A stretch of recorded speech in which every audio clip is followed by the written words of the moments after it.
And here it is, ding dong. Roll up, ladies and gentlemen. One man went to mow. Here it is, ding dong. Here I am. Hope you're there. The session starts your company required just the one session today, but no doubt it will be well worth the wait. It's quality over quantity, as you know. One man went to mow. The eagle has landed. Another Savior. Holy, holy, holy, holy, Adimebujuku. Another Savior. Another Savior. Holy, holy, holy, holy, Adimebujuku. Another Savior. Well, this is Mobien. This is dedicated to the gallant heroes of the Nigerian Biafra War and IPO families all over the world. I remember the Nigerian Biafran War, in the thickness of the Biafra genocide. Hey, one man revived the vanishing hope to life. Let the great Biafran army to fight, and they were singing out, holy, holy, holy, holy, all the is another Savior. They were singing out, holy, holy, holy, holy, all the is another Savior. Holy, holy, holy, holy, all the is another Savior. Many years after the genocide, whoa, yet another great leader has risen up now. Oh, and he's leading the Biafrans to victory. Inyamadika, yabika kwa namno. Hey, anamekele maduche mefo. Manemo, it's an honor having you on board.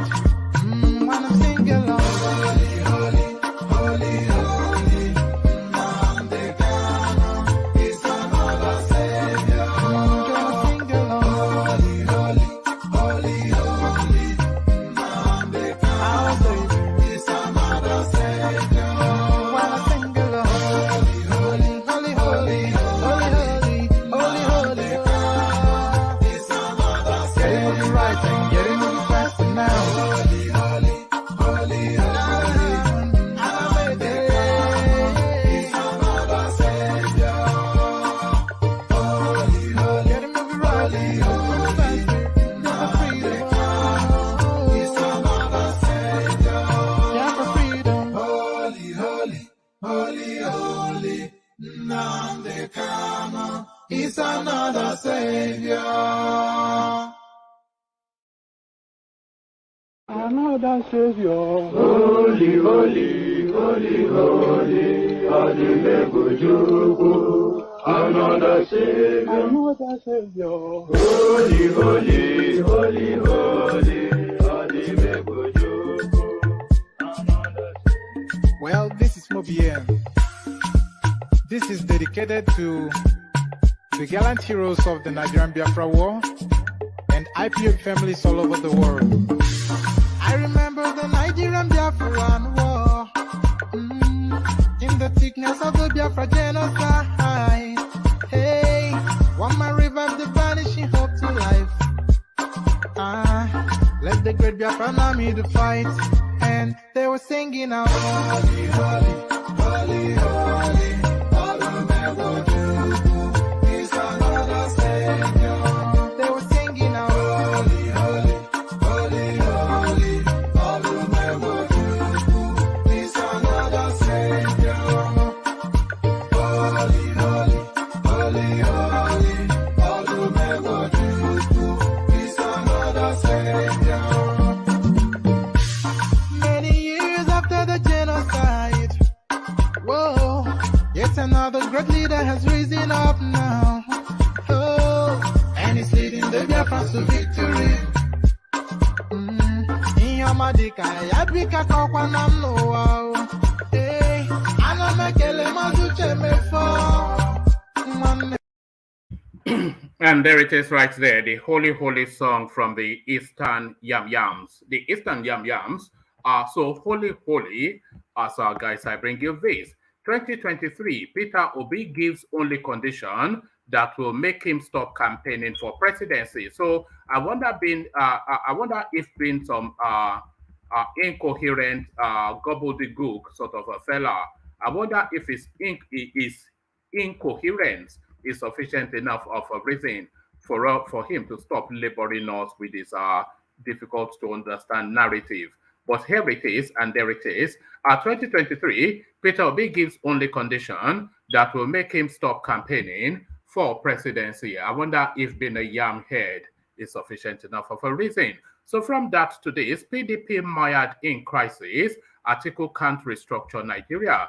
Sheyi Makinde then telling you what forebodes to come. So a sense of foreboding. So there it is, and there it is. So forget anything changing, especially in any dramatic fashion under another Fulani presidency. It's essentially what the Oyo man is telling you. PDP mired in crisis. Article can't restructure Nigeria. Sheyi Makinde, a top functionary of that party, giving us that insight. Ex-military chief stole 4 billion naira from military budget. ICPC. So I wonder if that is only, it just seems such a little amount when we're used to hearing people stealing in the hundreds, if not the 200s of billions of naira. So it looks as though this one is somewhat poverty-stricken, just stealing only 4 billion naira, when his contemporary in the accountant's office, they are stealing 150. Ex-military chief stole 4 billion naira from military budget. ICPC bringing us the news. 2023, beg Wike to work for PDP victory. Ayu tells Wabara. So Ayu now, somewhat contrition now, making its way into his tonality somewhat, because of course, the way that our PDP is and is headed at the moment, not at all sustainable, on a slow drive to the scene of an accident, it looks as though they embarked upon. 2023, beg Wike to work for PDP victory. Ayu tells Wabara. So who Wabara is and what influence he has over Wike, we find out soon enough. Mahmoud's arrest, Gumi breaks silence, accused DSS of terrorism. So this is now the situation we're in Nigeria. The spokesperson of the terrorist, whose top functionary has been arrested, is now accusing the arresting authority of terrorism. So the back to front, that is the Nigerian narrative, Mahmoud's arrest, Gumi breaks silence, accuses DSS of terrorism. So quite what's led to that, we'll find out shortly. I am on the verge of losing my friend's connections. Uju Anya cries out after wishing Queen Elizabeth excruciating pain at death. So it looks as though the backlash has now subsumed this woman to the point that she has caved. Because, of course, she was preening and peacocking and doubling down on arrogance and doubling down on ignorance, acting arrogant. But now it looks as though the weight of it is getting too heavy for her to bear. I am on the verge of losing my friends' connections. Uju Anya cries out after wishing Queen Elizabeth excruciating pain after death. So what's made her cave so quickly, we find out shortly. PDP cannot restructure Nigeria if it can't restructure itself. Makinde, so somewhat repetitive, that headline, so we abandoned one for the other. And this one now, I just happened upon it by chance. But what are we making of it? 2023, Atiku would have to rig massively in the South to win. And it's a headline attributed to a lawyer. So quite who the lawyer is and what's leading him to that thought, we'll find out shortly. But a lot of us would concur, I suspect. 2023, Atiku would have to rig massively in the South to win. A headline attributed to a lawyer. So who the lawyer is and why he's saying that, we'll find all of that out shortly. So a rich and diverse menu, as is always the case. So the usual protocol, click on the like button as you're coming in. Click on the subscribe button if it's still showing red on your screen. So if the subscribe button is showing red on your screen, then you've not yet fulfilled all righteousness. So fulfill all righteousness to the platform by changing the subscribe button from red to gray. So it's only a one-off click. It's only a one-off click And as soon as you've clicked on the subscribe button once to turn it from red to gray, you never ever have to click on it again. Just as soon as you come on the platform, all you have to do then is click on like. So once in a lifetime click on the red subscribe button to turn it to gray, and then you can just ignore it for the rest of eternity. So there it is right there. And if you want to come join me on the screen, click on this hyperlink that says StreamYard. So you've heard plentifully new and old panelists come and regale you with their take on contemporaneous Nigerian matters. If you have thoughts to rival them, or if you feel you can do better or equally as they do, just click on this hyperlink that says StreamYard, brings you into a studio space. Soon as I finish reading out the talking points, I'll let you onto the screen and engage you in a conversation. It's an open microphone session. The open microphone being the hyperlink that says StreamYard. So there it is right there. So 3 clicks. If your subscribe button is still red, click on it to turn it gray. Click on the like button in the same sequence. And if you are minded and inclined and emboldened sufficiently enough, click on the hyperlink that says StreamYard to come and join me on the screen. So there it is. As you set about that, let me provide you with a little bit of a musical backdrop. Have your calabash to the ready and your dancing shoes, some gyration involved and some drinking as we join the K Guides. Only water, where they see ma. Water, only water, where they see ma.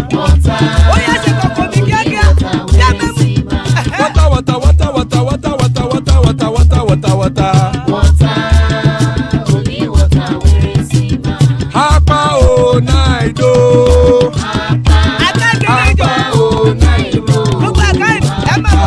Hapa you don't come o.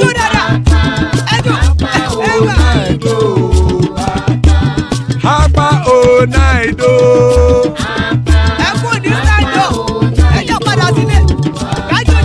Oro kẹ̀kẹ́ ẹlẹ́mùrè o.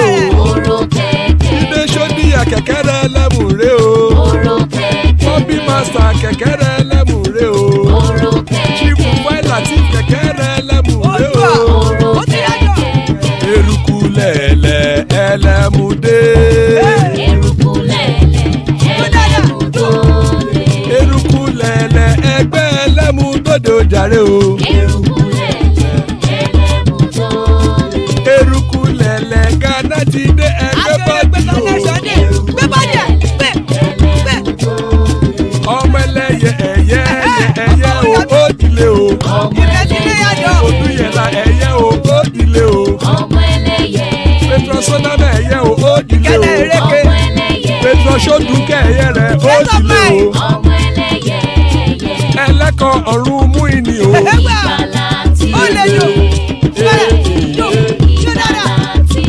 Àkùkọ ọ̀run mẹ́kọ̀.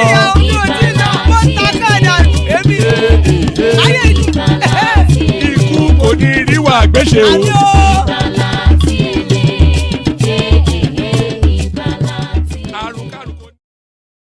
And there it is right there. As I often explain to you, that prayer means may death have nothing to do with us. I cannot imagine that there is a prayer more important than that, because of course, first life, then everything follows after. So amen to that. The powerful, potent care guides. So as guys, I bring you this. Peter Obi gives only condition that will make him stop campaigning for presidency. The Labour Party LP presidential candidate Peter Obi has vowed to stop campaigning for the presidency if anyone can prove he misappropriated funds received as governor of Anambra State. The former governor made the statement while speaking to Nigerians in the United Kingdom and urged officials working in the government to stop stealing public funds. According to Obi, he received over ₦500 billion during his 8-year tenure as the governor of Anambra State without misappropriating any percentage of the money. He further dared anyone to prove his statement wrong, adding that if they can, he will stop campaigning for the presidency. Stop the stealing. I received about $500 billion naira as governor in 8 years. If anyone can show me where 1% of it was misappropriated, I will stop campaigning, Peter Obi said to Nigerians in the United Kingdom. So he has put a cap on it, of course. So what is a 1% of $500 billion? That is the mathematics that I'm inviting the people that are mathematically inclined to find out. So because he has set a threshold now, so if he stole 0.99% of $500 billion, then he will continue campaigning. If he stole 0.99% of $500 billion, he will carry on. But if he steals 1% and above, then it will stop. So ludicrousness and ridiculousness. And please, if you do the calculations, find out what percentage of $500 billion the 250 million naira he stole is, so that we can present that to him. Peter Obi denies raising funds for campaign abroad. Meanwhile, Peter Obi recently denied claims that he is currently on a fundraising tour for his campaign in the United States and Europe. Correspondents report that Obi was reacting to a call by a support group under the aegis of Tinubu Shettima Connect, asking the Independent National Electoral Commission (INEC) to disqualify him from the 2023 presidential race over the violation of the Electoral Act on campaign funding. The statement added that Obi's trip was to sensitize and carry along Nigerians abroad on his upcoming agenda of rebuilding the country. It said Obi's foreign trips have become a worry for the ruling APC because its leaders cannot meet Nigerians in diaspora, knowing that they contributed to their leaving the country in the first place. So there it is right there, just mired in just impropriety, controversy, and so just we'll find out how it plays out, but certainly this Obi narrative is straddling two realities at the same time. So a fanciful, fallacious, away with the fairy sort of narrative, and the reality vested in fact and truth, all documented. He is inviting that people should prove that he misappropriated funds when the whole of his administration is mired in misappropriated funds. So that is the challenge. So quickly to it then. Maybe he will step down. But then, of course, the Nigerian politician, not a man of honor, PDP mired in crisis. Atiku can't restructure Nigeria. The governor of Oyo State making the headlines this time around, Seyi Makinde. Governor Seyi Makinde of Oyo State says the emergence of Atiku Abubakar and Iyorchia Ayu as the presidential candidate and national chairman, respectively, shows a lack of will by both men to restructure the People's Democratic Party, PDP, and Nigeria. Debunking the news that he accepted to be chairman of PDP's Governors Forum, Mr. Makinde, at a road commissioning outing in Abia State, faulted the process of both men's emergence as incapable of delivering an equitable and structurally inclusive party. We are not fighting to have the chairmanship of the PDP's Governors Forum. We are saying that if the PDP has promised to restructure Nigeria and we cannot restructure the PDP, then we are not restructuring Nigeria. That is the fact, Mr. Makinde said. He emphasized that inclusivity has long been a major challenge for Nigeria's political stakeholders, dating back to pre-independence conferences, and tasked the party to adopt alternative means away from the present system that ensures everyone is involved. There have been issues that are foundational. If you read the proceedings of the constitutional conferences that led to Nigeria's independence, you know that there were issues then. And if since 1960, we have not been able to get things right, yes, of course, they may cite the military interruptions because of their unitary command structure. But we have been practicing democracy since 1999. And if we are not able to create a path that can lead to sustainable development, we should try something else, Mr. Makinde added.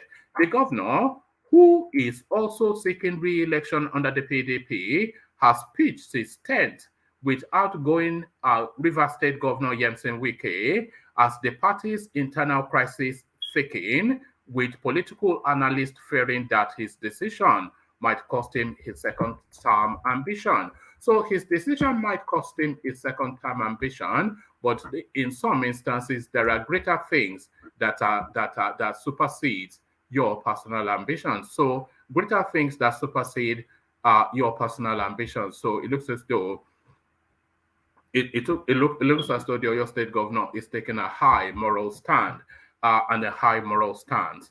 Ex-military chief stole 4 billion naira from military budget, ICPC.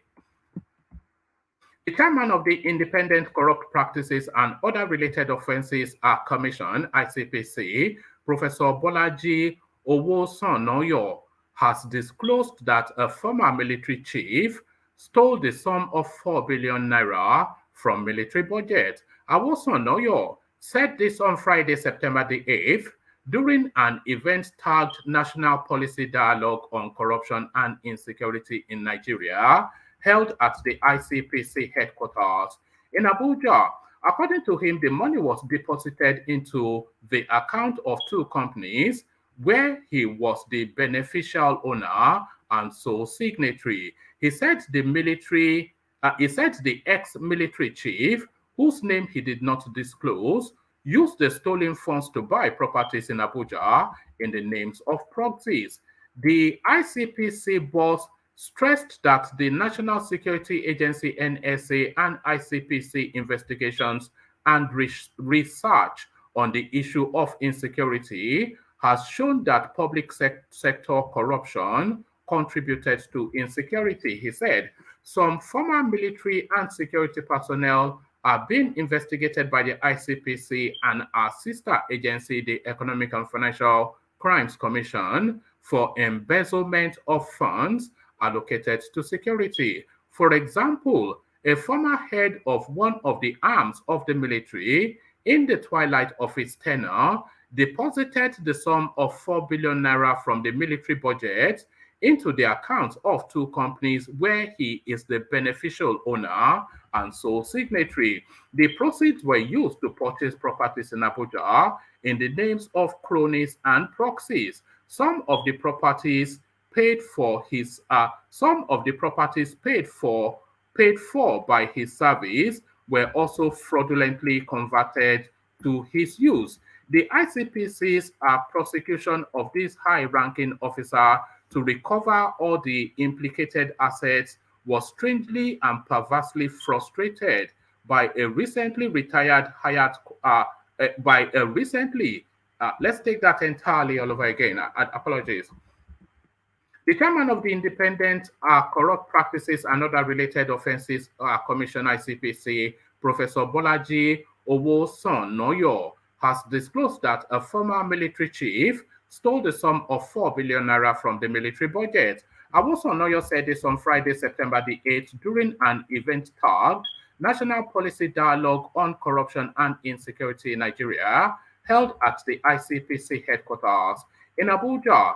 According to him, the money was deposited into the account of two companies where he was the beneficial owner and sole signatory. He said the ex-military chief, whose name he did not disclose, used the funds to buy properties in Abuja in the name of proxies. The ICPC boss stressed that the National Security Agency and the ICPC investigations and research on the issue of insecurity has shown that public sector corruption contributed to insecurity. He said some former military and security personnel are being investigated by the ICPC and our sister agency, the Economic and Financial Crimes Commission, for embezzlement of funds allocated for security. For example, a former head of one of the arms of the military, in the twilight of his tenure, deposited the sum of 4 billion naira from military budget into the account of two companies where he is the beneficial owner and sole signatory. The proceeds were used to purchase properties in Abuja in the names of cronies and proxies. Some of the properties paid for by his service were also fraudulently converted to his use. ICPC's prosecution of this high-ranking officer to recover all the implicated assets was strangely and perversely frustrated by a recently retired High Court judge who decided to forfeit some of the assets to the federal government and the rest left to the suspect. While the commission has filed a notice of appeal, this strange development aggravates an already bad situation and escalates insecurity and impunity, he said. He noted that cases of job racketeering were rife in the security sector and were under ICPC investigation. The chairman stressed that such cases of corruption were major contributory factors to insecurity in Nigeria.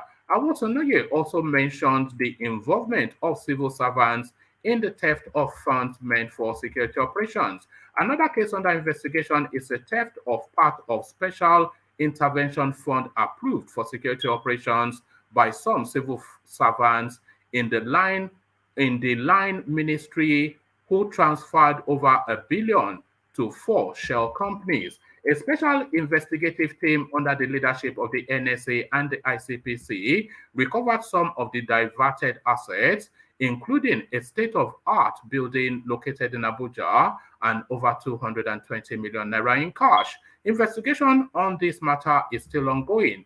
In fact, a clinical diagnosis of the insecurity menace in the country revealed that to effectively combat insecurity, we require the collaborative efforts of security agencies, the military, intelligence, police, custom, prisons, etc., as well as law enforcement and anti-corruption agencies. So there it is right there. I'm not at all sure that any of that comes to you as a surprise. What might well surprise you is just the little amounts that they are talking about, because we're now used to the lootings now being in the hundreds of billions of naira. So hundreds of billions of naira looting. 2023, beg Wiki to work for PDP victory. Ayu tells Wabara. So who the hell is Wabara? Asking in the euphoria of vote of confidence passed on him by the National Executive Committee NEC of the party, National Chairman of the People's Democratic Party PDP, Dr. Iyocha Ayu, has visited the new acting board of trustee chairman, Senator Adolphus Wabara.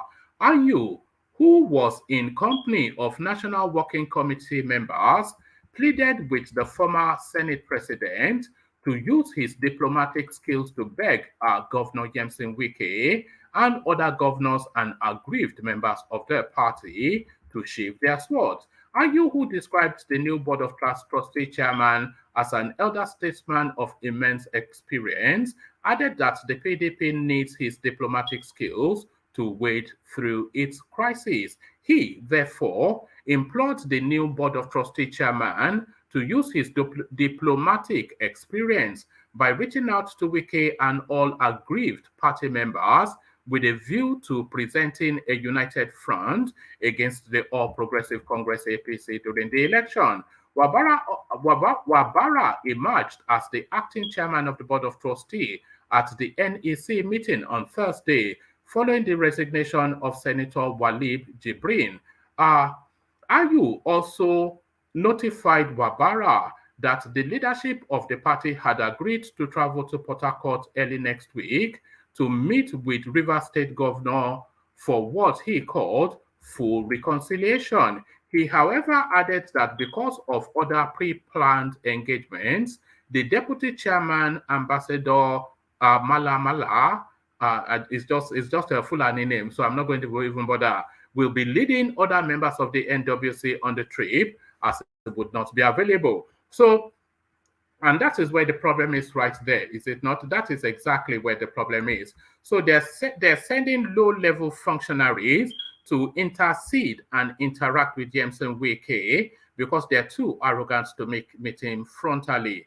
So it would need the collection of Atiku Abubakar, argue himself and this new guy, Awabara, to land in Port Harcourt and waylay Wike and say, sit down, my friend, now, let's be friends. But the arrogance is the ego that will ultimately cost them that election. They think they are being masterful and dominant, and they think that is what people like to see. But really, they're showing the chink in their armor. He, however, added that because, Freda, I also thanked Wabara for the vote of confidence passed on the party leadership by the Board of Trustees and the National Executive Council, adding that it has affirmed the party's unity, amongst other things, his words. To read the outcome of yesterday's meeting as one group being victorious over another will be erroneous. We are all winners. My understanding is that the party wants unity. Thankfully, you can play the role of a unifier even better with your immense preparation as a diplomat, former member of House of Representatives, former senator, and ex-Senate president who had worked with this party for a long time, for a long period of time. I am calling on you to lead the effort in reaching out to all our aggrieved members. You have the full support of myself, the candidate, and the whole NWC to reach out to Governor Wike, all the governors, and any person who is aggrieved, and appeal to them, plead with them to come back, and let's work together in the PDP family. So I wonder if it is too late. A lot of us would not want Wike to yield that space because we want Wike to F them up, so there it is right there, and there it is right there. And on to the next.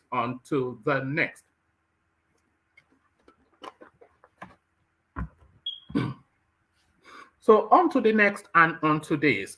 Mahmoud's arrest, Gumi breaks silence, accuses DSS of terrorism.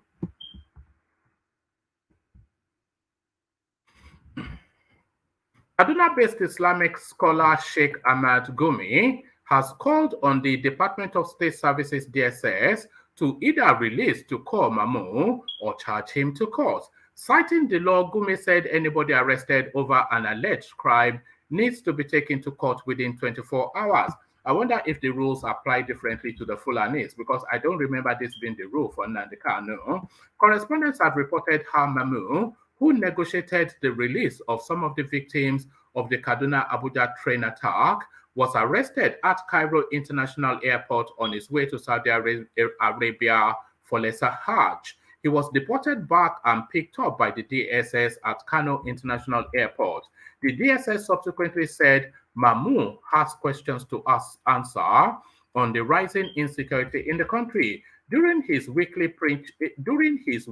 preaching at Sultan Bello Mosque, Gumi said Mahmoud was arrested because of his role in assisting victims of terrorist attacks. The cleric, who said God has a way of testing a believer, added that the arrest of Mahmoud was God's way of testing his faith, praying that Mahmoud would overcome it.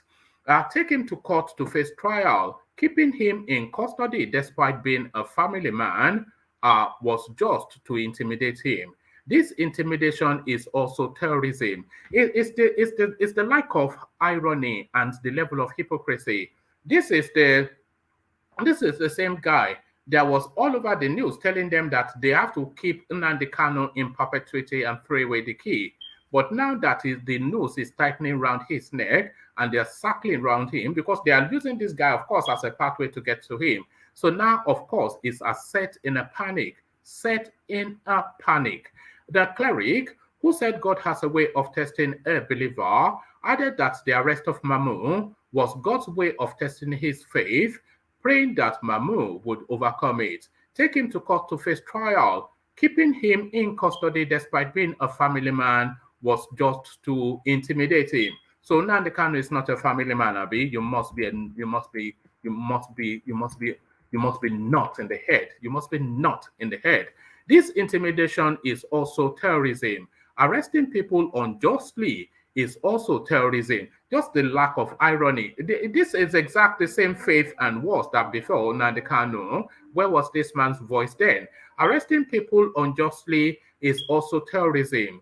just like the terrorists do by going to somebody's house to kidnap him. How can we continue in this situation under a government that is about to wind up? Our hope is for them to finish successfully, not in a bad light. It is not about to call Mamu. You all know that whenever they arrest innocent people, I always talk, not to talk of someone that I know, and I am only advising the government to release him so that we can apologize to him to forget what happened. So there it is right there. So releasing with an apology, that usually, what about the vast cache of money and weapons that they found on his premises? How is that explained? But there it is, there it is. I am on the verge of losing my friends and connections. Uju Anya cries out after wishing Queen Elizabeth excruciating pain after death. Nigerian UK-based Professor Uju Anya has reacted to the outrage generated by her tweet wishing the Queen Elizabeth excruciating pain before death. Sorry, what was she expecting when she put out that tweet? A round of applause? I don't know. Correspondents earlier reported that Uju's tweet received mixed reactions, including from Jeff Bezos, who criticized her for making such a comment. Reacting to this, Uju said she has received backlash, condemnation, criticism, and all sorts of attacks because she attempted to unravel the hidden truth. Uju also revealed that she is on the verge of losing relationships, colleagues, and associates because of the controversial tweet, which many referred to as unguided utterance from a mischievous scholar. The professor noted that despite everything, she is not moved by the pressure and threats coming mostly from Western associates. She wrote, "A journey of 1,000 miles starts with a step, as rightly put. In the past few days, I have been the global topic of discourse, not that my assertions were let's say again. She wrote, "A journey of 1,000 miles starts with a step, as rightly put. In the past few days, I have been the global topic of discourse, not that my assertions were manipulated, but because I am a woman of honor, I should shy from the truth. It is pertinent to note that I have received backlash, condemnation, criticism, and all sorts of attacks because I attempted to unravel the hidden truth. I am on the verge of losing my friends from the West, my colleagues and associates in the field of research. I have been subsequently condemned and referred to my tweet as unguided utterances from the mischievous scholar, but I laugh because they mostly come from a sect that is ignorant of the pre-colonial, colonial, and post-colonial history of my home country, Nigeria. I must appreciate your love and support in the fight against injustice, as well as your dream for a world of equitable justice and fairness. I am not moved by the pressure and threats coming from mostly my Western associates, as the ultimate measure of a man is not where he stands in a moment of convenience and comfort, but where he stands at the time of challenge and controversy." So she's a man now. I would have thought she would have used a person rather than a man, but then, of course, they said that she's a bit funky. A bit funky. So a bit funky. This is now the last readout, and then we see who is available in the room to take it on. 2023 article would have to rig massively in the South to win. Lawyer. So to it then, let's find out what he has to say. A Lagos-based lawyer and popular activist Dele Farotimi on Saturday said that Alhaji Atiku Abubakar, the presidential candidate of the People's Democratic Party (PDP), would have to rig massively in the Southwest, South-South, and Southeast geopolitical zones to win the 2023 election. Correspondents report that Atiku is taking his 5th time at the presidency. He has had other unsuccessful contests for the seat, under both the All Progressives Congress and his current party, the PDP. Farotimi, in a quote tweet, permutated that the ruling APC with Bola Tinubu and Kashim Shettima ticket will definitely have a say in the Northeast and the Northwest. He also expressed his belief that, on the whole, Atiku does not have a feasible path to victory. Atiku would have to rig massively in the Southwest, South, and Southeast to win. Emilokon with Shettima, his Oga, will definitely have a say in the South, in the Northeast and Northwest. The North Central is breaking for Peter Obi, and I honestly don't believe that Atiku has an honest or viable path to victory, Farotimi said. So a lot of people will concur with that, of course. Peter Obi being the spoiler in the Atiku space, and not only has Peter Obi nailed him down somewhat,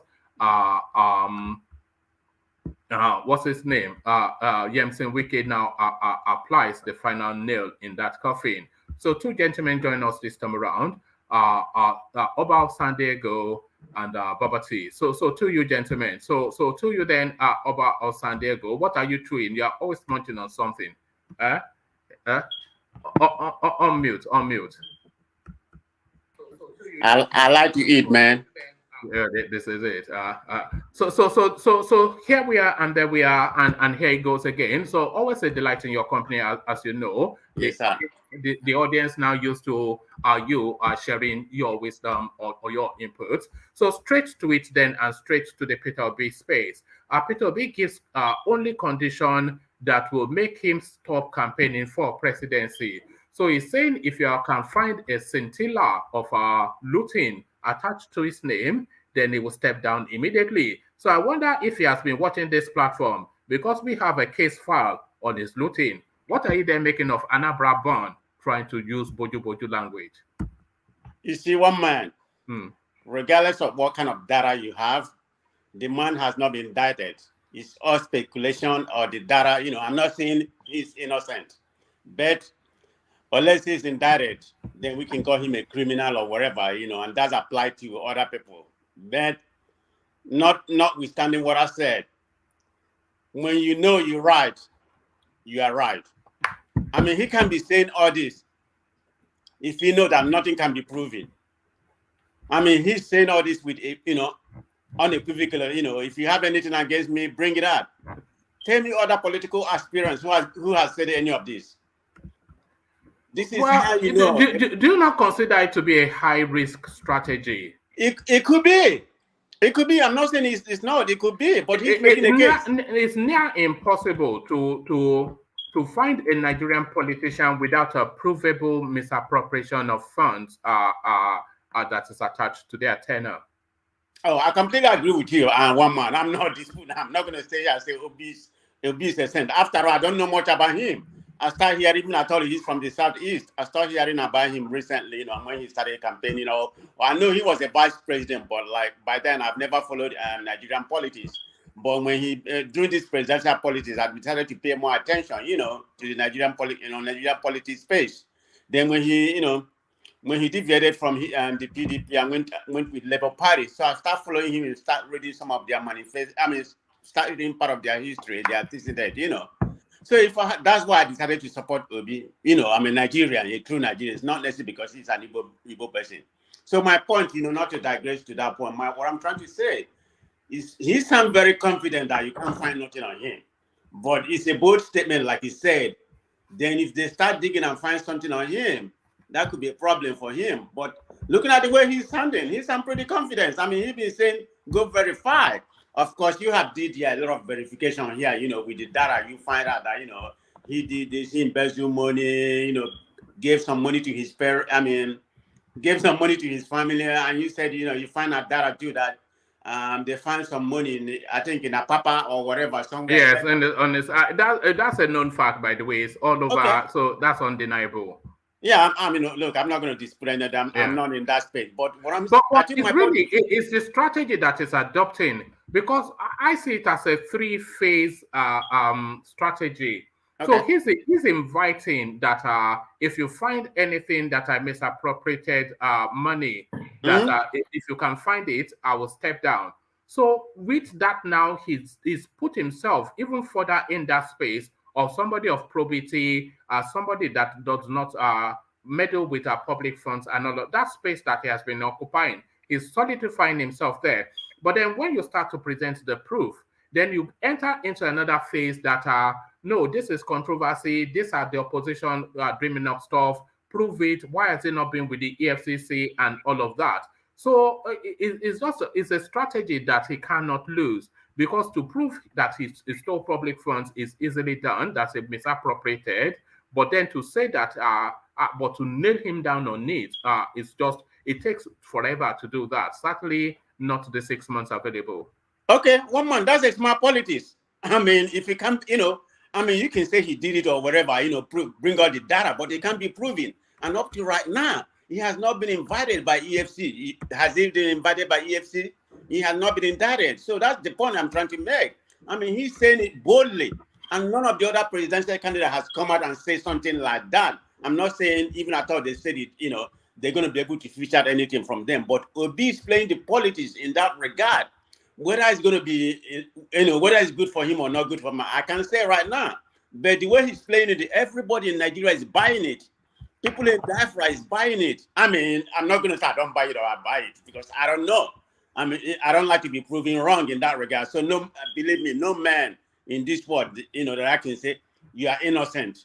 Nobody in this world, let alone people in the politics, let alone Nigerian politicians. I can't say that, and I can't, there's no way I can bet for that. But the way Obi is playing the politics, he's making people buy, whatever he's selling. Unless he can be proven wrong, you can stay here, and bring out the data you want or whatever. We can dialogue about it. If he's not being indicted or invited by EFC, believe me, what I'm saying now. Listen to what I'm saying, 1 month. If there's any slightly evidence that he can be proven wrong, believe me, EFC is going to, APC with the EFC, they're going to invite him right away. They're going to try to mess him up, because according to what I had, they've been calling, London, the school that he went, and everywhere asking about, how did he build this house? What school did he went? I mean, they said they've been calling more than 20 or 30 times, in the last, I don't know. I don't need to stop calling, but in the last few months, they've been calling. So they've been looking, they're digging. I mean, is that not what he invited? That people should go and yes, verify? He invited it, but he's making a statement. People are buying that he's innocent until he's proven wrong. So I'm 1 man. I don't know. I don't know where this is going to end. I suspect it might well backfire on him, but will it backfire? But you don't know. In time for the election is the thing. Exactly. It may backfire. It may not backfire. But he's playing the politics. Whether they're going to be able to find out something. I mean, we've been talking about what he did and what he stole and everybody. But everybody's buying his slogan in Nigeria. Everybody thinks that he's just a saint to a certain degree. I mean, I'm not talking about people like you and I that are more intellectual, more intellect, in that regard. We can say no, nobody's here. But people in Nigeria, you see what's happening in Taraba today, Enugu, Ondo State. I'm not saying that, that's an indication he's going to win an election. But the youth are buying it. Are they going to come out and vote? I don't know. Shall I tell you what is happening nationwide that seems to be emboldening that space? Okay. In previous conversations, a lot of people have said that there are more people, there are more Southeasterners spread all over the country than there are in the Southeast. I suspect that next to the Yorubas, and very close in numbers to the Yorubas, in Lagos and the entirety of Yoruba land will be the Southeasterners, because they've moved their mass to the Southeast. And the next population size outside of the indigenous population of any state in Nigeria, any single state, is the Southeasterners. So they've spread all over the entirety. The pharmacists all over the north, there is Uchenna. There's no other person that does pharmacy in the north than Uchenna. So they're spread all over the country. So when you see all these mass trooping out, or not even mass, or when you see all these so-called marches nationwide, Taraba, etc., those are domiciled Southeasterners within that space showing their solidarity with their candidate. It's not anything local or vested within the locality. One man, I beg vested to within, yeah. no. One man, I beg to disagree with you. I mean, my assertion doesn't mean that the masses, throwing out, whether they all have their PVC, whether, I mean, some of them join there for joy, but I don't know what percentage. But according to what I heard, because they asked some of them, they say most of them say they have their PVC, but I don't know how true that is. Maybe some of them is joining that, that march for just for fun or whatever. Because I don't think anybody that's, is everything okay? Yo, I'm here. Carry on. Okay. I don't think anybody, that's not going to vote for OB or whatever, it's anti-OB, going to take their time, to join that. Maybe few, but it might be a very little minute percentage going to take their time to join that, to join that march. But I beg to differ with you when you said, I know the Igbos, maybe about 40% of the Igbo population, are migrated to other states, that there's no doubt about it, but they're spread around Kanu, a lot of them in the West too, and I'm not going to. No. But what I'm saying, San Diego, is that it is that Igbo spread nationwide that is that is the rally we are seeing in Taraba. That's the rally we are seeing in Igbo. They are not indigenous people of Taraba, but but Igbo people domiciled in Taraba are marching in support of Peter Obi. In Ondo, they are not Yoruba people. They are Igbo people domiciled in Ondo, marching in support of, which is their right, of course, as a free. One man, I disagree with you, because I saw the marching. I've been home today, apart from watching my football and everything. I've been home, watching the matches today. I had some of the interview, the people they are talking to. But are you there? We've lost you, San Diego. Yeah.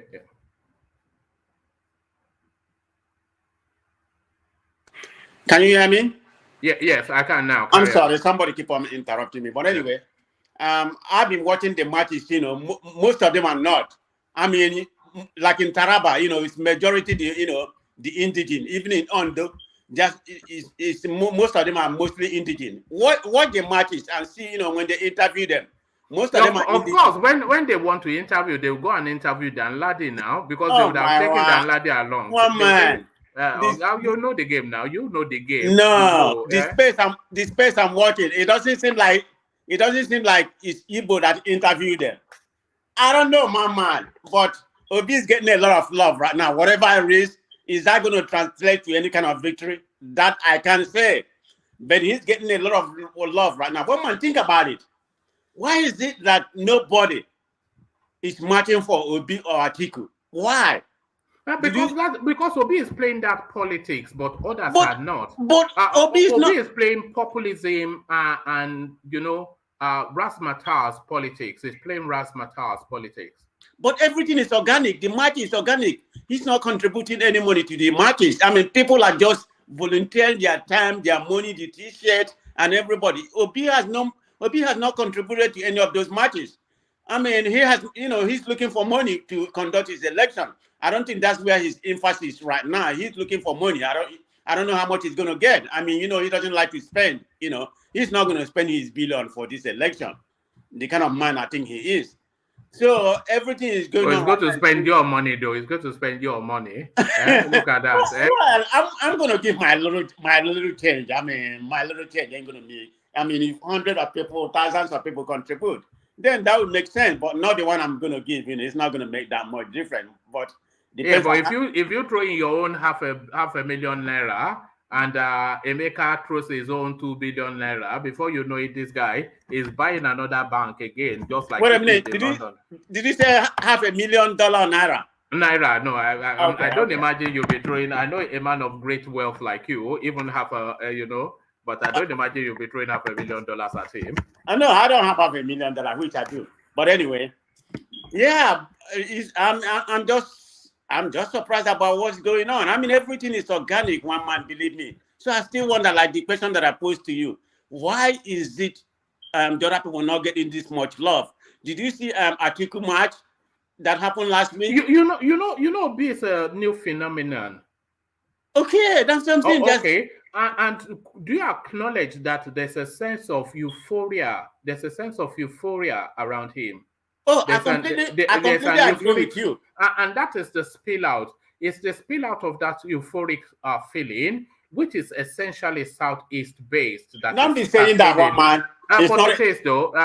Tinubu is Southwest based now. okay. How come he's Yeah. not getting? How come he's not getting? I'm not talking about when the election starts. Then he's gonna pay the his organizer. Say go organize a rally for me. I'm not talking about that. I'm talking about this is organic. People say, okay, let's just show our love for him. None of them is getting it right now. I know Tinubu is going to get his rally, but it's going to be a paid rally. I'm talking about organic rally. No doubt about that. But I'm talking about organic rally. Yeah, I agree, and I agree that the Peter Obi's rally is organic, but that is easily explained.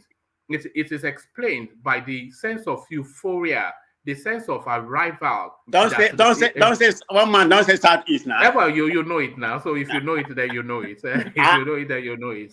I don't know it. You are just making him fear. You're just inferring. You don't know it. We're all speculating, aren't we? Really? Yeah. Right. But it's very interesting. But I am excited by the Obi narrative too, because at least, if nothing else, it adds color to the political discourse. So it adds that. There you go. That's why you talk about him every day. Yes, because he has something different. Imagine if we're talking about Atiku and Tinubu, how boring would that be? I agree with him completely. That's why I'm on this platform, because it's fun. All right, let me take you on to the next one, which is leaving Peter Obi to one side and going then to the PDP. PDP mired in crisis. Atiku cannot restructure Nigeria. So if this was a headline coming from the APC, then you would say, of course, they would say that. But this is from internal. This is one of the top functionaries of his party, which is Seyi Makinde, and he's telling us that if this guy cannot even restructure his own party to reflect the composition of the country, how then can he govern the country in its complexity? So if he's having a Fulani echelon party, then what sort of governance would he run? So forget restructuring is what Seyi Makinde is saying under Atiku's presidency. What says you? Remember I've made the same statement. Maybe some other people here in this platform made the same statement too. I mean, I'm saying if Atiku cannot lead his party, how do you expect him to lead, a country like Nigeria? I mean, it seems like his word cannot be trusted. Look at the agreement that he has with, I'm not a wicked supporter, but I just enjoy, I just enjoy his comedian, it's like a comedy anyway, so I enjoy it. But I'm not a wicked person, but I like what he's doing for the start, for the start period. But going back to what we are talking about, Atiku, I mean, if you can't make your bed, how you expect other people to lie on it? You can't lead your own party, which is a small space compared to 200 and something people, in Nigeria. How are you going to lead them? I mean, don't you think, one man, that he can make a decision? This is his party. He's the leader of the party. He can tell you step down today. Of course. You step down. I think he's the one actually telling Ayu not to step down. Okay, because he's trying to show dominance and authority and mastery. He's trying to be masterful. He thinks he's showing strength, but he doesn't understand. The more you see him, the more you see that he doesn't have what it takes to be a president. No, but that's not political success for you. What kind of man? What kind of why you want to show that kind of strength of both? When I was in the university, I did. Oh, so yeah. Carry on. Sorry. Carry on. Yeah, I'm just saying it doesn't make any sense what he's doing to that party right now, because he has the whole right. What is it? Oh, okay, something that appeared. I mean, I was deleting something and then it appeared on the screen. But carry on. Okay. I mean, he has the authority to tell Ayu to resign. Because it seems like he's supporting him. I think the other day they have a vote of confidence. Some of the PDP governors. He's just making the whole crisis. Deepening his downfall. Because I can't see him winning without Wike, without the supporter of or the Western governor. Look at Makinde. I thought Makinde was giving the governor, and chairman of the governor forum. Of course, he rejected it, right? Or they never give it to him. Do you know? No, he rejected it. Okay, that means they're unwilling. They already made up their mind. They are not, There's no way it's going to be what their demand for IU to resign and the chairmanship to come to the South, which is the correct thing to do. One man, they have all position, you know. I mean, I'm not a person of sectional, you know. I don't like to use the word trap. I'm not a sectional person. I don't really care about this Muslim ticket we're talking about. But the only way I'm concerned is because of the space we are. Nigeria is not there yet. So that's my concern about this Muslim ticket. I don't really care about what part of the country, you know, you come from or whatever. You know, all I want is is a good ruler to rule that country. So, but anyway, Nigeria is not in that space, you know, here, because it's about South, North, East, tribe, you know, that identity we're identifying ourselves to be. So do you think Atiku is fast losing the election even before a vote has been cast? Yes, he's losing the election because he practically, believe me, one man, he already lost the Southeast completely. Take that 5 states away from him. I don't know how many, you know, and Obi has a place in the South. I don't know how many states, 1 or 2 or whatever. Okay, I mean, if PDP, if they reconcile and everything, we can deliver river to him, maybe Bayelsa. I don't know about maybe Niger, even Delta State. Because there's a lot of Igbos, you know, it's not just Asaba. We have a Neocha, you know, I think Igbo is like about 25%. Not even the people from around Wari area or wherever. They're not even, you know, supporting the vice president. So he may have a very difficult time, you know, capturing that state. He has to reconcile with with the party very, very fast because he's quickly losing everything. I mean, every day things keep on getting more precocious for him. And he's not making any headway to do anything, you know. But it's going to be very difficult, you know, for him to do anything. All right. Let me take you to a different space. Hey, one man. Yeah. And I have to.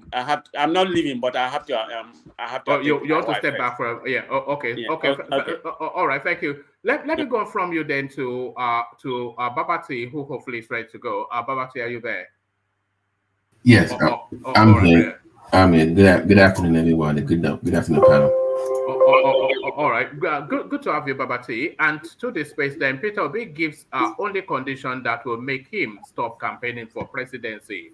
So if it is saying if they find any instance of funds misappropriation under his administration, it says I received about $500 billion naira as governor in 8 years. If anyone can show me where 1% of it was misappropriated, I will stop campaigning. So be careful what you wish for, would you say, Babati? I mean, it knows the landscape. Even if they do, all it has to do is deny it, right? Once it says it's not true, since it's not been tried in a court of law, then as far as it's concerned, all he has to say is that's not true, that was fake news, and he moves on.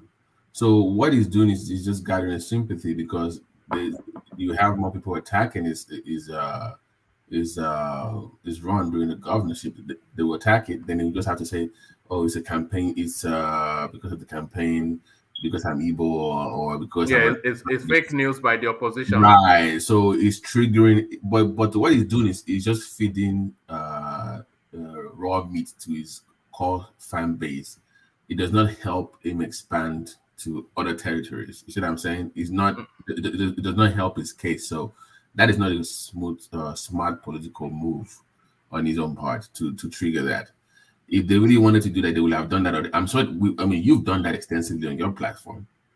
So, but onto the political space itself, until it's tried in the court of law and it's found guilty, I don't think it should even bring it up at all. It's not. It's a high risk strategy, isn't yeah, it? There's no reward because it shrinks its support base. But like you said, it's feeding raw meat to the blood fanged elements. Yeah, because they are already in that space, so he feeds them that to layer on the storyline that they are already. That Peter Obi is the only one. His competence and integrity. He has invited them. You know this thing that they do. Like people like you will not be persuaded because you've already given. We know he's a gangster. We know right. that. So you've already done that. So when he says that, all you have to do is just revisit the facts you presented before and say, look at here. So the only thing that can actually, that we can do. Hopefully it goes to the court of law and EFCC tries him. I mean, unlike him, actually, Tinubu has actually gone through that case. I remember Tinubu went to court with the EFCC like a while back, and he was found not guilty, quote unquote. But that's the court of law in Nigeria. So he has not gone through that process yet. So until it goes through that process with EFCC in the court of law, everything he says in that regard, I cannot dismiss it as just a political banter and just feeding raw meat to his fan base that he already has. But where do you think this bit of bit trajectory is going? Because it's showing no signs of abating, and nobody is really coming at him frontally, and it's getting increasingly emboldened, especially with this latest insertion. So it seems to be on an upward permanent curve because Yes. it just seems to be gathering momentum after momentum, and the political landscape is not really addressing him just yet. Do you think they're a bit remiss just to not pay attention to him? Yes, one man, if you notice, to address that question, that as PDP further disintegrates, Obi gets stronger, that should tell you something, right? As you have more internet crisis in the PDP, you can see the rise of Obi. So my concern for PDP is like they're gradually losing that space, that southeast, southwest. They already had issues with Obi running in the first place. But what is emboldening him is pretty much more, it's not much of his campaign necessarily. Is that PDP disintegration that you're seeing that is emboldening him in that space. So even South is up at this point. I know Southeast is for him, but South is up for grabs. Initially I was saying that Okowa was going to make a move and be strong enough to at least give Atiku some leadway in Southeast. But with the way they are going and with the way Obi is waxing stronger, I think that PDP fight, in-house fight, is actually giving him an energy in that space. But what I really want to see from Obi is expansion into the southwest. It has your Igbo people living in those areas, but I want to see his expansion into the beyond Lagos, of course. Should he make that? Should he make that? Yes. If we take Lagos in isolation, but should he really attempt to make any incursions into the southwest? Because I'm not sure that whatever effort he puts in that direction will be rewarded. Should he expend his efforts instead in spaces that he might get reward? Because I don't think the Southwest wants to listen to any yellow Gary something. No, not like directly. He has enough fan base that will do the work for him in the Southwest. So I would say, maybe North Central would be his base to start off from with. Because the two core, Northwest and Northeast, I think his focus should be on Southwest and the North Central. That should be where is actually has to battle it out. But sadly for me, the PDP is just fumbling it at this point. That is why Obi is pretty much. I mean, to me, he's a PDP offshoot, right? I mean, he's a PDP guy. As I watched his speech during that lawyers whatever. The man even referred to Atiku as his Oga. If you watch that video closely, he called Atiku his Oga. So he's still a PDP guy. So as PDP continues to disintegrate, I read today that Wike took some PDP governors to meet the APC. Was it today or yesterday? So PDP, Wike is even strong enough to be pulling governors from PDP to meet the opposition. So as that continues to happen, Obi will wax stronger. Now, does it wax stronger in those key areas in the Southwest? Like, the guy from your state, I think that guy for Tinubu is a low-key Tinubu supporter. So that one, it has to be now, for self-preservation. Yeah, well, once it declined to be the PDP governor, I'm like, oh, okay, I get it. He's a low-key Tinubu supporter. So he has to make inroads into a couple of states. Lagos maybe he's already got that. I mean, most of the votes there. I mean, not majority, but significant vote to get him through the threshold. But a couple of more, maybe Ekiti, maybe, just a couple of more states. But he has to be in the North Central, in the Southwest. That would be his two key areas to buy it out. You should forget Northeast and Northwest. He's not going to do anything over there. All right, brilliant. And stay with the PDP space and also Sheyi Makinde that you were referencing just now. So he's come out to reject the Governors Forum chairmanship, as you just rightly stated. And he goes on to add that the PDP is mired in crisis. Atiku can't restructure Nigeria. And he's arguing that if the guy cannot even present a party that reflects the face and image of the country, wanting to present a dominant, a culturally dominant sort of a party to attack the Nigerian presidency, then you cannot vest any confidence that this guy will serve your purpose, never mind restructuring. So if Atiku cannot restructure the party, then forget any hopes of him restructuring the country. This is Sheyi Makinde's argument, and it's not even an opposition man, Babati. Yeah, it makes valid points. When your party chairman is from the north, when the board of trustees chairman is from the north, and your presidential campaign hopeful is from the north, it begs the question: do you really care about winning? Do you care about your party at all? And this gives credence to Wike's position, right? That we can have this, but on the other hand, too, one might exposes Wike because you can see why Atiku never picked him in the first place. This is not the kind of person you want as your VP. He's as strong as you. So would you not want that sort of person fighting for you than against you, though? Yeah, or fighting with you than against you? Yeah, woman, they are good when they are on your side. They are good, but when they're against you, you don't want them around. That is the conundrum he faces. Like they are good when they agree with you, but when you don't treat them well, they won't start for nonsense. So I agree with Governor Makinde on this. That I don't. In my mind, is Atiku even running for office at all? I've not seen anything interesting so far to make me believe that that's actually running. I think it's between, in my own mind though, it's between Obi and Atiku and Tinubu at this point. I don't know. So some people are saying that he has been given assurances within Aso Rock. Yeah, that come what may, because we are not saying that he's putting in any effort, and all we are saying is his arrogance. He has this kind of, like, he knows something is coming down the pipeline. It's like he knows something is coming down for him. He's so relaxed, like it's uncomfortable watching him just talk as if he has that Hillary Clinton attitude, like Emilio Khan, like what am I even running, like against Obama, like that attitude of it's my turn, I'm supposed to have this. So, but back to your question, I don't know what Atiku is thinking. I don't know what the strategy is, because if you go trifecta of having you as the head of the ticket, having somebody from the north as a party chairman, and having board of trustees at the north, you're going to annihilate your southern base. And PDP, for the most part, as their base in the southeast and the southwest, right? That's been their core state for over 20 years, and that's going to force them to pivot towards somebody else. That gives the Tinubu that leeway to win the election. So I don't know the game PDP is playing, but it's not working out. And if maybe Atiku's ego is what is at play here. He thinks he can defeat Wike, but Wike is proving that he's a political juggernaut. And if care is not taken within the next few months, that party might implode. That's what I see. Within the next few months, if they don't take care of that Wike. Even with victory over Wike, he still loses, because he's losing so much already. He's losing in terms of the way thinkers like you and I are seeing how he's managing crises, to then give you the concern that is this guy able to manage a country if he cannot even put his party in order?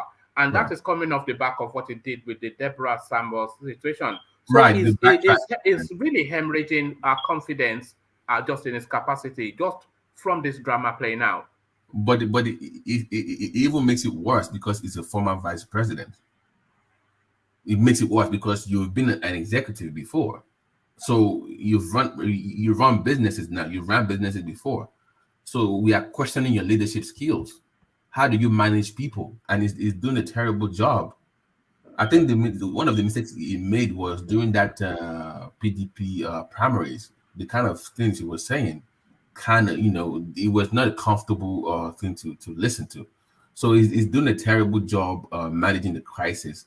But I don't see PDP staying together within the next few months if this nonsense continues, because they were so desperate. They had Bode George. I saw Bode George defending Wike and in one of these conferences saying Wike was right. If you can have Bode George defending Wike, you've effed up in the South. You've messed up badly.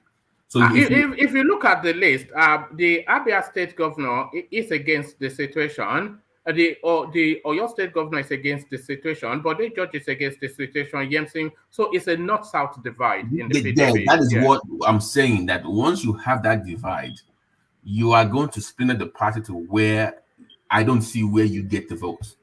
Okay, so Hey, Papa G. Yes, sir. Hey, I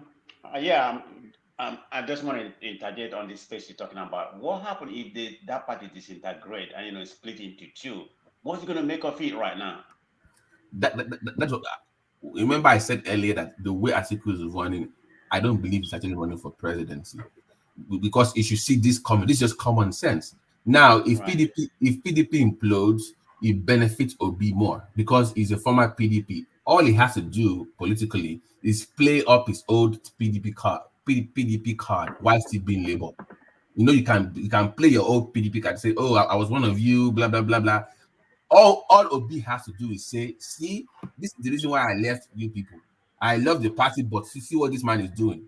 Then it gets those people to come support him, not joining Labour necessarily. Okay, they will still be in PDP, but they will canvass for him. So the more the PDP implodes, it favors Obi more than Tinubu, but it gets it. So in my mind, within the next 2 months, because the campaign season opens when? Is this September 11th or 28th? 28th. If you don't resolve this crisis before the 28th, then that party is done. Obi gets majority of the shares, and Wiki can negotiate with that Obi or Tinubu to get. I think Atiku is done, because the way I don't see it is just. One man sees it, I can see it, everybody sees it. Why is not seeing this? Which is it's ego, isn't it, and arrogance. This is yeah. I mean, are you even running to win, or are you running to run? You've been running since 1992, right? For over 30 plus years. At some point, you've been the former VP of the country. You run businesses. So if you don't see what we all see, then I question your skills to be president. So he has to do a better job. Do you think it will serve expediency, Babati, for Peter Obi to pivot from this nice guy and start to go after Atiku frontally? Do you think as the next phase of his journey, he has to now get the gloves out and start to hit at it? You don't think he should hit at Atiku? He should let them self-implode first. But let PDP implode first, then you cannot attack. It's like kicking the dying dog when it's down. So don't do it now, because they might think it's a problem. So just give them. Hey, don't. Sorry, carry on. That's just give them a few months to implode. When Wike, because I read earlier that Wike is now taking PDP governors to meet the APC. When that becomes an open circuit where everybody can see that, when they self implode, then you can pounce on them. It makes the job easier, but don't jump in too soon. Like I said, you are one of them, right? It came from the PDP.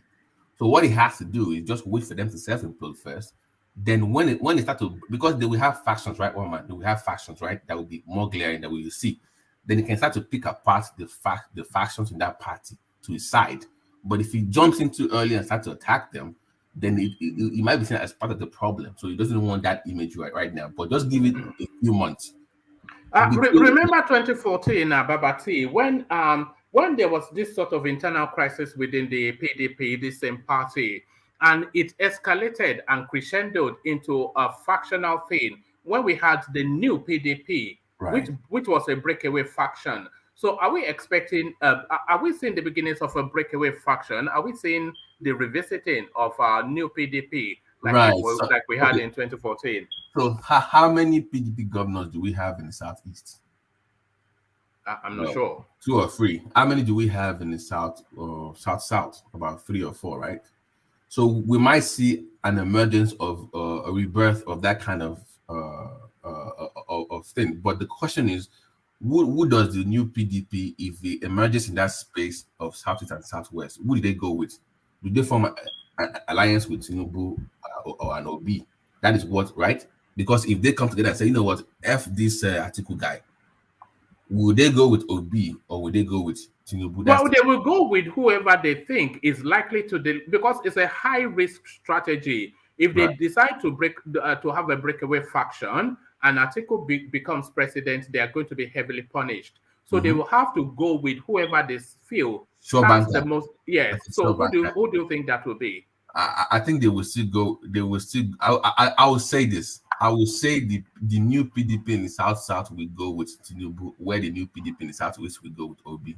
They will split. They won't have a uniform like a 66 votes. There will be some of them that will Do go. you think the new PDP in the Southeast will feel that Peter Obi has a chance of becoming president? Because of tribal sentiment. That is where I kind of spin that there will tribal sentiment. But again, it depends on how he plays it. Like I said to you, he has to wait until that group divides first before he pounces. If he jumps in too early, then Tinubu gets those people. But if you wait for them to disintegrate, all he has to play up is his old PDP card and say, I was one of you. I wanted to be part of PDP. I love PDP so much. Can I interject? But Atiku was the reason why I left. So he plays that old PDP card back, like that old tribal PDP card back to get those votes. Then he can get those support. But again, that depends on how because they will watch how he campaigns in the north. They want to see if he can make inroads. Allow us to contrast. Yeah, hold on. Sorry, Babati. Let the progressive come in, and then after the progressive Obodo. So yeah, the progressive. Let's hear it. Thank you very much. I think what you guys are just what you assume will happen with the PDP. I don't think that it will never get to that point, because don't forget, under the same platform, the Wike have a governorship candidate that he needs to get through. They have senators, House of Rep members, people that are actually contesting elections under the PDP. So PDP, as it stands now, they will maintain the status quo. The only thing they will do is that presidential election, they might just sell it out to a different candidate. And the idea, what Wike has asked Atiku to do, is almost an impossible task. If IU goes today, the whole National Working Committee have to go. That is how it works. And then it means that when you don't have a National Working Committee, you don't have a party. It's only 5 months to election. No, Atiku will not go down. They can have an interim arrangement. So I don't think there's a room for that anyway, because don't forget, before Secondus, they never had an interim leadership. And Wike had a Southern national chairman in the person of Secondus. He is the one that got rid of Secondus for his own personal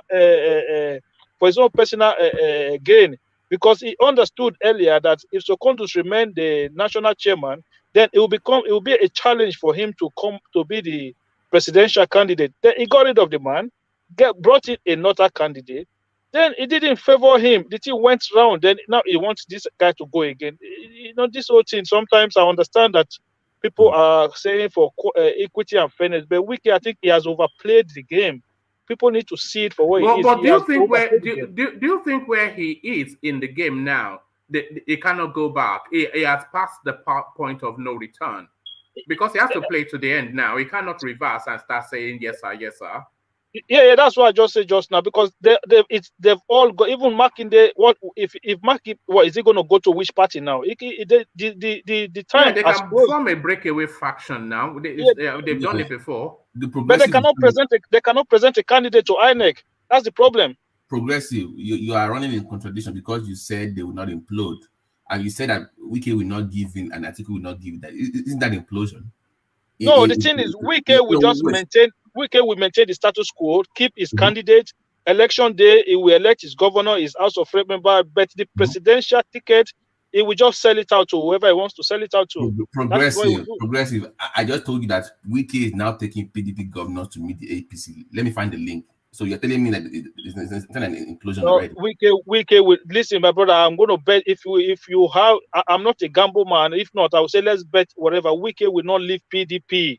He would rather work with team. I'm not discussing leaving. Listen, I'm talking about supporting whoever runs for office. No, I think you are saying the same thing. Well, I think that was what I said. That was what I said earlier. You are both saying the same thing. Yeah.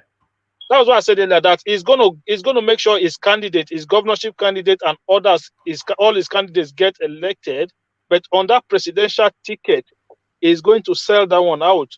if he does, I don't think Atiku will be able to give him what he wants. So what But happens And to PDP then? but can I ask you, is Wike Sorry? on Rivers State? Oh, hold on. Yeah, sorry, Obodo. Yeah, what was that? Is Wike owned Rivers State? He has Well, one vote. Well, it's the governor of River State, yes. Okay. But one man, I have to, that guy who's talking, what is his name? I think it should be my friend. What is his name? Well, there was Babati and then the Progressives. But here, I want to tell you, in Rivers State, Rivers as a state, Wike building bridges everywhere. Who built River State? Tell me the tribe. So sorry, where are you built going? River Where are State? you going? Where are you taking No, us? what I want to tell him that sometimes they're always talking about Wike got to River State. Wike. Let me just tell you, Obi, to go market, I said it. Obi will win River State. All right. When the time comes. We are what did he say? much Did he say Obi will win River? I don't understand. What did he say? No, that's what Obi he will said. win River State, yes. Okay. I Yeah, will tell listen, you. yes. We're on a debate platform, so everybody, we're all entitled to. Well, I'm this is telling it you, now. The we good, the are, bad, we and the are, ugly. we are talking. We are only talking. Yes. Small time. Yeah, that's one. We're all entitled to our own the position. campaign will start. The campaign will start. We're only asking Wike to the camp to Obi.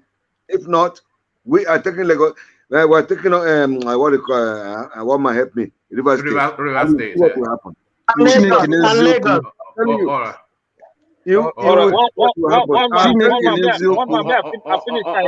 All right, thank you, Obodo. So this is it. You will see what will happen. The youths are moving now everywhere. Everywhere. All right, thank you, Obodo. In Nigeria, I have never seen this before. And you will continue talking of Tinubu, Atiku, PDP, APC. Sorry, Obodo. Can you hold on, please? Yeah, we have to talk about the political landscape, and there is Tinubu, there is Kwakwanso, there is Atiku, there is Peter Obi, there's SDP, there's Showore. So we have to talk about all the candidates to see who best fits. Obodo, your emotions are I don't know, man. That's from the left field. That is, you remember earlier, woman, I said that you asked me about the new PDP in that space of South Africa. Yes. And I said they might speak between Tinubu and so I'm leaving the room open for Obi in that area. I'm not saying that it cannot win; it's possible, but sometimes you must listen, and your emotions is too high sometimes when you react to this kind of thing. Just calm down a little bit, and maybe you can get a better thing out. Just emotional support for Obi cannot. You cannot objectively discuss Peter Obi. That's the frustration, and it has to be discussed. Yeah, the real thing, I was giving the guy a chance in that area, right? Remember, I said that you had a chance. Man. But now you're just coming back with all this different. Just listen for a minute and just maybe you listen a little bit. Yes, maybe we should send him to that Edo space where they do the screaming. Let me take you from that space to a different space, Babate, just to break away from the Obi space for a moment. Let me take you to this space, Uju Anya, the eminent once upon a time, now mired in controversy professor, that is inviting that the Queen should die an excruciating death. I am on the verge of losing my friends and connections. Uju Anya cries out after wishing Queen Elizabeth excruciating death. So the backlash heavy and vociferous, and she somewhat seems to be caving under it. Woman, let me just give you a brief answer and we can move on. She said she's an attention whore. Let's move on. Yes, but what attention? It is my suspicion that she wants to go into that enclave that is occupied by people like Chimamanda and Chinua Achebe. So that's Igbo elite, intellectual, nationalistic space. That space that Chimamanda occupies. Right. I think she wants a space in that. But this is the question: how does that benefit their cause for independence? I mean, Chimamanda, all those people still talk, like intellectuals. She's like a buffoon. So it doesn't help your people. You're getting attention for the attention's sake. You will sell some books later on in life. Good luck to you. But it's so deplorable at this time. Let's just. A lot of people will rally to her narrative. Especially when she hinges it on the Biafran atrocity. That's my point. Which is the raw meat to the East. Right. throw that raw meat to the east, And and it's feverish, and they'll just start how do gnashing. we even know she gives a damn about their movement? She's just using it She's just yeah, you know what I'm leveraging it. saying? It's a stepping stone. Just add the Queen of England, add Biafra, and get your. I'm sure our book sales will spike on Amazon. She will get more. Nobody knew her, but everybody knows her now. Exactly. So it's just pouring of your attention. So it's not even what let's just move on to something else, please. Just... All right, brilliant. Let me take you to this space. Sheikh Gumi quite vociferous in his defense of these elements that was not rendition to this time, but extradited from Egypt. Mahmoud's arrest, Gumi breaks silence, accuses DSS of terrorism. So he's saying then that the guy should be presented within 24 hours in a court of law, as stipulated by the Nigerian statute books, and that the guy should be released with an apology. All of the things that were requested from Nnamdi Kanu, but I was about to say, was he alive when Nnamdi Kanu was coming back from Kenya? You know, sometimes I think we live in Nigeria. Sometimes you have the northern Nigeria and you have the real Nigeria. It's like two different countries. Where was he when Nnamdi Kanu was being brought back from Kenya? So that guy, so for some reason, I think that hopefully we can have a new government that has the balls to lock this guy up. I mean, he has so much stuff on him. It's a deplorable individual, and he should be ashamed of himself for coming online to say such crap. So, but hopefully they can lock him up and just get rid of him. How he's still walking around with confidence is mind-boggling, one man. I don't know the kind of confidence he has that he can go talk to terrorists in the forest, come back, be on national TV. Okay, where is that Kadara girl? Where is she? Kadara, whatever that idiot. Yeah, Kadira Ahmed. Yeah. Oh, don't promote terrorism on TV. It's bad. But your same guy will go into the forest, come on TVC and have a full 2-hour interview, and you dare not say a word about it. The level of hypocrisy of these people is ridiculous. So I don't even. Hopefully they can just lock him up and throw away the keys. He's a very deplorable individual. Oh man, deplorable. All right. Pardon me. Dele Farotimi, he paints a picture. See if it is one that you admire. Atiku would have to rig massively in the South to win. So this is what he's saying. A Lagos-based lawyer and popular activist Dele Farotimi on Saturday said that Alhaji Atiku Abubakar, the presidential candidate of the People's Democratic Party (PDP), would have to rig massively in the Southwest, South-South, and Southeast geopolitical zones to win the 2023 election. Correspondence reports that Atiku is taking his 5th time at the presidency. He has had other unsuccessful contests for the seat under PDP and APC. Farotimi, in a quote tweet, permutated that the ruling APC with Bola Tinubu and Kashim Shettima ticket will definitely have a say in the Northeast and Northwest zones. He also expressed his belief that, on the whole, Atiku does not have a feasible path to victory. Atiku would have to rig massively in the Southwest, South, and Southeast to win. And Emilokon with Shettima, his Oga, will definitely have a say in the Northeast and Northwest. The North Central is breaking for Peter Obi, and I honestly don't believe that Atiku has an honest and viable path to victory. So this is how Dele Farotimi stands. Are you standing alongside with him, Baba Yeah, T? it makes sense in the way what he said, but the way he put it, I don't agree with.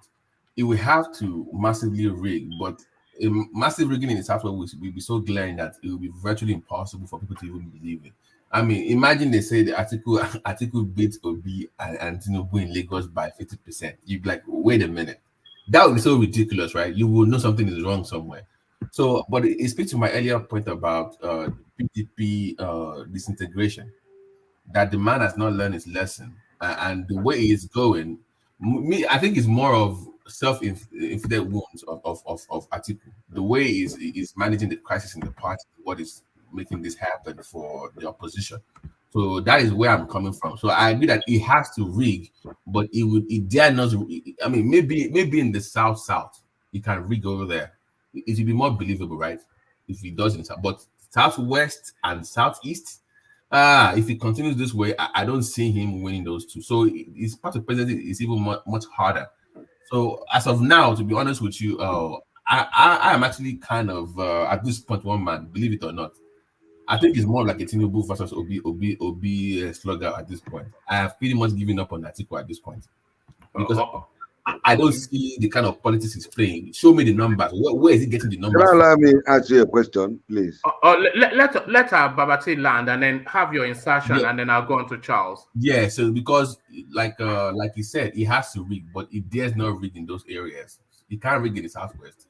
Southeast, I don't see him rigging. South maybe. But even if he doesn't rig in the south, does he have enough numbers in the north? Because he has the OVA's guy there. What's his name? Kwankwaso in the north as well. So I don't. Hopefully, he can finish in the top two for the second round. But even that, if the election was to take place today, I don't see Atiku finishing in it. If all of the players in the field, if they went to the ballot today, I don't see Atiku finishing in the top three, in the top two. Yeah, because yes, that's a very good point. That's a very good point. I don't see him. That gives Kwankwaso a space for second round, but I don't still get Atiku's politics at this point. It's very intricate to decipher at this point what he's actually aiming at, because it's not making any sense to me. So he makes a very good point about that he has to rig, but it cannot be in the southwest. I can guarantee that, because Emilio Kong will not let that happen. And if it happens, it'll be too glaring for everybody to see that this was clearly rigged. So that's not going to happen. All right, brilliant. Have that insertion, Obodo, and then we're going to Charles. Let me ask him a question. Please. One question. One man. Yes. Yeah, go on. Can you let me finish my? I think I have 2 more assertions to make. Then to engineer.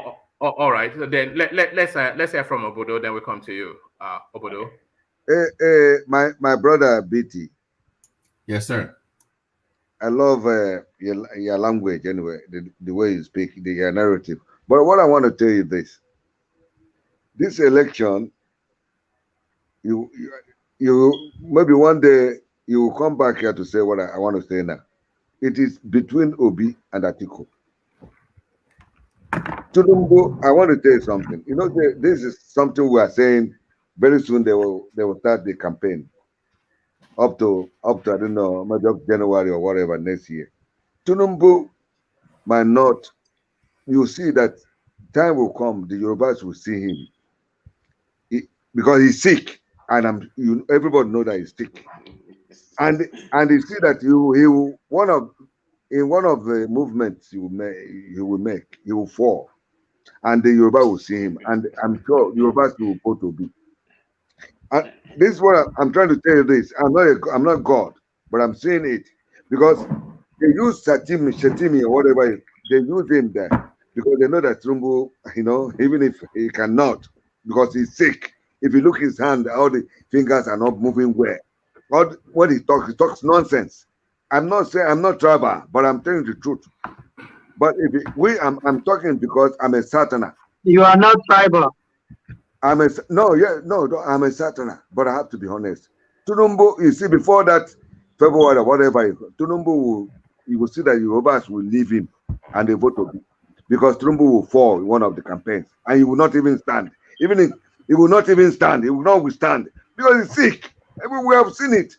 We're always talking about Tinubu. The election is coming up. It's between Atiku and Obi, and one day you will come out to understand and to say this, or to say this one day. That's what I want to tell you. And look, this guy said the like God. RB, wait, let me. Tinubu is a Yoruba man. Yes, he's my own brother. He's my father. But he is sick. He cannot. Nigeria, let me tell you, we cannot control saying all these things. Obi has gained everywhere.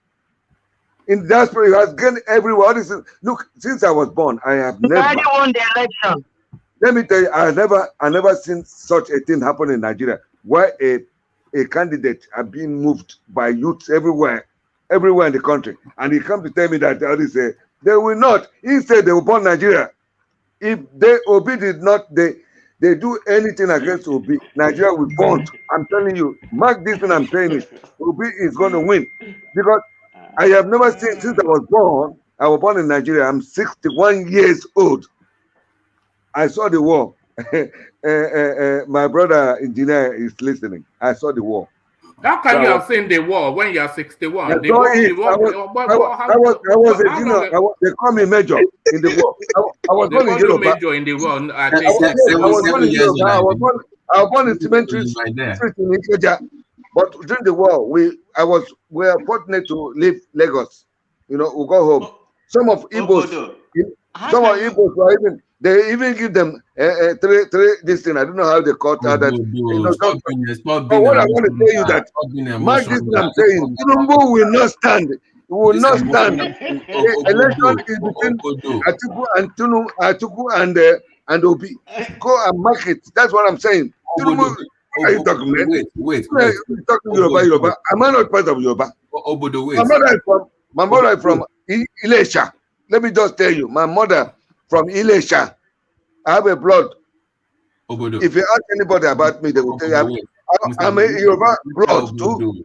Mr. Obodo, What are you talking? We don't have to always believe in all this tribal sentiment, all this I'm a Yoruba, I'm Igbo. But let us talk on competent. No, do you Obi is more better in the south. Hold on, Obodo, can you hold on, please? Obodo, do you even Obodo, are you even an watch- hold on, Babate? Obodo, are you an Igbo man? Well, I'm an Igbo man. I'm also a Yoruba man. And who do you support? Who do you support? Whom did I support? Yes. Whom did I support? I was supposed to be. But you don't believe in tribal politics. Yes, I don't. Yes, because all right. my brother. That How can he makes support? sense. Can I ask a question, please? How can he support somebody who is his hand is shaking? His leg is shaking. What is this going to represent? Can I ask a question, please? What are you talking about? Well, okay, I want to ask you. No, okay, hold on, Obodo. Take a question. Can you hold on? When I say hold on, then please move on. Take a question from. Hold on, Babate. Take a question from engineer Obodo. Take a question from engineer. Greetings to you, Obodo. My brother, God bless you. Thank you, sir. Just a quick one. If Peter Obi is not there, let's say Atiku and Tinubu, who will you select? I will select Atiku. Okay, that's fine. All right, to you, Babate. Babate. Yes, okay. Obodo, this is very heartbreaking that you don't listen. I'm sorry. You just heard us talk about, I gave your man a chance in the South. I said, as the PDP implodes, it gives Obi an opening. So it has a chance. So why are you letting your emotions run wild? Just calm down and listen. You are making this thing too tribal and too emotional. Okay, just calm down and listen. I give your man a chance. He has a chance. Don't make this too personal. I'm sorry for that. Okay. All right, thank you. So let's go on to San Diego and take San Diego to the Uju and Ya space. So she's now feeling the weight of our commentaries. So your comments on that, Uju and Ya, she's feeling the pressure inviting the Queen to burning hell. Well, I think I got your point about feeling the pressure. I think the pressure is coming from some of her comrade, like within the department that she work at. It's not from outside like Jeff Bezos. I don't know why Jeff Bezos, made it, and I don't know why. Well, I can't say I don't know why. Maybe what she said. Like I said yesterday, I don't agree with everything that she said, regardless of how I feel about the Commonwealth. Like I always tell you that. The Commonwealth stuff, I'm not necessarily into that Commonwealth, because there's no benefits that we benefit from that. But that's her opinion. But my main point is that even I thought that's how she feels. Of course, she's a feminist, so I know, knowing how, she's very outspoken. Maybe she just want to make a statement, but that was the wrong time to make that statement. And I don't think she's gonna have. Have we lost you? Knock. Oh man. Is Oba there, or did he freeze up or something? Look at that. The spirits have taken the Oba. So the spirits have taken the Oba. Obodo free him. Obodo free him. He's sorry. He's sorry. Free him. all right, we've lost to San Diego, so we go on from you then to Charles, who hopefully is still there. Charles, are you ready to go? Charles Annex. Oh, okay, we don't have. I'm here. All right, brilliant. Always a delight. So Charles joins us, and to it then, Charles, the invitation by Peter Obi, a calculated gamble, some people might say. Peter Obi gives only condition that will make him stop campaigning for presidency, and is inviting that if anybody can establish that he has financially misappropriated funds when he was a governor, that he will step down. Even a shishi, he will step down. But then, of course, there's plentiful. So what gamble do you think is making with this bold assertion? Is he just feeding raw meat to his pets in the obedience space? I think he's just. I think that assertion was a wrong move by him, because I see no reason to start chasing. You want what? You want to already? You're the one putting fire to your house when everything is all cool and calm. You don't need to start feeding the opposition, giving them an assignment to dig for facts for them to score an easy victory. If they actually want to actually get rid of, they would dig deep and get dirt on him, because there's no Nigerian politician that is clean anyway. So I think he, for some reason, I really don't know. Like I've said countless times, Peter Obi's advisors are doing a shoddy job. The people who his electoral team are doing a terrible job in portraying him, in terms of bringing him out, campaigning for him. He really didn't need to do that. No one does that. Why would you try to feed? He's not even feeding his supporters anything, as far as I'm concerned. He's more or less feeding the opposition. Because if I was an APC supporter, I'll just ask one of my organization teams to spend the next 1 month gathering debt and using it. Because I can imagine, okay, if there's a form of maybe a debate now, do you understand? And I have all those facts with me, and I throw it at him that, okay, you said that we don't even need to debate. You just said that if so happens, you won't contest again. So these are the facts. Can you defend yourself? That's the end of the whole debate now. Do you understand? So I think he's as I've always said, he's like a poor politician. I'm Igbo, by the way, but he's not, he's a poor politician at the federal level. Why do you think the political space has not attacked the Peter Obi space yet? Because it's not yet been really attacked. So why do you think that is? I think, in all honesty, I think regarding APC, the ruling party, I think Peter Obi is irrelevant in the scheme of things. Because, first of all, his party is just starting in terms of his followership and everything. And he himself is not really... His supporters are making noise. Do you understand? But the party itself, Labour Party, it's not campaigning that well to actually pose a threat to APC or PDP. Do you understand? So I think, really, as far as I'm concerned, there's no need to start to even attack him. If anything, it's PDP. And I think the real reason why even PDP, APC, everything is just docile and lackluster this electoral campaign is because I foresee an easy victory for APC. Because the most excitement is being generated by us online folks. The political space is not actually. It's only Peter Obi that is talking. Nobody else is saying anything. Ordinarily, in all honesty, what do you think APC can campaign for? As far as what is happening in Nigeria now, tell me what they can campaign for. The truth about it is that APC has no business winning 2023 election. Like, nowhere in the world will this kind of party, with what they've done, their track records over the last 8 years, they have no business campaigning for the next election. But for some reason, PDP as an opposition party, as far as I'm concerned, this is meant to be an easy victory for them.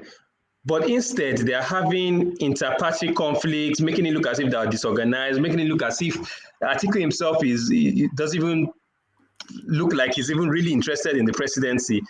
So what happens is that people are now like, why would people, even particularly me, I won't bother voting for PDP because I'll feel that, look, first of all, the party itself is not in a good state, they're disorganized.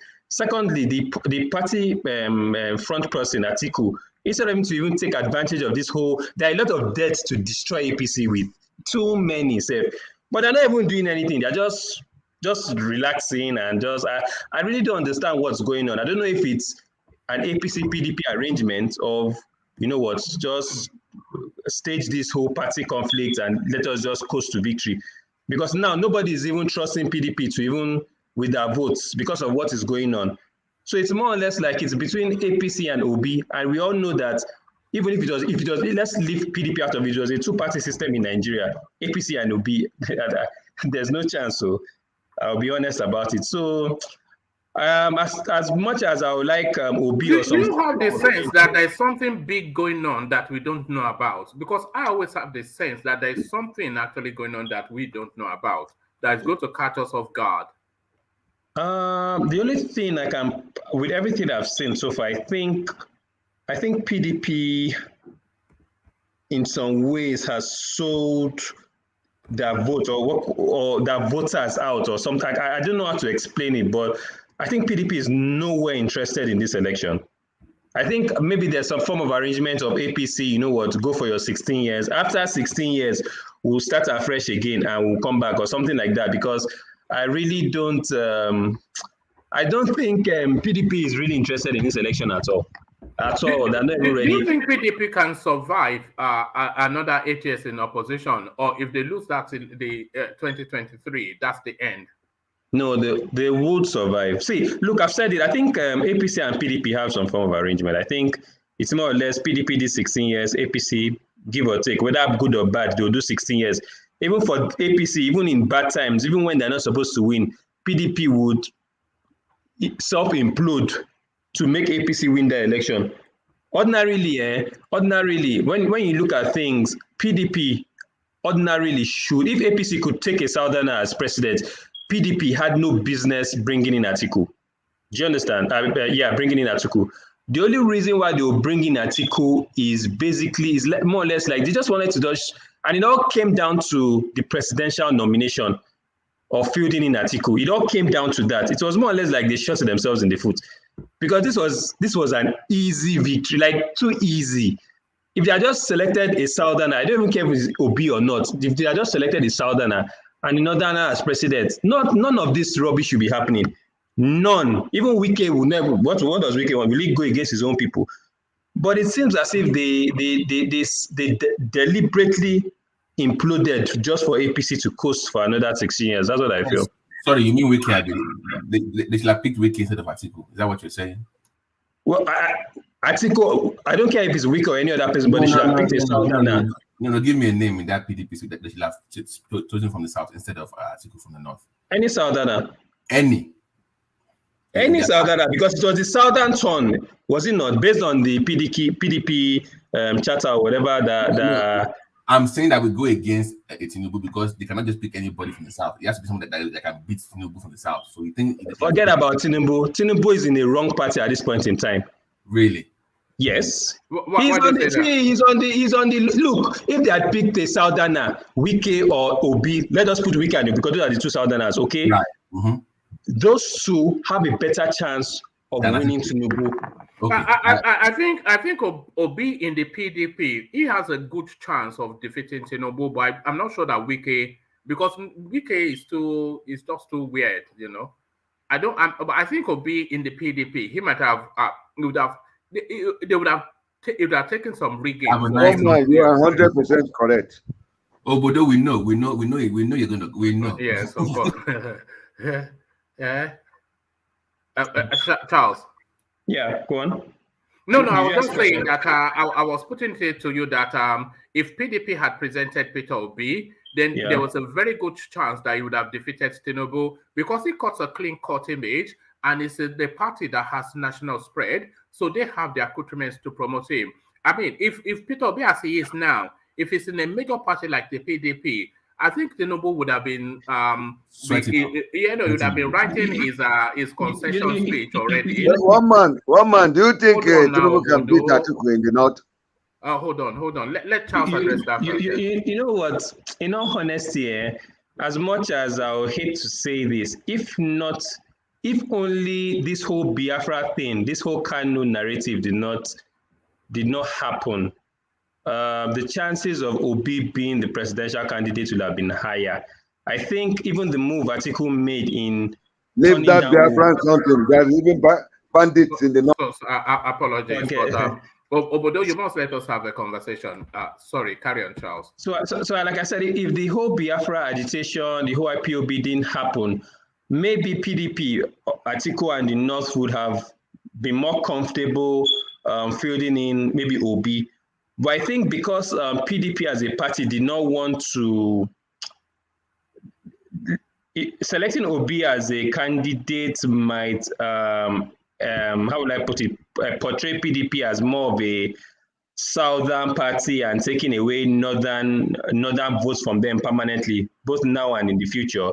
They just played it wise that, you know what. But you are talking, you've been voting the Hausas, Funanis for many years. You saw those minorities in the part against the Yoruba, against the Igbos. And today, what we again? They took all your oil, they took everywhere, and they're still talking about all nonsense, man. Stop that nonsense. No. You must let us conversation now.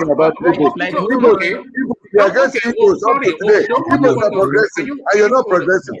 And you're Stop being emotional. Stop being emotional. Calm down. You see, that's the problem, and they've said it. I'm Igbo. I've told you a number of times. See, that's the problem with us. You understand? You have to be. And one man has said it countless amounts of times. We need to be strategic in our games. It's not by throwing emotions or throwing tantrums or being agitated or stuff like that. Nigeria is a system that, if you like, agitate from morning to night. If they don't want you, if they don't want to give you anything, they won't give you anything. They will even throw you out to the dogs. You understand? So we as the Southerners, Igbos especially, we need to cool down, make amends. Whatever bridges we've burned, we need to fix them up. Play a fool for the time being until when you get to that office. Then you can, if you like, you can decide to do whatever you want to do. But at least play the game properly. That's what I'm just saying. And the best strategy for that game is Peter Obi. Because Peter Obi is right across the board of Nigeria, is this acceptable face, and excuse me, but he is the acceptable face of the Southeast. Is likable, is presentable, is not technical. And even him selecting a northerner as his VP was a smart move. He might not win the election and everything, but it still portrays him as somebody that really doesn't have any grievances. Like, he's more or less distancing himself from the whole Fulanization or Hausa this, Hausa that to the Igbos or stuff like that. You understand? So he's more of a people's person, irrespective of religion or ethnicity or anything. He does what it has to do to bring everyone together. So unfortunately, I don't see him winning this election. I think it's Tinubu. Tinubu is winning this election, give or take. In many ways, Peter Obi has already won in so many ways, you know. Yeah. So if he doesn't become the president, he has not lost anything, and he has won several things, you know. So he's not a loser if he doesn't become the president, because the victory that he has already gotten, he's swept across the country, he's brought acceptability to himself. Is pulled is silenced the guns in the Southeast, and is one on so many fronts. Also, he needs to. I think he needs to. Well, maybe that will be at the later end. He needs to, at the end of the day, even give or take, and caution his supporters not to be, especially they are too far gone now. Yeah, not to be like he needs to caution his supporters, because if the election result comes out and APC wins and there's some form of violence, it tarnish his image and the image of Labour. If I Labour Party, it depends on how far the supporters go. That party will just turn to a party of nothing to campaign. One man, can I interject, please? Yeah, come in. Oh, thank you very much.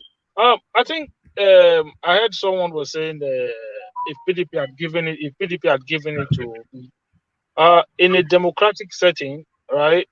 Nothing is given to anybody.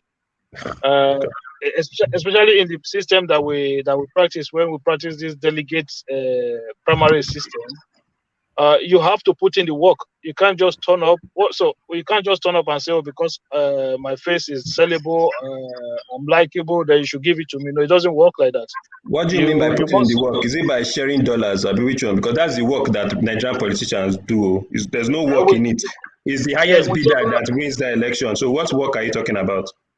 Whichever way you want to whichever way you want to apply your own opinion to it. I am not there when they share any money, so I'm not going to insinuate or something that I'm not in presence of. So what I'm trying to say is this: before Obi came out to contest in that primaries in the PDP, please can you tell me where Obi was? Was he participating in PDP activities prior to that primaries? Did you notice Wike presence for how many years before that primaries took place? So people who had done the groundwork, people who had crossed carpet across the country, who during the conventions were able to put people in different parts of the country. They did the groundwork. So when the time come for them to benefit it, you said, "Oh no, because somebody's face is pretty." No, it doesn't work like that. It's primary. It is a democratic setting. You go to the field, and then if you win, congratulations to you.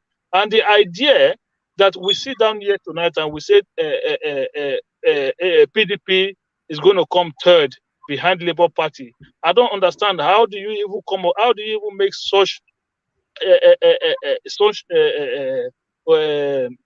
comment in the first place? Because you need to understand something. If for a political party, for you to call it a political movement, right? For you to call it a political movement, I have not seen any single political heavyweight, whether a governor, whether a senator, whether a House of Rep member, even whether a city councillor, that have defected to the Labour Party. How do you think elections are won? Even in the West, even in the United States, even in the United Kingdom, you need people in these places to organize for you. So the idea that everywhere in Nigeria, don't you see the youth everywhere moving? Don't you see them? The idea that we think that these people who are doing a march have all of a sudden they become an organizers. Well, this is my brother. February will come, and all of us, God will give us life. The progressives, these people doing the march, they are the people that are going to vote, because ultimately, what it all boils down to is the vote, isn't it? And if one of the activities that we are seeing around Peter Obi, if it translates into votes, then it will certainly be a factor in the election. Yeah, it's the vote. We saw the vote in Ekiti State. We saw the vote in Osun State. I don't know, maybe there are other samples that we want to use. And in Nigeria, we don't have a proper opinion poll that we use. I understand that what our people need to realize is that there are elections outside our major cities. That is what people need to understand. So when you have people marching in a major city, in every city that you have, there are hundreds of towns and villages around that cities. So people need to begin to take those things into consideration. When you go to the United States, you see Democrats will win election in the town. Republican will win their election. They will win the whole state by winning those small towns and cities around. So we need to understand all of these things. The people, for the fact that even southeastern politicians, the big wigs are not even decamping into the Labour Party, that tells you something. I don't even know where do you want to start from if your own people are not even buying into the idea. I think what you are talking about essentially is structures, and I think this is something that they are aware of. But the political space is evolving, and I think there are still a couple more phases that for the Labour Party and Peter Obi to unfurl, in order to tell you that they're in it seriously. In my own opinion, regardless of what anybody thinks, the election is still between APC and PDP. That is what I think it is. But Peter Obi is keeping them honest now. So yeah, of course, those are the two major parties, but you cannot say Peter Obi is not keeping them honest. No. Nobody's saying he's not keeping them honest. People are just saying, oh, it's between Atiku and Peter Obi. It's between Tinubu and Peter Obi. No, the election is still between the two major parties. Let us get that one out of. Let us just be clear about that. It's to the will Labour Party do well? Yes, presidentially they might do well. Politics is not static. Is fluid, and it's the fluidity. The voice of the people is the voice of God. When you see the people going out en masse globally all over Nigeria chanting this man's name. You have to permutate that to the elections.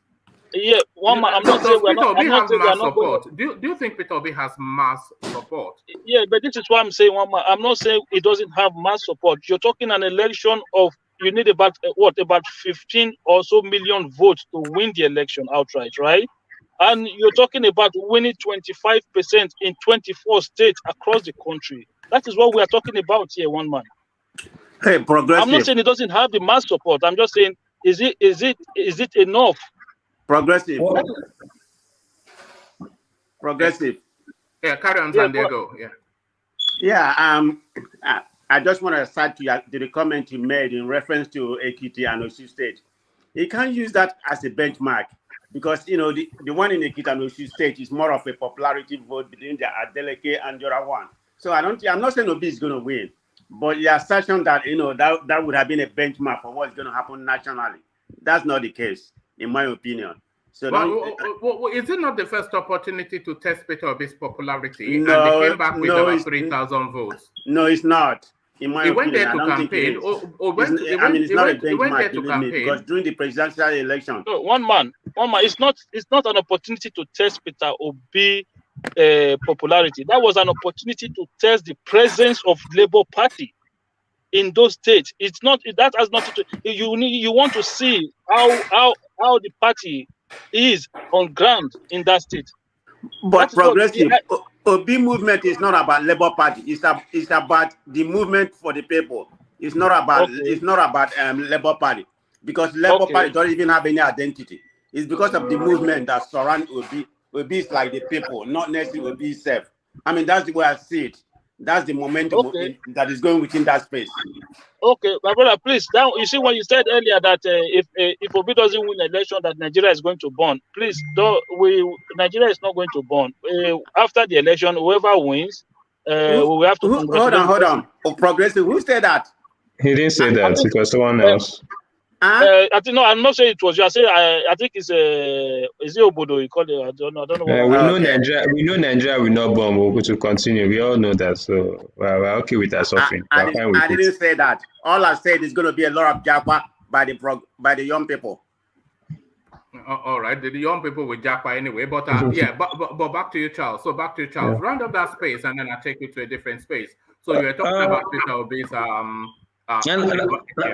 Well, basically, I think the election will pan out this way. I've said it countless times. PDP is just selling out. I don't think they're really interested in these elections. It will be more or less APC. PDP will definitely come in second. Even if you think Obi, they will definitely make Obi. This will be the best way to make a party. The best way to subdue the Obi movement will be to make the voting outcome of the election so irrelevant. I don't know how they will do that, probably by downplaying the numbers, that it would throw us back again, hit us back with reality that we're just making noise. You understand?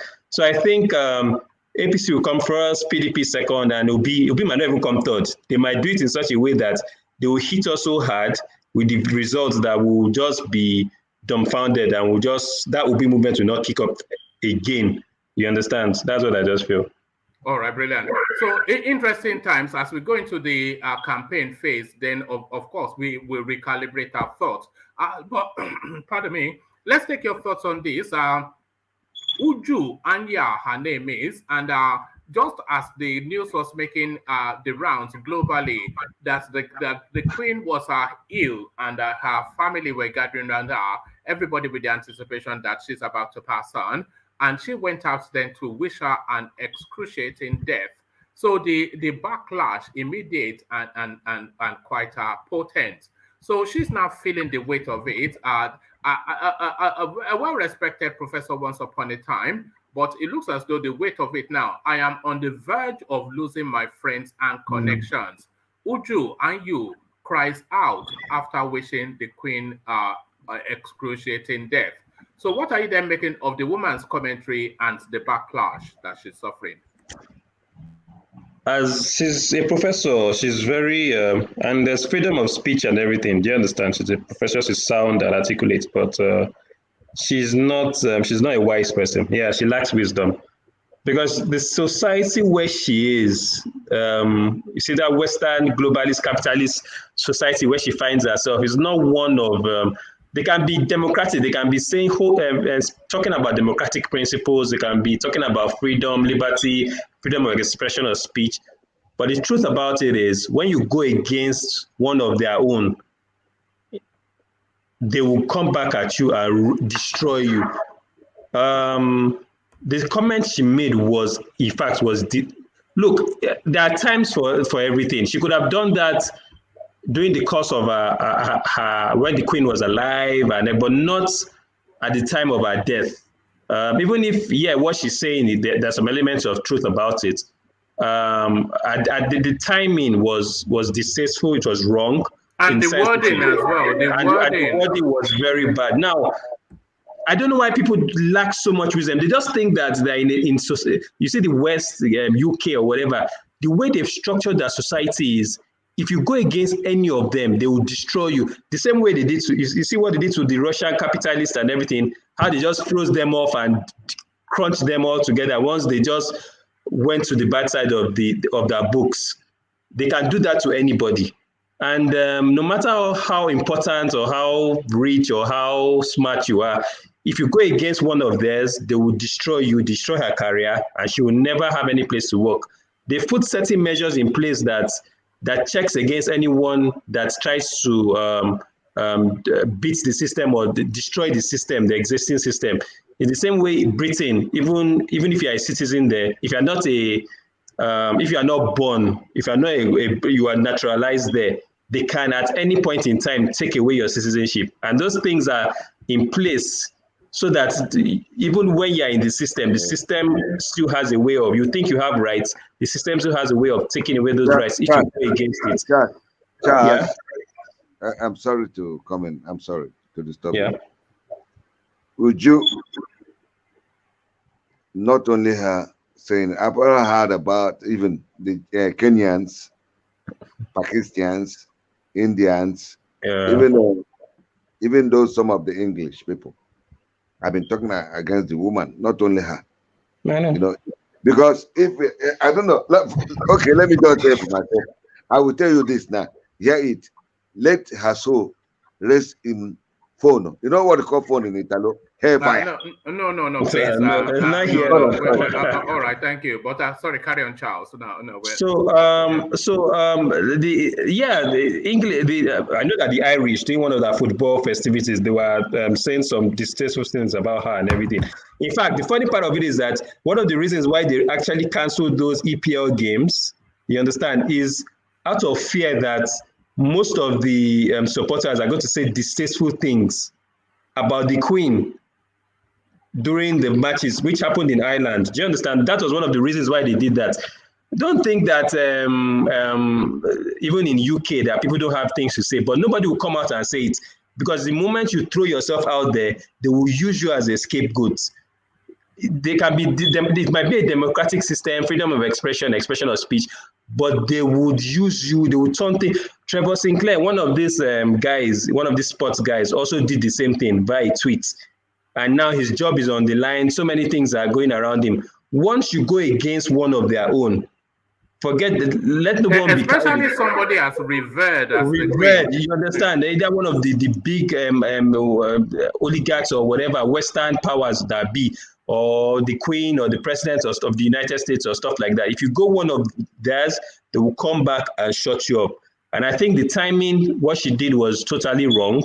And she will learn better next time. But she will learn the hard way, though. No, she will learn the hard way. It should prevent. One of the reasons why they use her as a scapegoat is that it to prevent any more form of dissent against. You will think twice before saying things again. That's just it.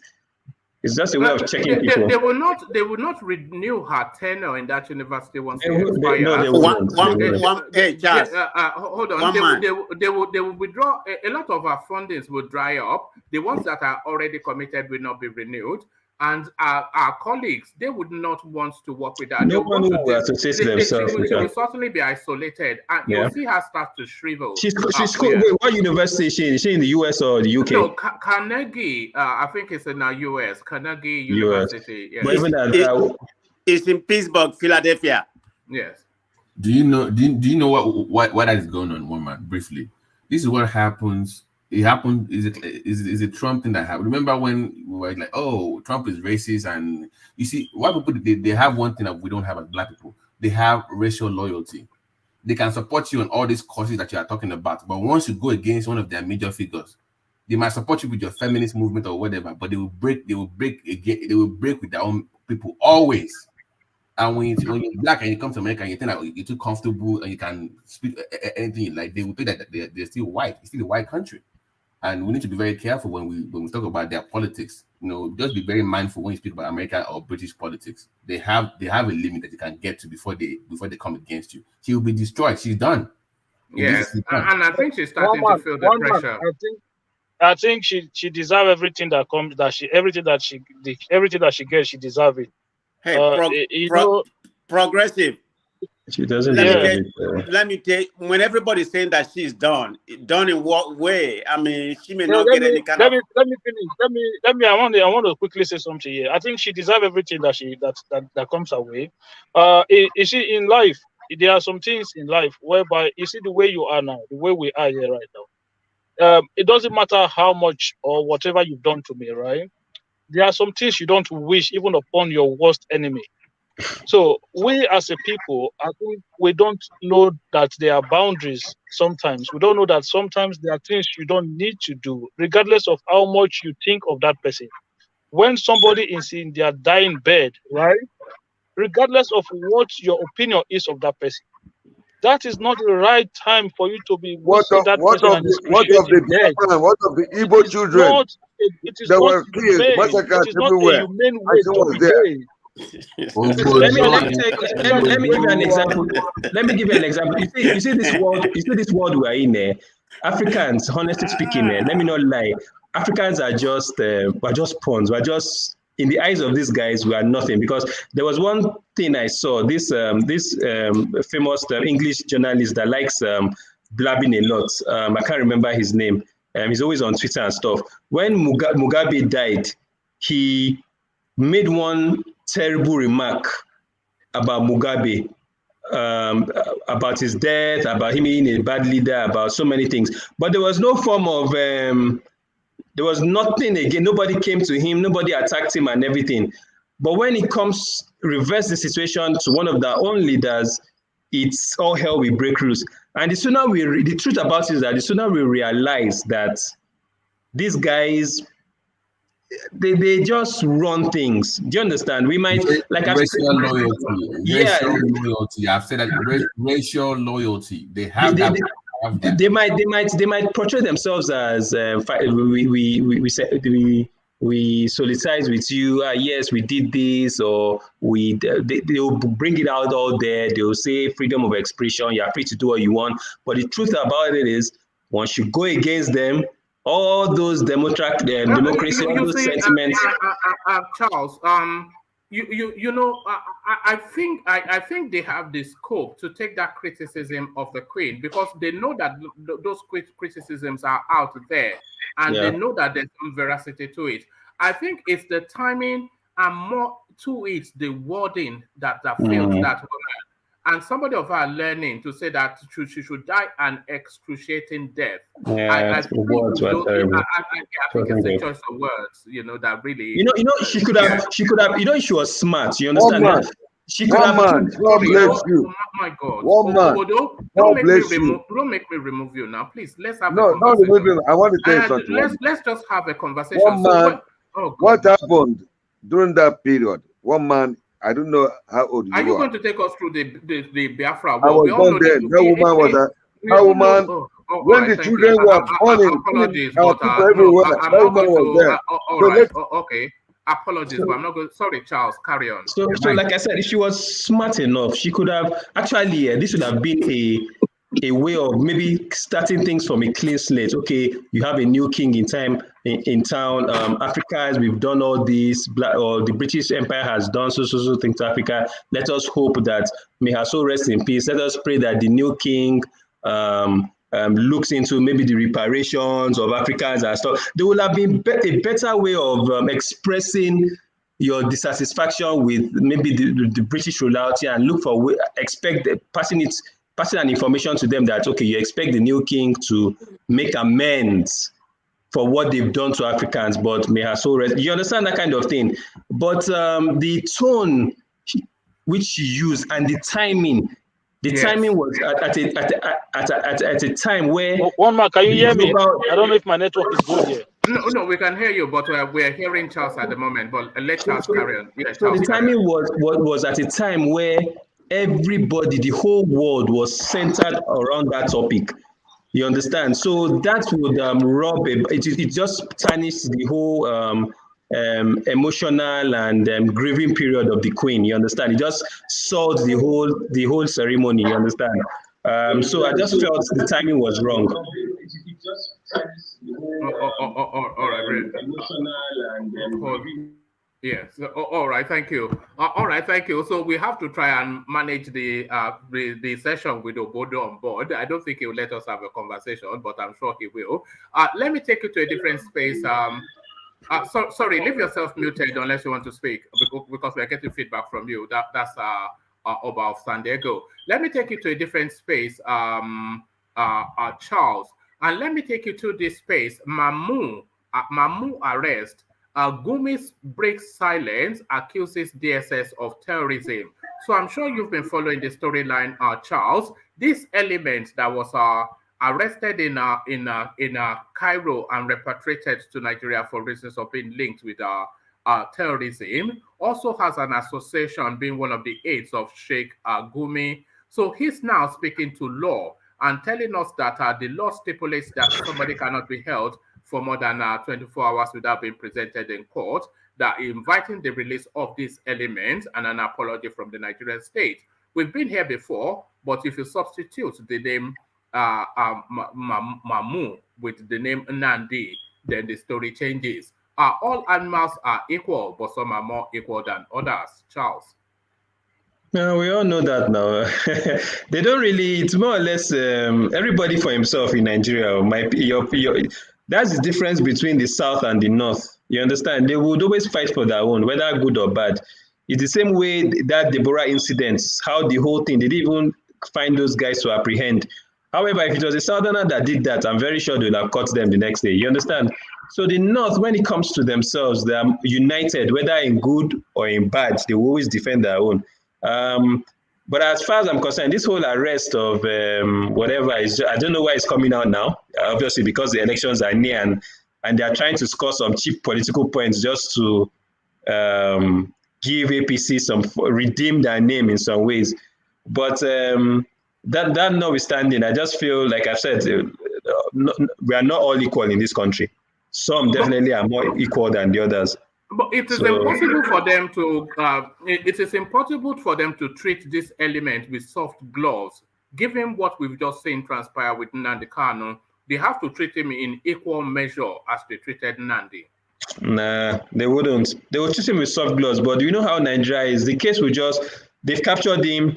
That news has made the headline. Everybody's saying, okay, APC, they're doing something about terrorism. Give it 1 or 2 weeks, everything will just die. The whole case will just die out. We won't even know whether the guy is in DSS custody or is even in his house or he has even traveled back to Cairo. I don't think they would. They'll just end this case. They've achieved what they want to achieve, which is that in terms of security, APC is doing what it needs to do to apprehend all these suspects and stuff like that. They've gotten that point. As a follow-up to that arrest, we will never see the light of day because we won't see any court case, we won't see any activity whatsoever, because that might rub on the bad side of, especially of Northerners and stuff like that. So I think all this is just a smoke screen. There really isn't anything that they're going to achieve by doing this.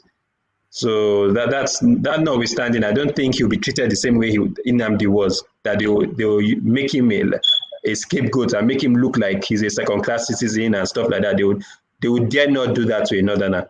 So not during elections. Sorry, did you want to interject, about San Diego?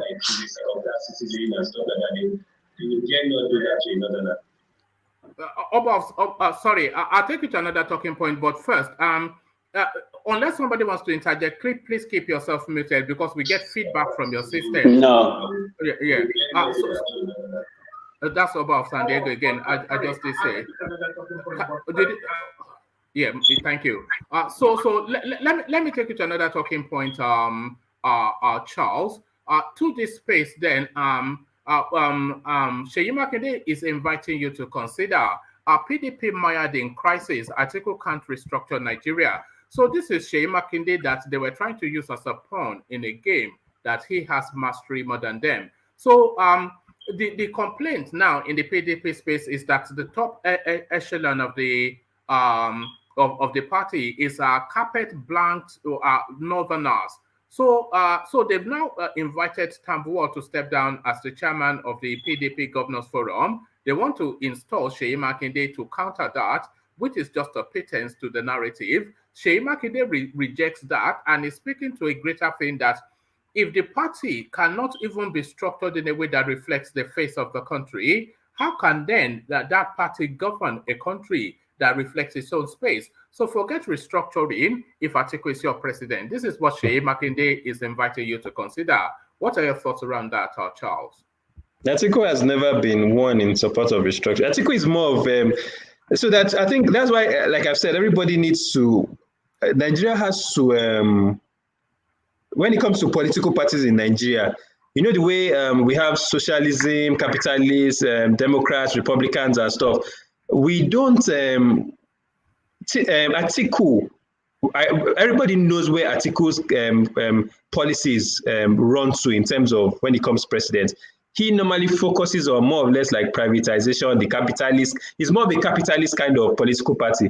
He has no business with, when it comes to the things that has to do with the socialists or the masses or things like that, like restructuring or things, that has never been his own concern. Most of his own concerns deal with capitalism, how to liberalize the systems in terms of open market system, enrich your friends and privatize this or that is what Atiku's policies are. What of Tinubu? Oh God. Can you one mouth boss and I will have to remove you, but sorry, carry on, Charles. So yeah, so Atiku has no business. He has never been that kind of even especially, and we all saw that, especially during that tweet that he recalled his tweet and everything. He's never been. It's obvious that he's not more of he's not a nationalistic figure that tries to embrace everybody. He embraces his capitalist friends. So he embraces. In terms of business, in terms of I will sell you PHC and I will sell you Nitel when I become president. That is what he does. That is his own way of bringing his fellow capitalists together to his own table. That's what he does. But when it comes to things like restructuring, making people feel equal, no, he doesn't do that. Atiku is not that kind of person. So we shouldn't expect anything regarding restructuring around Atiku. Not especially if the system in itself benefits the North that he's going to depend most of his votes from. He's not going to change that system, not at all. Is the political journey highlighting the frailties in Atiku's leadership skills? Because we saw it under the Deborah space. When he moved with populism to quickly go to that space, but then when he got the warning from the North, he quickly deleted the tweet. So that was one. But then the management of the crisis within his party is two. A long time ago, he should have invited IU to step down, and he has vast influence across the country, and he could have handpicked a southerner that he knows will be loyal to him. No. He's not going to do that. He's not going to pick any side. Look, I think he depends. First of all, he's lost. Let's even look at it. Let's even rationally look at it. Because if I was Atiku myself, I wouldn't change IU. Because if it is because of Wike that you want to change IU, because it's Rivers State you are fighting for, if I'm correct. If it's the votes for Rivers State you are fighting for, because I know based on things, Obi, the campaign and Labour Party and everything, PDP has lost most of the Southeast states, if I'm correct. So I would not, because of one state, Rivers State, or what, I won't do that because the Rivers States, if I compare the votes I'll get from Rivers States and what I stand to lose from the north if I remove IU, it's almost like shooting yourself in the foot twice. It's the same thing he did to Obi that he now wants to do to IU again. He won't do that now. I won't do that. I would leave things as it is. But Obi is fast evolving the narrative into a north-south divide, and if it turns into a north-south divide, which is a north-south chasm, which is fast turning into, I think we will be the loser for it, because increasingly the South are paying attention to what Wike is saying, to say why is the party wearing so northern a face. So he has to yield to him. I cannot see why. There's something going on, which I really can, because if you look at things now, they're painting PDP as a northern kind of a northern party. It's no more because especially now that Obi has become the southeast is no more with them again. It's now this whole party conflict is they're now portraying it as a northern kind of party. Do you understand? Labour Party, the news, they're portraying it as a southern kind of party. You understand? So if you look at those two things now, because that is what is selling right now, the only party that you are saying that is more okay, Tinubu now. I don't know even where we even put Tinubu, because Tinubu is a South.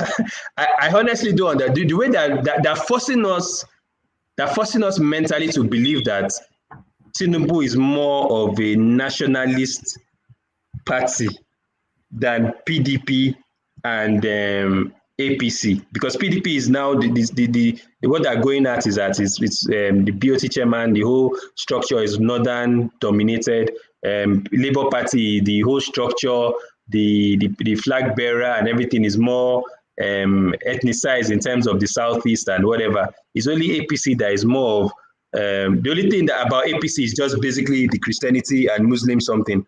Do you understand?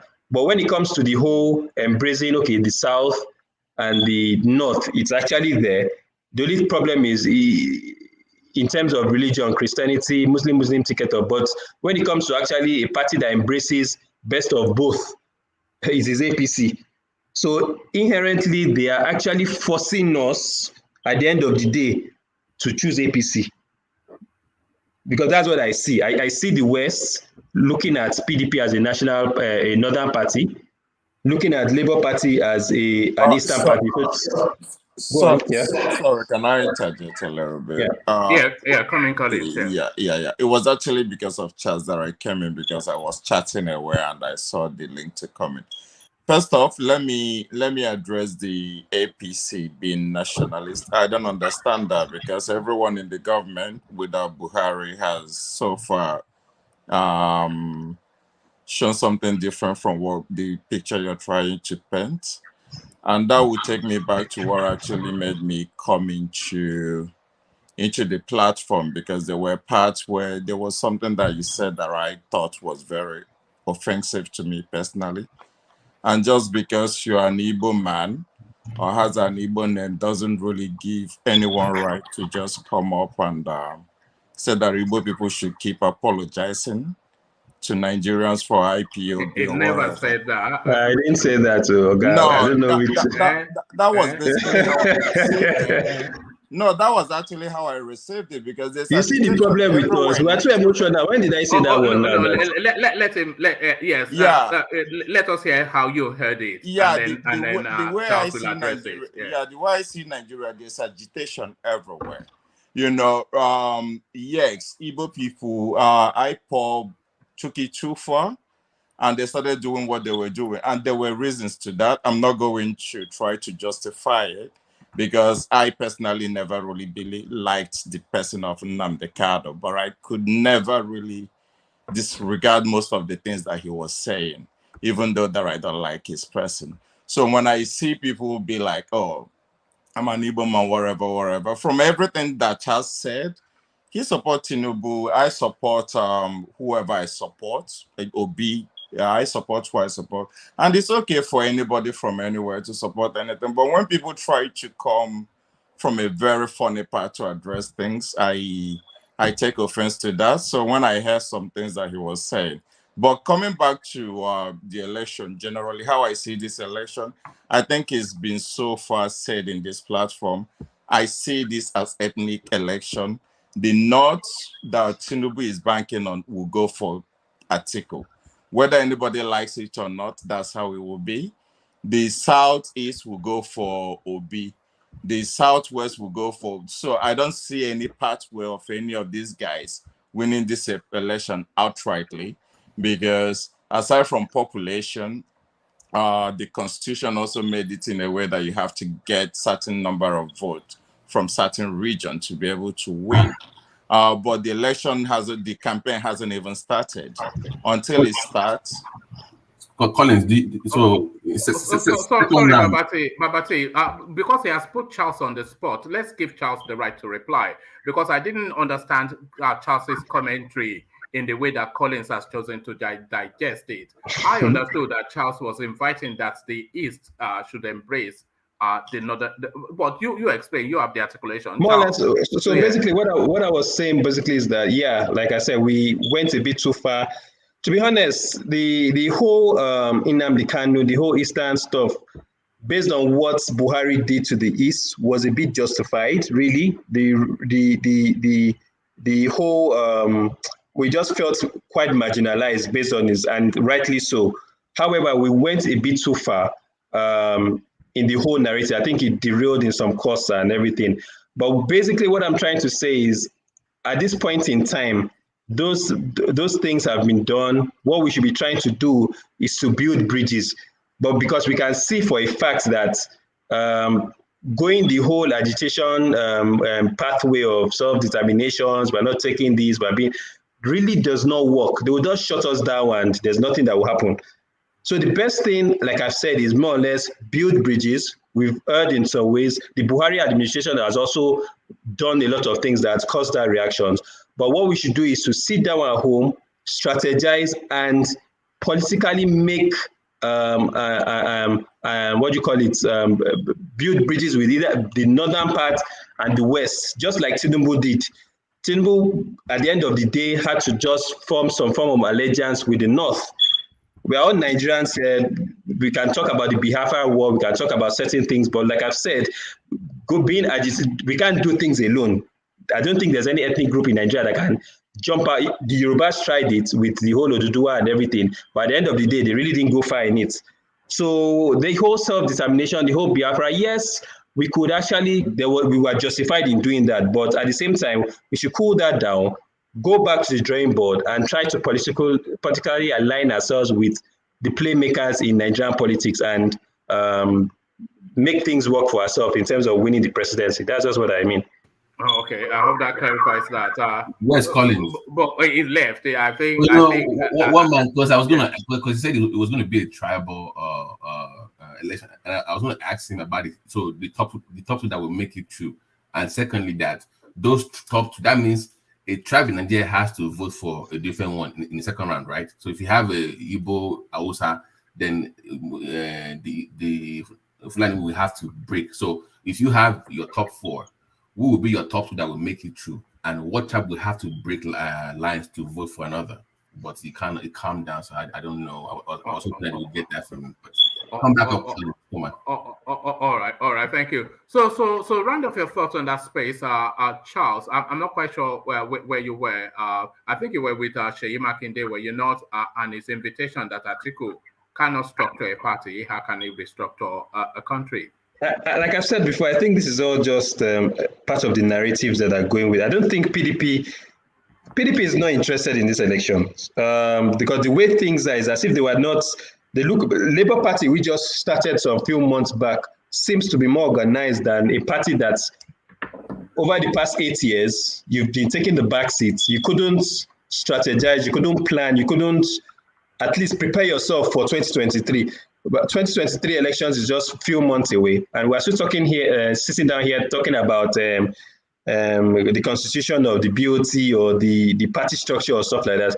I really don't think they are in any way serious about these elections.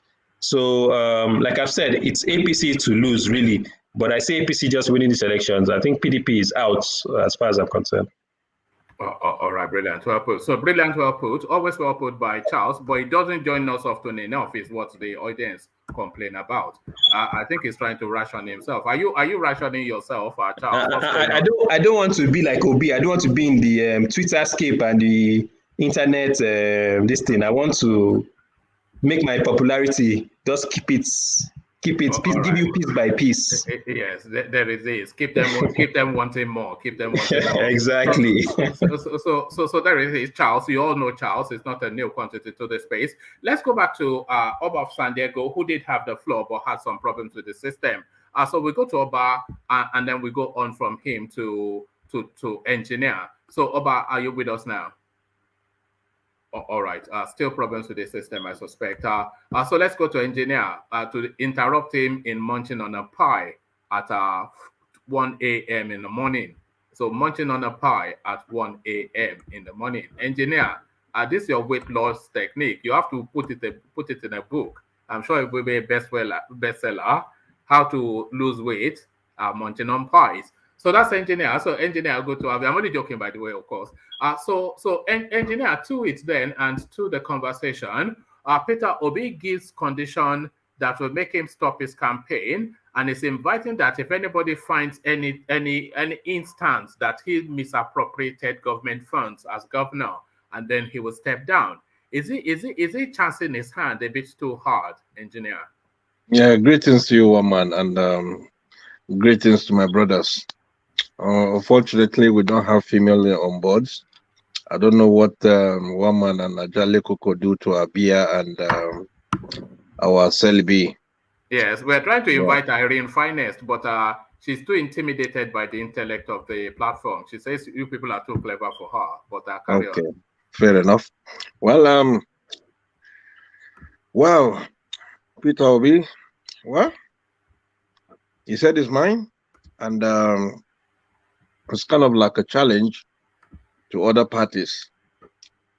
But one man, something we need to understand here is, I must be honest, why are we championing these people here? We are all used to these people that have been in power for long. They have been in a place whereby the Nigerian money they have enjoyed. So why are we here suffering, arguing, fighting ourselves over these people that have been into that politics for more than 10 years? Is this a campaign speech? Are you about to declare, engineer? No, I'm not declaring nothing, one man. It's just we the youth, we need to start thinking up. We need to start thinking way forward, because let me say this, one man. If today Obi become Nigerian president, with the calamity in that country, with the atrocity that is going on, if he spend 4 years, people will end up saying even Buhari is better. That's who Nigerians they are to you. Because the way the country is going is completely, I think even though we have a kid, a 1-year-old baby can still testify. Because the country, everyone knows now that the hardship has been triple. So now, if Obi gets in, before he will end up solving some part of the issue, remember 4 years will be gone. And that's when people will start asking questions, what is going on? I give you example with Jonathan. What happened with Jonathan? Jonathan become Nigeria president, and most people, they say, oh, he's not strong, blah, blah, blah. He is not doing well in terms of security. The same we here today, fighting ourselves, we vote for Buhari for change. So where is the change today? The change has become a massive change. And the same way again, we are championing all these things. Peter Obi is there. Let him move forward. But the question is, the country is completely sinking. If today he is let's say Obi has become Nigerian president, how can he solve the problem with all these things that is going on in that country? Remember what happened to the southern president? They said it's not good, and history will repeat himself again. They'll end up saying, "Oh, Obi is there. He couldn't solve nothing." You understand? Rather, maybe they'll end up even molesting him, frustrating him more. And they'll end up saying they even prefer another Northern. So sometimes we need to think very well. These people, they're into power. They have been there in Nigerian politics. They haven't fixed nothing. So even though they come into power today, I don't see them fixing anything. So it's down to us to start looking for a youth that have upstairs. And it's something that we need to sit down and we know the problem. We can discuss the problem and sort it out. But each time we always champion these people. That's the thing that bothers me at times. Honestly, I must be honest and being sincerely to all of us. The country, we all know. There's nobody in the youth space, though, that is showing any indication that people can rally around. Yeah, but one man, this is what will happen. If today, all these criminals, if they end up saying, okay, can youth bring us someone to come and challenge us, or bring us someone to join into the politics and see if they're going to become a Nigerian president? Give them that trial and you'll see what will happen. You will absolutely see what will happen. If today the Tinubu, the Peter Obi, the Atiku said, okay, can youth come out today and bring their own politics, or they form a party to present it to Nigerians that, okay, come out, let's see what you guys can do. I believe Nigeria will do better. Nigerian youth will do good. Or if we keep on doing all this all the time, we're not going nowhere. We're not going nowhere. But engineer, so famously, a good 70-something% of Nigerians fall within that youth space. So why is it then that there's no real youth candidate in the election, or has ever been? How come? Why is it? Because these people won't give us the chance, one man. Yeah, but you have to take the chance. They're not going to give it to you. We know that. So how come there's no youth that is coming up? Because we always think, we think straight. We use, I don't know how to describe it. We always put force into something. These people, we all know, they are all old people. You can't use force on them. You have to use the logic. Because if you use force, they will just make a phone call. That's it. If they make that phone call, that's it. They will now end up saying youth have become cultic, become criminals, become what? You understand? They will start using some language that you're threatening them. So the best thing is to use the logic to follow up these people and to have a discussion with them.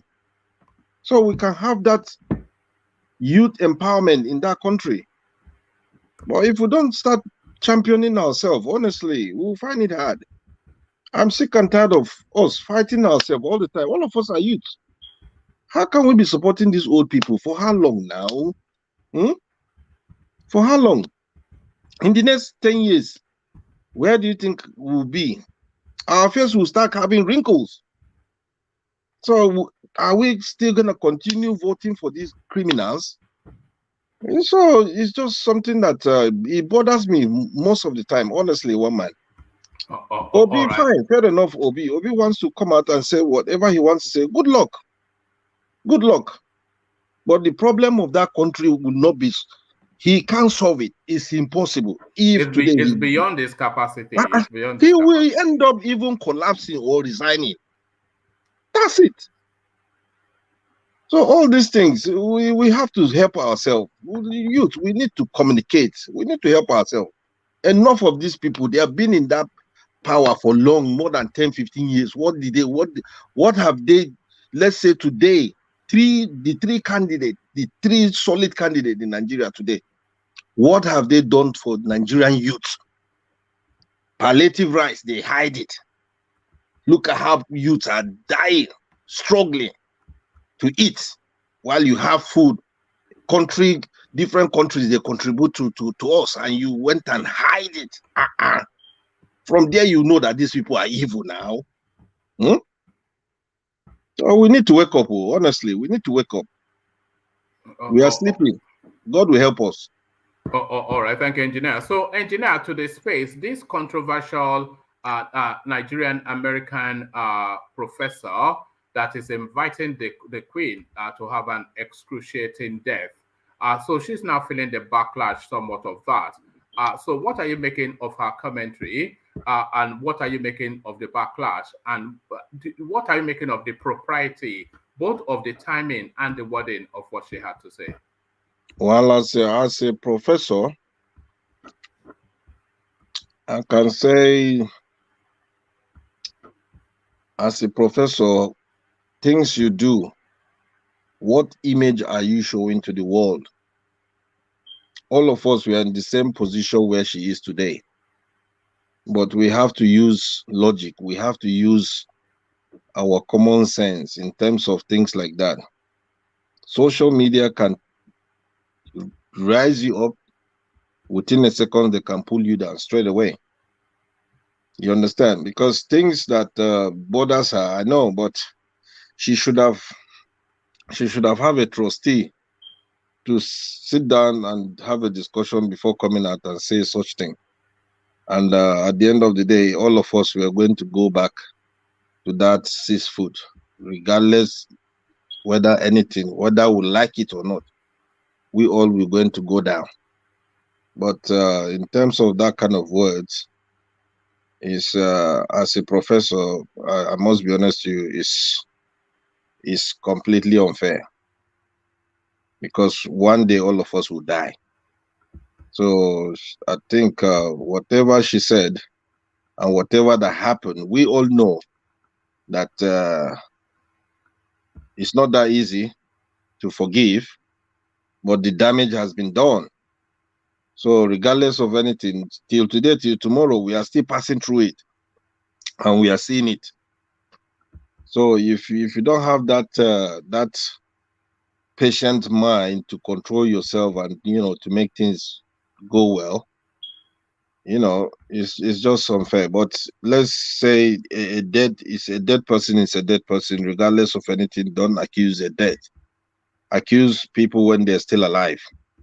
Don't accuse people when they pass away, because you doing that or putting things on social media is like you are now downgrading the origin where you come from, and people will start to look at other people from your own side. The people will start looking at them as, are they all the same? Are these the kind of people that we have in that kind of culture or that kind of country?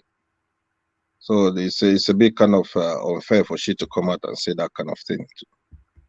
All right, brilliant. And to the space, let me take you here. The Mamu arrest, Gumi breaks silence, accuses DSS of terrorism. So this is one of the functionaries of Sheikh Gumi that has been arrested in Egypt rendition back to Nigeria. He's now inviting that he should be arrested, he should be released rather, or presented in court within 24 hours. A different tone from when Nnamdi Kanu was arrested. 99 days for thief, 1 day for the owner. Well, Gumi, good luck. Keep making noise. Keep doing what you're doing. Remember, Baba have few months to vacate, huh? Then we'll know how far. We'll know what's up. Now, imagine Gumi. Gumi can say whatever he wants to say because he has a backbone. He has a godfather that will protect him within 12, 24 hours. They will say, don't touch him. You understand? But something he needs to realize, Baba have some limited time. few months left. Let him go, let him finish his tenure and go. Then that's where we'll know who is who in that country, Nigeria. This is what is happening, one man, because for the history of Nigeria, imagine when did even Gumi have that guts to start coming out and be challenging, things like that? It's just, this is just one of the most funniest moments that we're experiencing in that country. But I wish him good luck. Let him keep saying whatever he wants to say. Good luck, say it. But remember, 99 days for thief, 1 day for the owner. That's all I can say about Gumi. This Gumi is even a new name to the space. Exactly. Nobody knew there was a human being called Gumi At all, one man. At all. It's very irritating. Is dominating us and overloading our lives. It's irritating. That's why I said, because they have Godfather behind them. That's why they can come out and say whatever they want to say. Well, fair enough. But time will tell now. Time will tell. Time will tell. One day now, one day. All right, brilliant. Thank you, engineer. So let's go on from you, engineer, and let's go back to San Diego to see if it's now. Is your system up and running now, San Diego? We have two San Diegos on the system. Oh, this is the same. Can you hear me? Yeah, we can hear you. So I'll remove the other one because I think that one might well be.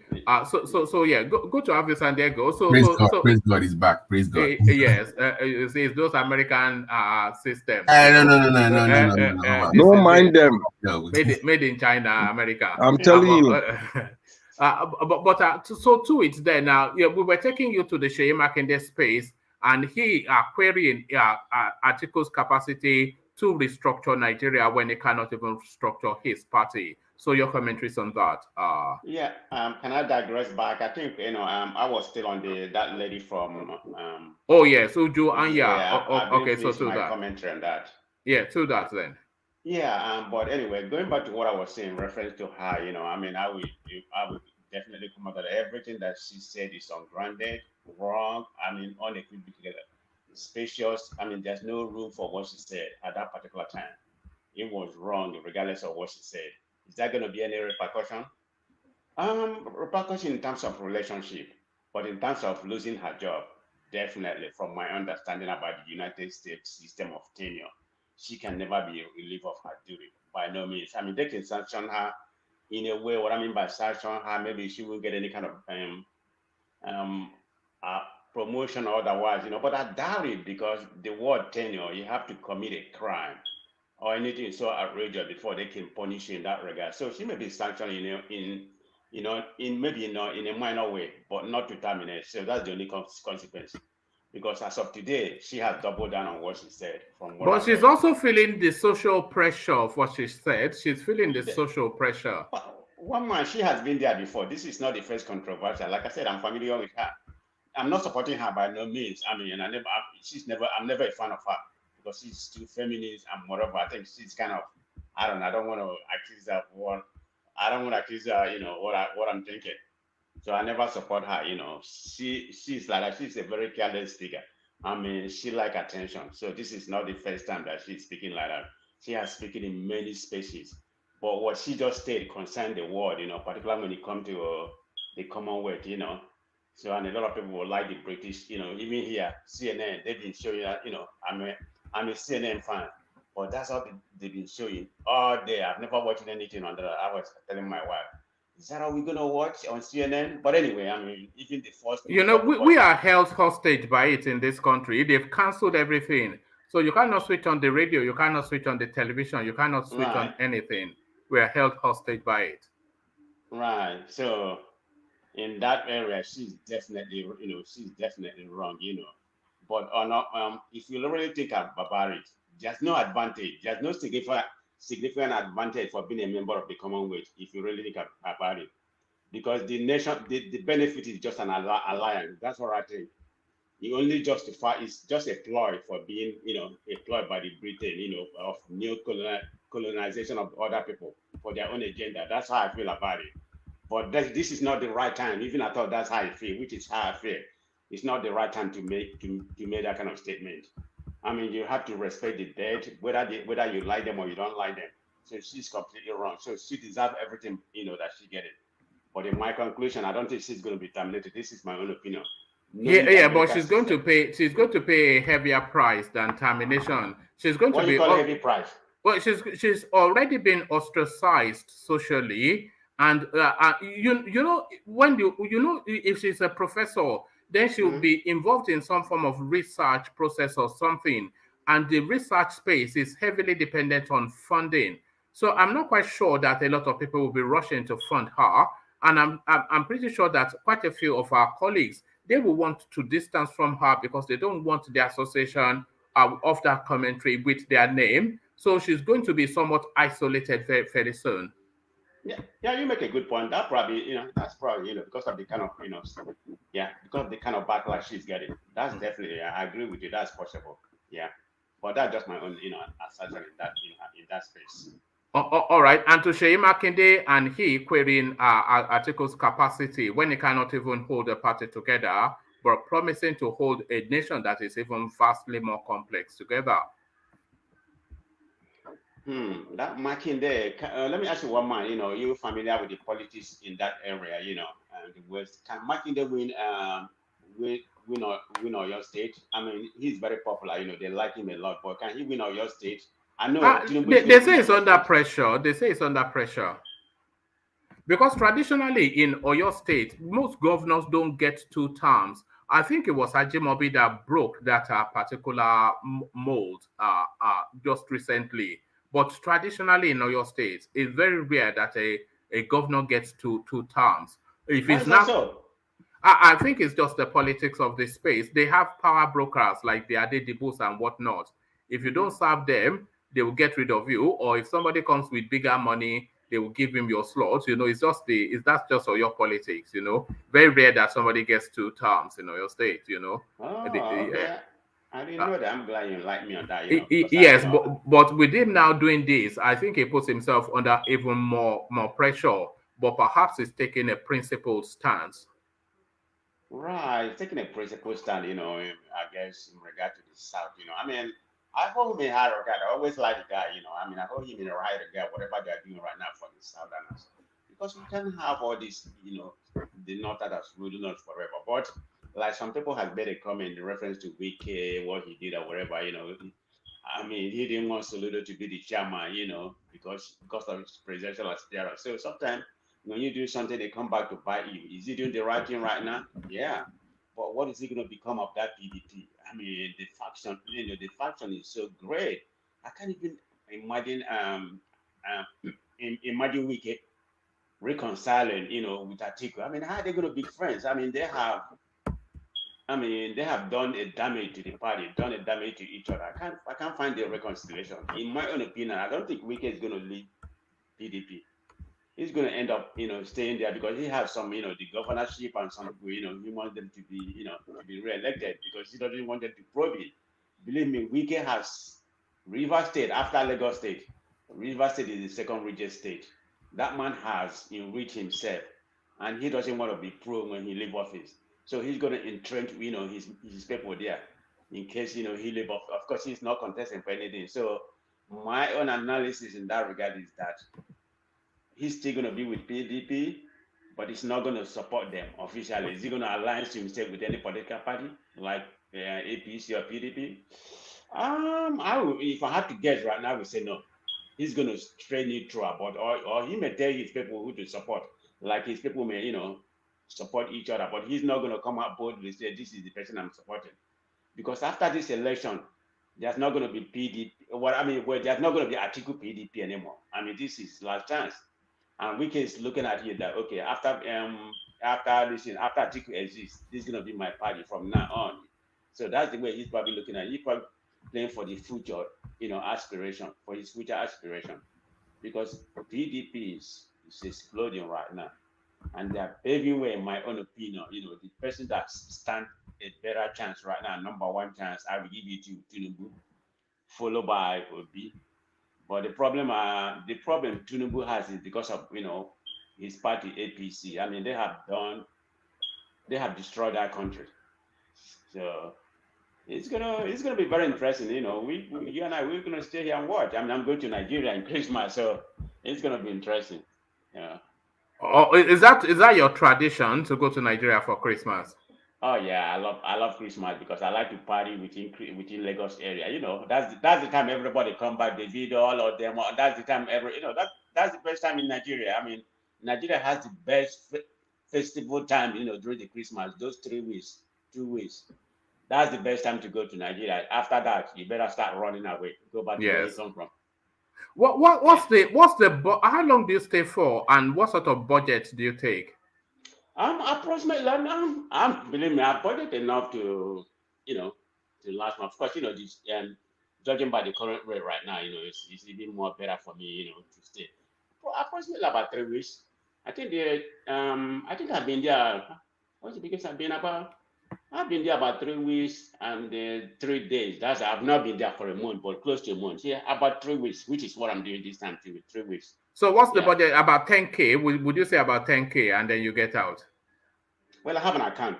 I have an account in Nigeria. Oh, all right. So I'm just gonna transfer, you know, some of my funding there. So one man, why are you asking too much? Well, you know, he has everything. Yeah. No, now because I imagine that he will stay, because it tells us that he stays in Sheraton and he flies helicopters all over the place. So I never said that, one man. Is that not what you told us like just yesterday, that you fly helicopter all over the place and you stay in Sheraton? I never said the one Here about we go. helicopter. I said I go to Sheraton and stay for a few days, you know, because I can afford it due to the dollar exchange here, you know.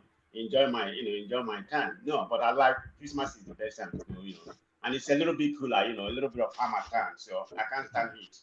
So, but you know, it's good. One man, come Nigeria during that time. No, you know, as you're talking about it, I'm actually thinking about it. You know, that's why not. You know, this is it. Hopefully, you know, I will connect with some of the guys here. You know. Yeah, no, we'll hook you up. We'll hook you up with Ego. If you want to have a nice time, we'll hook you up with Ego. I'm ready to eat some amala, man. Yeah, he's the Lagos big boy on this platform. We do. Are you sure you can handle amala? You know, it's for the initiated, though. You have to do. You have to go to an initiation process before you're allowed to eat amala. One man, you left Nigeria. You probably left Nigeria when you was a kid. I've been eating amala most of my life. Okay. What is amala made of? What is it made of? Some kind of dry. Look at that. Hey, look at that. Look at that. Some kind of dry leaf. Look at this man. Don't worry. What color is it? What color is it? Oh, you mean what color? What man? Don't test my intelligence, man. Look at this guy. Don't test my intelligence. You will go to Lagos. You'll be ordering burger. You'll be ordering burger in Lagos, Abby. Amala is as black as you are. Amala is as black as you and I. All right, there it is. All right, there it is. But the wedding soup is good, man. Yeah, you know, I don't like ewedu, funnily enough, but you know, why? It's just so bland sometimes. Maybe it's the way they cook it. But it's very soft. It's very soft, madam. It just, you know, very soft, you know. Oba. You know those egusi soups that has and some good bokoto and goat meat. And goat meat. Babati. You know. And then you undo your top button. You undo your top button, and then you slide out the hair. You know, you undo your trouser button, then you settle down. Yeah. Babati. Yeah. Babati. I can hear you. I like ewedu. I like samovira. I don't like pounded yam. I don't like gari. I mean, because those ones are soft. But the only one I hate ila. I don't like ila. You don't? No, because of my own cultural thing. I know that to eat ila. It's more okay. I'm with you. Same here. Same here. I've got enough pounded yam myself as well. It's just too heavy. It's too heavy. You just feel sluggish after you've eaten it. One man, do you know there's a lot of fiber? Do you know there's a lot of fiber in gari? But it's a little bit heavy. A lot of fiber in gari. But your high blood pressure will not suggest it to that. Too much of gari will give you high blood pressure. Yeah, I but don't eat it because to your because I question have, though, that's what I eat, Gary. Eba, because mainly, I just eat eba. That's all. I don't eat it because I'm on a blood pressure medicine right now. So Yeah. So okay. Oh, you are? All right. yeah, I mean, it's controlling. I have a high blood pressure, but it's pretty much under Too control. much money. Oh, Like about 110 to about 70, 60. Mine is good. Wait. Oba, PM me. Let's talk. Okay. Just Okay. PM me in the private section. We can talk about that. All right. Okay. As a Babate remotely diagnosis Oba Lagos, let's go on to the progressive.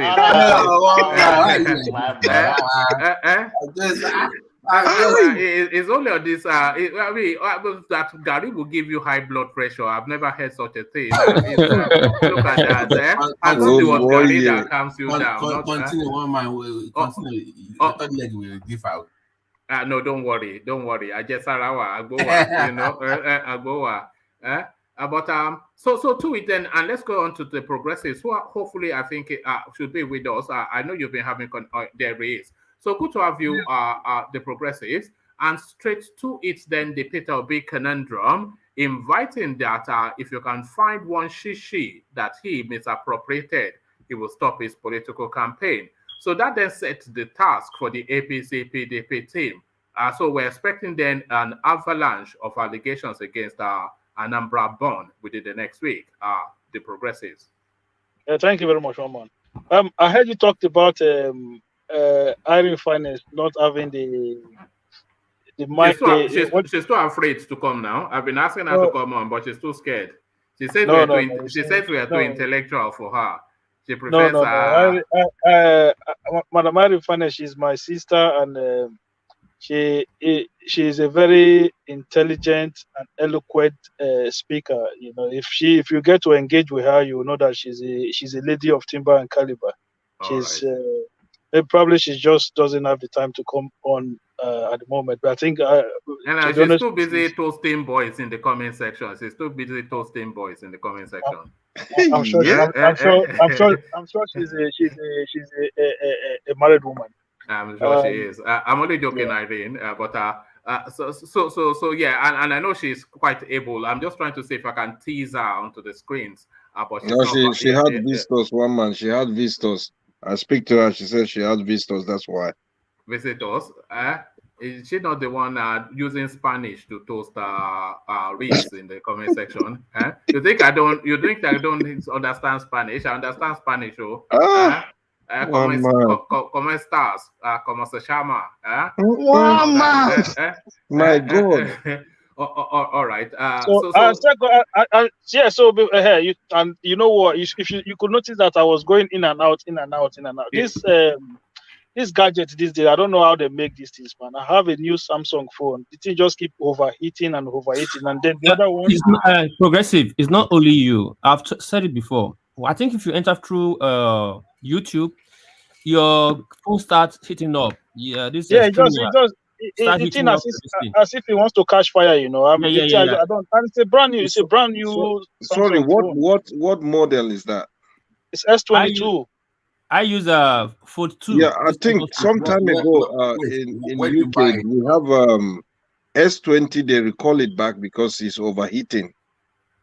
No, this one is S22. It's for this year. Yeah, I think it's a factory error. Progressive. And progressive, it tells you your Chrome is your Chrome can accept it, right? When it's hitting up. I don't know. When it just heat up and then the thing goes off, and then the other one, that's the very one I'm using to talk now. It's a 4G one. It's a Samsung as well. So it is even worse because then you're trying to use a 5G network on a 4G phone. So you keep going in and out, in and out, is it in America? No, in Ireland, yeah. Okay. It's not about the phone. Same in US. It's not about the phone and the phone or the country. It has happened to me so many times. I will say it here. My phone just started hitting up, and many times it starts sending me signal that he cannot. The StreamYard, my Chrome cannot handle the StreamYard, whatever, and you log me off. As I'm using my Mac to log in. All right. Hopefully we have you for as long as we can, and that phone needs to behave itself because the audience wants to hear from you, and they want to hear from you regarding Peter Obi and his guy man politics. Oh yeah, I think that comment here is I'm going to make two different analyses based on that comment. So the first one is this: is trying to you can put it in a way that is trying to prove a form of integrity, right? He's trying to prove his integrity to the people to say, look, if you can find anything against me that I've done wrong that I did wrong while I was in government, I'll step aside from the race. Then the order, if you then flip it around, it means that there are conditions to which you can to which you can abide that can lead to you stepping down on from the race. So for me, there should not be any condition. It shouldn't have any condition whatsoever that can lead to you stepping down from the race. So you can flip it in both sides. It could be that he's just trying to use it to prove his integrity. But if you want to look at it from the other side, it could be like, okay, hang on. So there are reasons that you can actually step down from the race. So what if people just manufacture some evidence against you? Would that be something that you just, okay, you know, I'm going to step down? Whatever comes up anyway, you're going to defend yourself. So regardless of what they find, the normal thing for you to do is for you to defend yourself. And even when the Pandora paper came out, they still try to defend it. So I don't understand, what does he think someone is going to go and find? All right. It's like I think what Babati said is just feeding raw meat to the I wouldn't want to say to the dogs, but is feeding his space what they like to hear. You know, they are already on that integrity, probity narrative, so they will now add that onto their thing, and they start to wail and gnash. But the wailing and gnashing of the obedience. But now this woman is certainly wailing, but not yet gnashing. It's the professor. She's now saying that the backlash is getting a bit too weighty. The professor that invited the queen to go and die or something. So what are you making then of the backlash? She says she's losing friends and associates of her commentaries. So do you think she's starting to wilt under the pressure of it?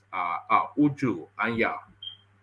Yeah, I think that is why sometimes people you have to think first before you open your mouth, right? Or before you, in this case, before you write something out or put something out there in the media space, right?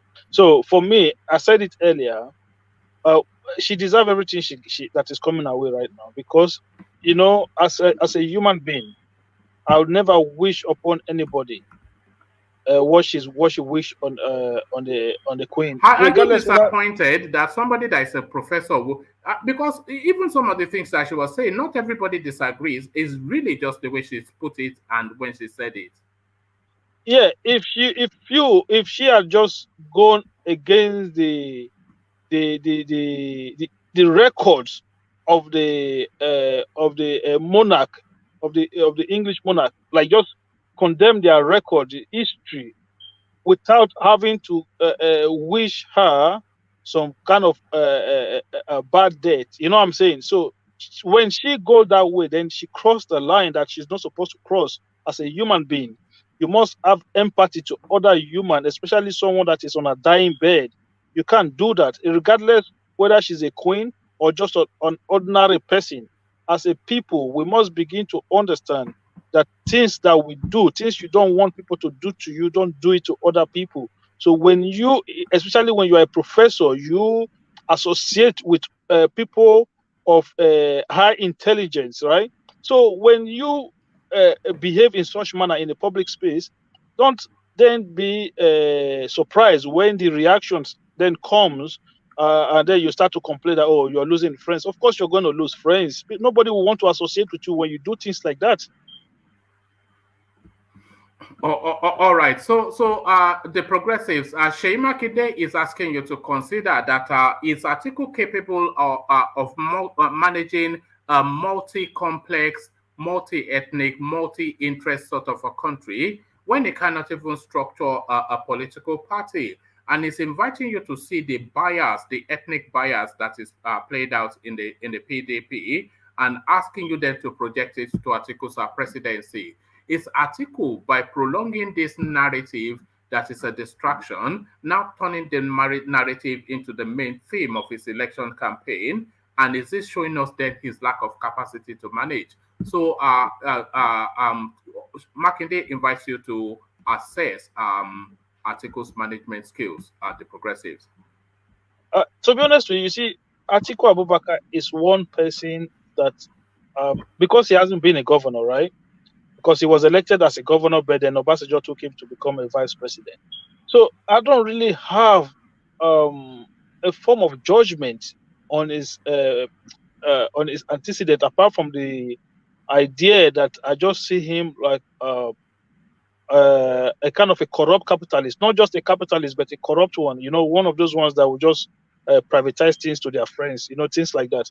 So those are the things I say about it. But the issues of the PDP problem, I don't think that has anything to do with Atiku. You know, the Wikis and the Makinde, they were the one that dealt Atiku a bad hand. The man came in there, and don't forget, Atiku have never been around. The man has been in Dubai. From Dubai, he went to the UK. He has never been around. So he only came in to contest, and it was what he met on ground, what is found on ground, that he was that he used to run for the primaries. So the Wikis and the Makinde, they were the one that structured PDP the way it is right now. So the only difference is that Atiku ran and then he won. So what happened then is skewed the whole permutations. At the end of the day, they had their mindset, Wike mindset from the one when he was fighting Secondus, was because he already knew that the South cannot produce the chairman and then produce the president at the same time. So he looked for one way or the other to get rid of Secondus, and then he brought in somebody from the north, hoping that he has done enough to get the PDP ticket. But so this has turned against him, and then Atiku had emerged as a candidate. But for me, they should have allowed this guy to run for election. If he wins, then Ayu step down. If Atiku lose, then you just carry on the way it is. So what? It's only 5 months away. Why can't they just wait and let the whole thing play itself out? The election, the people will then make that decision. Then after that decision is made, if Atiku wins, fine. Then you can say, okay, Ayu, you need to step down, because now you then have a president from the north.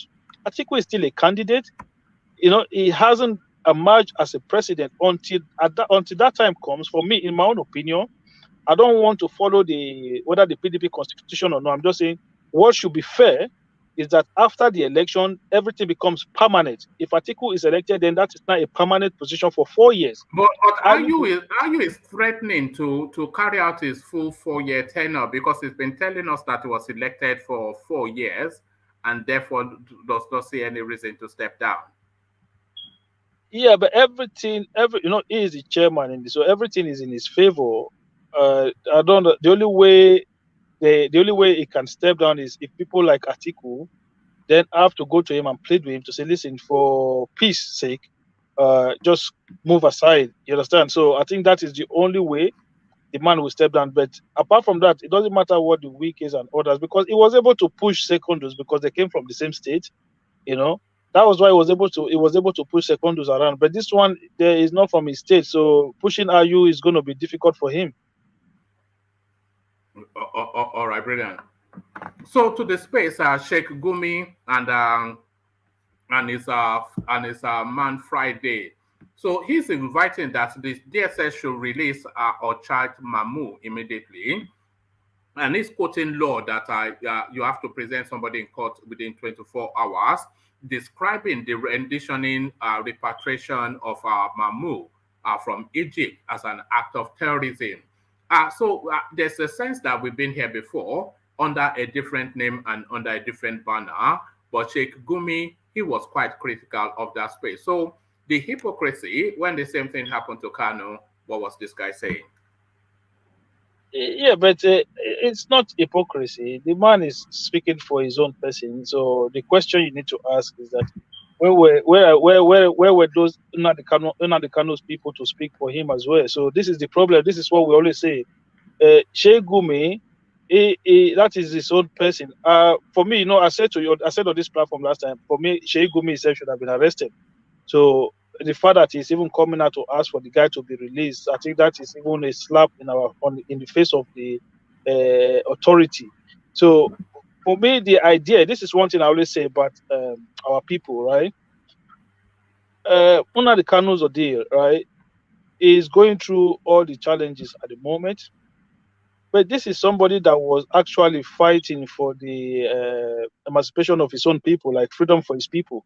So when challenges came his way, you never saw one person from the east of high caliber that came out to put in a serious word, not like let's go and beg the president, no, like to come out and put in a serious word against the action of the presidency when on the issue of Nnamdi Kanu.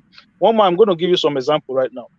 You remember when the DSS go out when they raided Sunday Igbo's premises, right? What did the Yoruba governors did? Every single governors in the Southwest came together and then they issue a statement to condemn the actions of the DSS. When they were chasing people out of the bush in the Southwest, when Malami, who is in the same party with the Ondo State Governor Rotimi Akeredolu, both of them were having it against each other, regardless of political party affiliation, right? But our people, our brothers in the East, they never speak out. They just don't speak out. How can you stay there, you'll be doing, and then your brother is rotting there? FFK, Feni Farika Kayode, the guy had a case with EFCC. He's roaming around. Ayo Fayoshe, they have the case with EFCC. EFCC is roaming around. Obani Koro had a case with EFCC. Is roaming around. It's only the Igbo people, when they have a case, they lock them up. When a Northern have a case, is roaming around. When are these people going to start fighting for their own people? Do you think the Igbos are treated like second-class citizens in Nigeria? Yeah, because they allowed it to happen. Oh, it is not me, it is Okorocha, it's fine. Let him die there. Oh, it is not me, it is Umwai, it's fine, let him die there. No, you don't let him die there. Even Fayoshe, I remember when they were trying to dish Tinubu, Fayoshe came out. He said, no, he's my brother. You know, he's my brother, and I will not let anybody talk to him like that. This is what, look, this is a tribe. You have to understand. This the Igbos Igbo is a major tribe in Nigeria. The people, their elite, have to start to pull their weight in when it comes to Nigerian political hemisphere. They need to start to begin to pull their weight. That is the only way you're going to command respect. Don't be doing let's go and beg. They are begging. They are going to beg presidency. Trust me, if these people had come at full force, right, ever since Nnamdi Kanu would have been out of jail. I'm telling you today, if they had come at forget political party, whether you belong to APC or PDP, as long as you are from the Southeast, everybody come out. Then you issue a statement to say, listen, this man must be released. If you do that, just watch the one this to that small the small one I did now. Watch, they will release that man tomorrow. Can I interject? Yeah, come in, engineer. Well said, my brother. But something you need to understand here is all these leaders, where do you think they're having their funds from? You understand? They have been they betrayed the land, and they sold their soul to Malam Buhari, because at the end of the day, what happened to Nnamdi Kanu, just like you said, if we have genuine leaders from the south, from the Igbos area, they should have come out a long time ago and demonstrate. But because they know that they bought them, and they're a disgrace to Igbo land. And if the youths today should come out and said, okay, they are coming to demonstrate, the elders will still betray the youths. You understand? Some time ago, they have I think about the South Igbo's governorship meeting. When they championed that area, people are like happy that, oh, this and this and that. Could you believe one of them recorded everything and sent it to Abuja. So this is how to tells you how useless the leaders they are. It's quite sad that everything is in the land, but you're gaining just 1% out of it. It's very sad and it's very disgraceful. And this is where I always said youth need to wake up. These people, they Yeah, need but to this, kick this them is out. my brother, this is the problem, right? That should not be happening. This is what I'm saying. You see, regardless of whether you have hatred or you dislike somebody's affiliation with a certain organization, right? Just always have it in your mind that this is still my brother. Whenever anything goes wrong with him, I will see my brother first. And I think our brothers in the East, they don't see it that way. I don't understand. I don't know why. It's almost like, oh, now you go and face your problem. Now you go and face your problem. It shouldn't be like that. You know, I've seen it. I've seen this happen. Look, Igboho was released in Cotonou. Wale Soyinka traveled to Cotonou to go and see him. This is happening in real life. It's happening in real life. Can I say something as an Igbo man? Yeah, go ahead. Yeah, come in, but I think I think Collins wants to come in as well. But you go first, Obodo, and then we have Collins as well. No, this is San Diego. Oh, sorry, San Diego. Yes, not I beg your pardon. Yes, San Diego. Yeah, go first, and then we hear Collins as well. Yeah, I'm just gonna start this, about the way I see the Igbos. I mean, some of them say I'm not Igbo. Some of my friends say, but anyway, I'm an Igbo, so they can't deny me that right. Anyway, I think I'm looking at how I think the South and the Southeast will behave. The Igbos, like they are grouped into different, cultural division. They are not united. The Igbos are not united. I think they are not a monolithic people, monolithic culture. That's the way I see. So they don't speak with one word.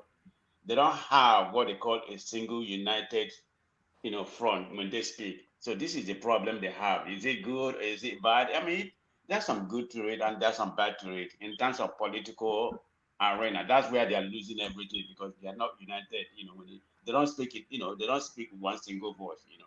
Because they live in autonomous local community all over the country. So that made them, there's no unity within them. Say, okay, we're going to speak for this, then we're going to speak for this. I don't know if it is cultural ingrained, because judging from the way I behave and a lot of us, over there behave, I mean, we respect our father and all that, but it's not like the Yoruba. This is why, I kind of like the Yoruba culture in that regard. I'm not saying we are crazy or whatever, but we are not brought up that way. If we don't have something like Oba or that kind of thing that we respect, everybody. But you have a collective culture now. You have a communal culture because I know you have this town hall community meetings sort of structure. Which you have mastered more than most people in Nigeria. One man. Yeah. Let me just put it this way. We do, but it's not a united culture. We have very good culture, but when it comes to united for a common front politically, we are lacking that way. I mean, you can't argue that. All right, Colin, you wanted to say? Yeah, let me just put it this way. Someone made a comparison between Nnamdi Kanu and Sunday War. I quite disagree. They're fighting the same cause, but Sunday War did not go around insulting every elder in Yoruba land that probably that ended up speaking for him when he needed them to speak up for him. Correct. Because there we have to look at these things from different angles. Nnamdi Kanu started well. He went too far. And when obviously some of the things that he was saying were clear propaganda, he wouldn't expect some people that have some independent way of reasoning to come with him. Like when he was saying that Buhari was there, that he was cloned and everything. I mean, if any sensible man comes and believes that's the way he wants everybody to go along with him in believing that, that person will no longer be regarded as a reasonable person. And because some people probably saw that and stayed away and didn't want to identify with what he was saying, he started like, you know, throwing all sort of things on people. And he will even say to some of us that lives abroad that if you're not contributing to his cause, then whenever Biafra comes, that you will not be allowed to enter Biafra, you'll be charged 20,000 and all. You know, there were a lot of things that he did. There were a lot of things that he did right, and there were also a lot of things that he did wrong. So I really cannot, I don't think that he had that he was able to build that friendship or build communicate enough with the people that could have spoken for him. And the Igbo people also in Nigeria, I think one man said it in one way, yeah, second class or whatever, because that's also why sometimes when certain things are said, some of us will like, you know, get emotional about it. Igbo man will not, we do not have the kind of, we are not treated the same. You know, there are things that we would say because we still feel like we need to be accepted or somehow. But we can clearly see that when a Igbo man is convinced about something, that they go for it. We see the kind of support that Peter B is garnering right now. So I really don't think that anybody could. I can't compare two of them. Do you Really, think Nnamdi Kanu has been abandoned even by his adherents? Do you think he has been abandoned? I get the sense because it's not even on the landscape. Who even, you know, there was a time on this platform we never did it like we are doing OBOB now. We never stopped Nnamdi Kanu. I cannot even remember when we mentioned him. It just in passing, only to ask if he has been abandoned. Has he been abandoned even by his adherents? I think the core believers of Nnamdi Kanu are beginning to come to terms with something that some of us would discuss with some of them, because I have a lot of them that are core believers in private life. No matter how useless a government is still is a government. You know, I think the reality of as messy and as useless as Nigerian government is, when it finally showed up there is a government, I think those people who just like, we will burn it down, we will destroy it and everything, they suddenly found that there is nothing they really can do, because they do not have that power that they thought that they had to do anything. Because what they had was not he didn't have the core intellectuals with him. You know, I'm not saying he has a lot of support from America, professors and all that, but he doesn't have the core. I don't know how to put it without You sounding remember Tony Nanji? It was in Nanji or in Nandi. Nnadi, yeah, Tony Nnadi, Nandi. yeah. He wanted to co-opt the Nnamdi Kanu space into a wider narrative because he already had a narrative in that space that was garnering support from that intellectual space. But it had several meetings with Nnamdi Kanu. But you know, Nnamdi Kanu, he has just one gear. He just likes to preen and to peacock and to flap his feathers and throw. So he just viscerated the man and just lampooned him to the point that that guy was never on social media, just lamenting that, look, this guy is just, he cannot be worked with. He's just an impossible man. Yeah.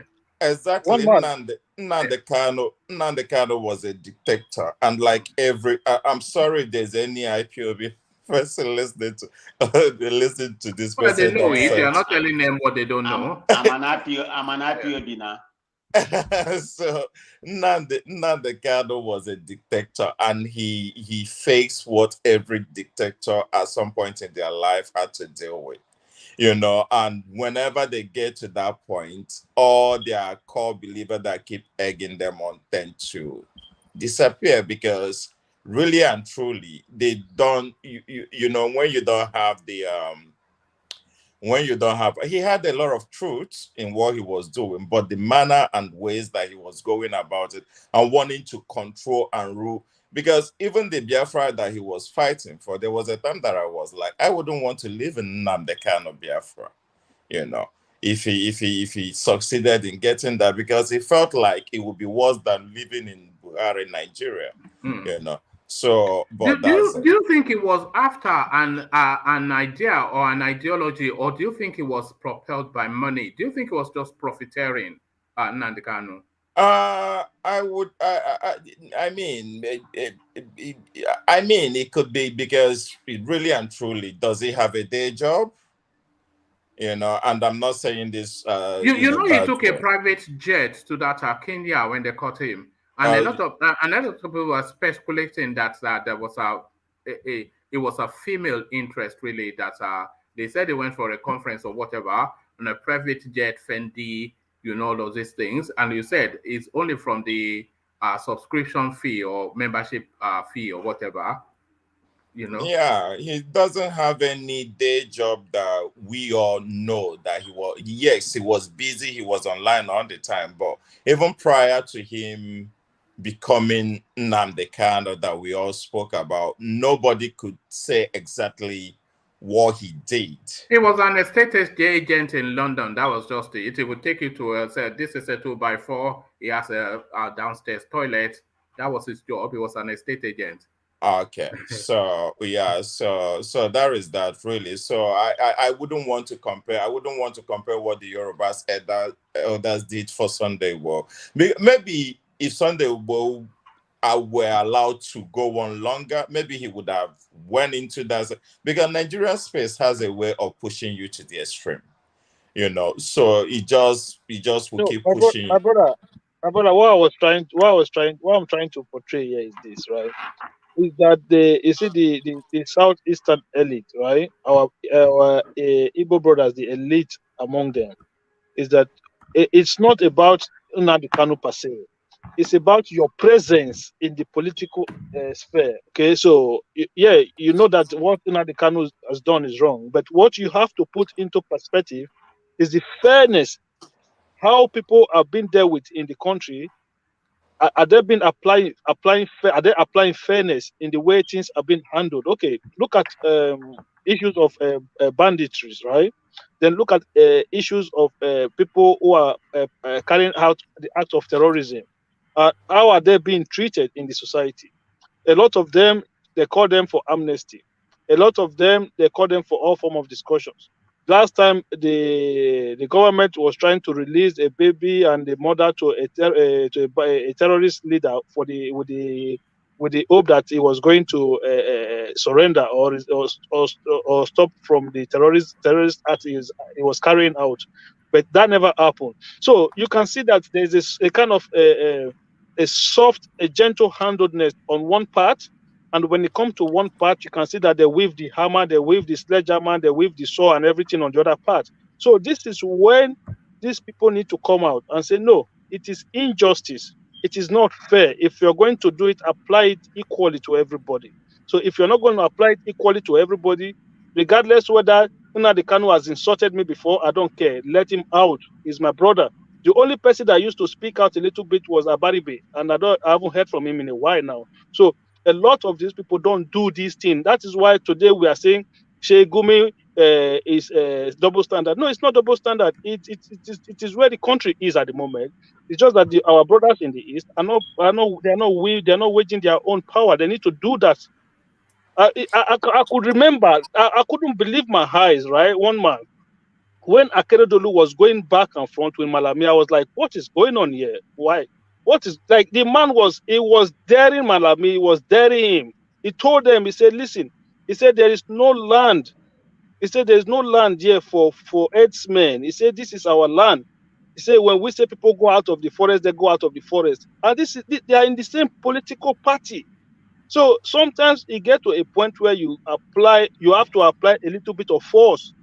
When you understand that the system is not being fair, it is not acting on an equal on equal ground. So you must apply some level of force to it. But our brothers in the southeast, they don't do that.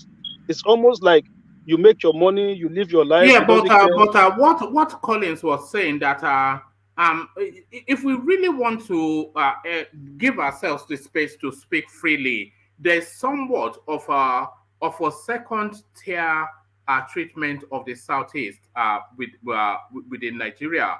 Akeredolu has the freedom to speak as a will because he's a Yoruba man.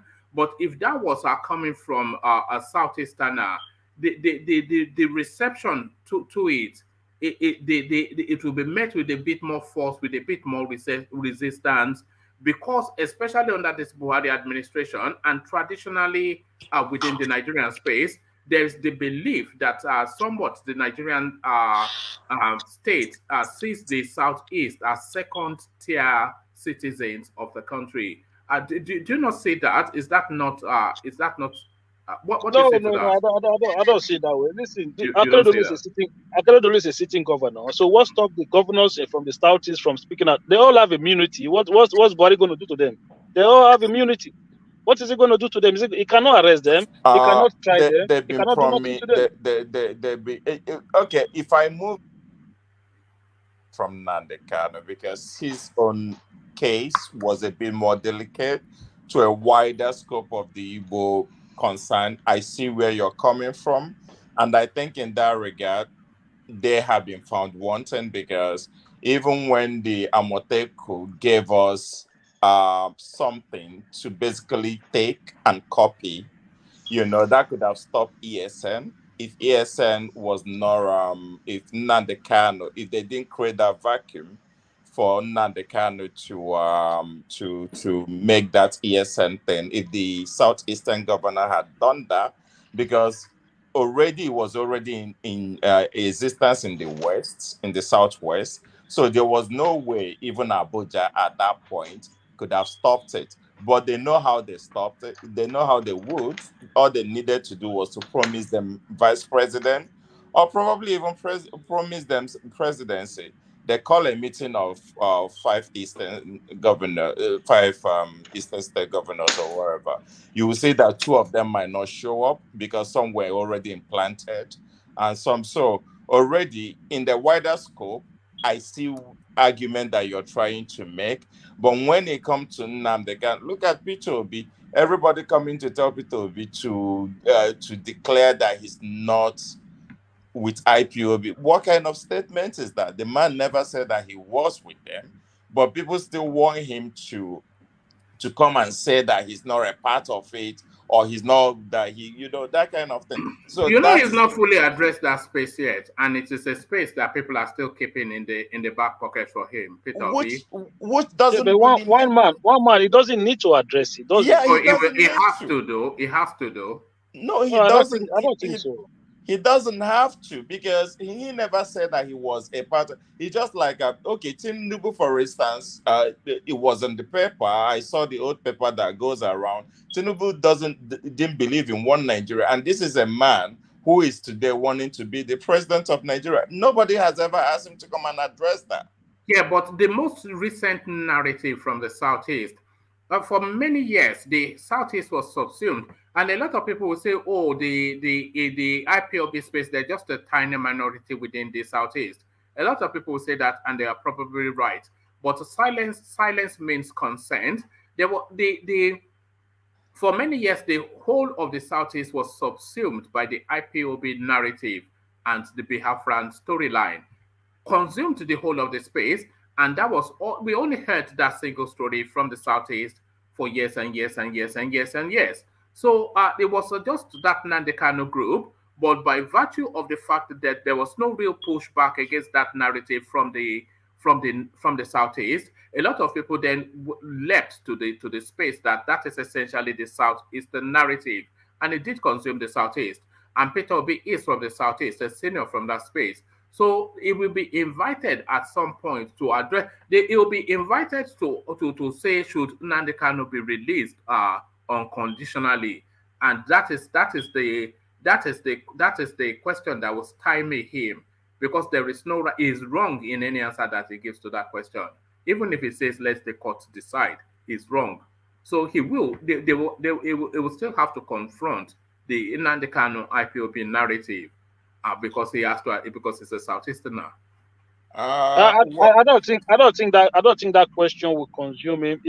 Because one thing you need to understand, one man, is that It's the people who wants to vote for Peter Obi will vote for Peter Obi. They will create an excuse for that answers. Whatever answer he gives, they will create an excuse. So if I am Peter Obi, I will answer that question in a way that the people on the other side it will favor the people on the other side, because I know that my people will always understand that, okay, I have to answer it that way. Okay, you be Peter Obi. You be Peter Obi, and let me be the interviewer. So, Mr. Obi, do you think Nnamdi Kanu should be released unconditionally? I think I would say that the law should take its course. Yeah, look at that. No, but one man, he has actually touched on it, but not yes. Nnamdi Kanu. He would say that he would dialogue with every. Listen, Nigeria, everyone is agitating. It doesn't matter. I know that everyone, most of the times, we just want to narrow it to Igbo man or whatever. Maybe, especially with Buhari, because I don't think it has ever been this loud. You know, when I was doing my secondary school in Lagos, OPC used to be very, very loud. You know, it took Obasanjo to crush it for that to stop. So I don't think this is Igbo thing, but I think before the ESN, there wasn't even killing. It was just normal protesting and everything. It was ESN that brings this new thing that I don't even know if we can, it's not even about shaking it off. The place is no longer safe. That is just the truth right now, you know. So but aside from that, and it was I take it back to the governors, because all they needed to do was to take what was already in existence in the West and bring it home and implement it. And that's I agree with you on that. Yeah, and that wouldn't have existed. Southeast wouldn't have been boiling the way it is boiling now. So is that due to lack of leadership from the Southeast? Anyway, yeah. Look at that. So you stumped him. So stumped. Yeah, I think there's a disunity among the governors from the Southeast. You know, I mean, like Hope Uzodinma, you know, he's like a saboteur. He will not agree. Oma, can you still hear me? Yes, we can. Okay. So, as I was saying earlier regarding this Shehu Gumi matter, that man Shehu Gumi, personally, if I have any power in that country, I would have arrested Shehu Gumi long time ago. Is a co-conspirator in those acts of kidnappings that they've been carrying out in that part of the country. It cannot with a straight face to say that it does not benefit from those from the ransom that is being paid to these people. Not just Shehu Gumi, to be honest with you, because there are still a lot of political elites in that part of the country who are involved in all those atrocities that's been besieged upon the innocent citizens, innocent Nigerians. So a lot of those guys up north, I understand that there were stories that some of them used to be elders who now found that kidnapping is a more lucrative business than being an herdsman. So for them to be able to carry on for that long, and people like Shehu Gumi must have been a culprit. I don't have the proof, but it is my own opinion, and it is and I believe that I have that right to say it, because you cannot be the one that is always speaking for these people, the one that is always negotiating on the behalf of these people. He said that you cannot be negotiating for people without knowing where they live, without knowing who they are. With that fact alone, it means that you are part of them. It's just that in a more modernized way. All right. Thank you, the progressive. So, have you spoken? You've spoken on the American professor with the controversial commentaries. Yeah, I spoke on that one. It's just the Makinde one that I haven't really touched on. All right, go there then. So he's inviting the thought that a person that cannot hold a party together, how can he hold a complex I country? think we actually started on that. Really, sorry about that. All right. I don't want to take your time in case if you want to go to other people. All right. Let me go on from you, but you can still chip in into the conversation as you know. But let me go on from you to Collins, who joins us for the first time, irked by what our child said. But then, of course, he chose to miss it. This is the thing with the Southeasterner. So they always. Can I ask Collins a question? Because I was about to ask him a question and he logged off earlier. If you don't mind, just a few minutes. All right, Collins. So Collins, you're up next. Take a question from Babati. Mr. Collins, are you there? Yeah, I'm here. Yeah. Yeah, earlier on before you logged off, you mentioned that this upcoming election was going to be a very tribal election, based on the way you saw it or the way you're looking at it. I mean, so I wanted to ask you that out of the top 4 running for office right now, who would be your top 2 that will emerge? Because based on the way you put it, there will be no winner clearly in the first round. So we kind of envision seeing a second round. So who are your top 2 that will emerge to run against each other? And what tribe do you think? Because one tribe has to support a different one for the second round, right? So the top 2, first question, and what tribe has to support a different tribe to have somebody win? Is my question to you. I think anyone who is making permutation about this election right now, when the campaign hasn't even started, is just trying to be funny, because until we are 2 months into the campaign, we wouldn't know where or how any of this is going. Because just today or yesterday, I read about Governor Moahi now saying something different about P2B. We all knew the stand that he took like 2 months ago, because things are constantly changing. A lot of I've listened to you guys a lot of times, So when P2B started, one man would say that he's a looter like a Sowore, But we've since moved from there. We've gone to, and we keep waiting or expecting when the thing will start plateauing. There was even a time that woman was like, it was, but it's not. I think it's too early to be able to say this will be the 2 people, because it basically has to do with how the South started breaking, and how the North Central will break. Because how I see it is that P2B, regardless, because some of the South are Igbos as well, regardless, at least in 2 states of the South, there's like at least 30 to 40%, if no more, that will on both. Sorry, say that again. No. I'm agreeing with you that it's going to get because PDP is this. They have that internal struggle that will benefit OB in the South. Yeah, so it depends on how this area started going. I think until November, December, that is when anybody will be able to actually make any kind of projection how they or where they believe that this is going to go.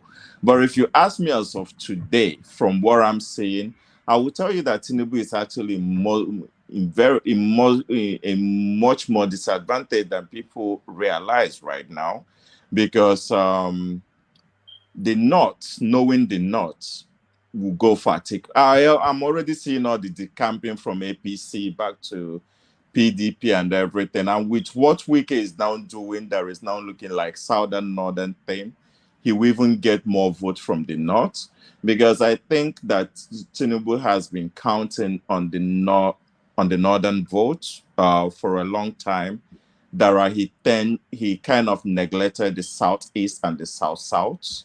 By the time he will realize what is happening, South and Southeast would have completely gone, so he wouldn't even have any chance. Regardless of how we want to write him off, he will have some impact in the Southwest, maybe just by the Igbo vote in those areas. He will make some kind of impact. So if you ask me of today, I will tell you that the 2 people that are disadvantaged right now is Kwankwaso and Tinubu. So you see a second round of, because we're just speculating right now. So don't let me force you, but you do see an Atiku Obi running against in the second round. That's what you see, pretty much. I think Atiku will end up concentrating more in the north because he will realize that he doesn't really have much, except if he gets Wike back. And somebody said something about Wike before Rivers vote. No, when we're talking about Atiku, we are talking about 3 or 4 other governors with him. So it's not just Rivers, except if he's able to get Wike back. If he's not able to get Wike back, I think it's just this guy is just going back to his north and start focusing his attention there. Colin's beautiful. So in the case where you now see an Atiku versus Obi, who breaks for either one? Who does the Yoruba? Let's say you have an Atiku and an Obi emerge for the second round.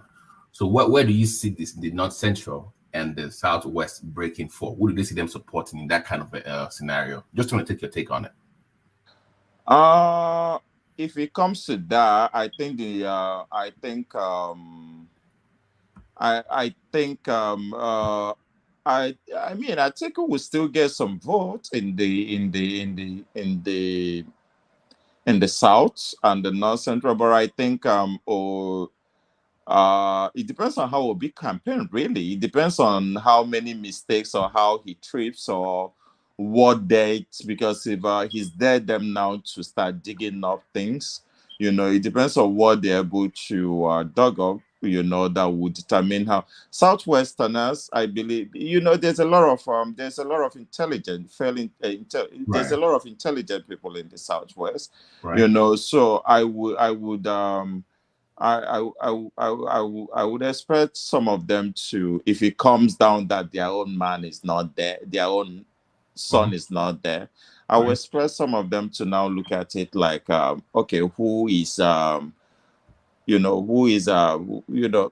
if you ask me, the 2 people that I would want if it was a runoff, if I'm to wish, I would wish Tinubu and Obi, really, because whichever way, because the reason I'm not writing Tinubu off is that even with all the things that we know about him, all the health challenge, whatever that we perceive to be health challenges, right, and his old age, I still believe that he has from the South political balls to do something bold, something maybe like Tinubu knows that his part of the country is very rich, and he's going to like to secure his people before he leaves office. So I kind of seeing like constitution as in changing some things.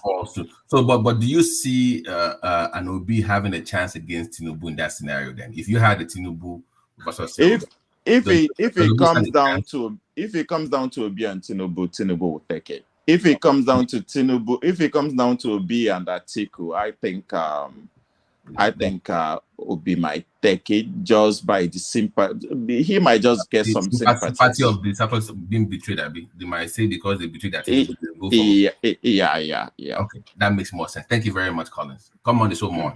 I like your take on things. Thank you. All right. So thank you for that. So let's take you then to the space of Sheikh Gumi and him excusing the inexcusable. But then, of course, tribal ethnic sentiments. But do you think it's really self-preservation? Do you think he feels that the noose is tightening around him? Do you think he thinks that he's under observation too? The Sheikh that is the best friend of the bandits. Well, from what I heard, he was the one that brought this man into the negotiating stuff and everything. So clearly, if this man goes down, he goes down. So he could, what he did could be, you could see it as someone looking out for his own. You can also look at it as someone looking out for himself, because there's no way this man goes down. Even if Buhari is still afraid to do anything about Gumi, that the call will not become louder. Like most people on this platform already said, for the fact that the man is still walking free, baffles a lot of us, because on a rise a few times. He's been, they've taken him on some of the presenters there. But after some time, it looks like, he has a way of,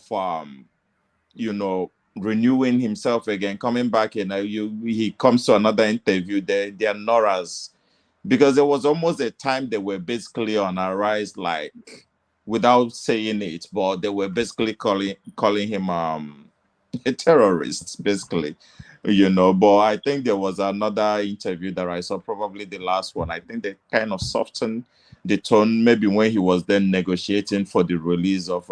But if this man goes down now, then everything, all the pictures, all the posters becomes clear, So Buhari really will not have much to, or he might not be able to save him. So he's fighting for himself. I see that more of him fighting for himself than fighting for the man, really.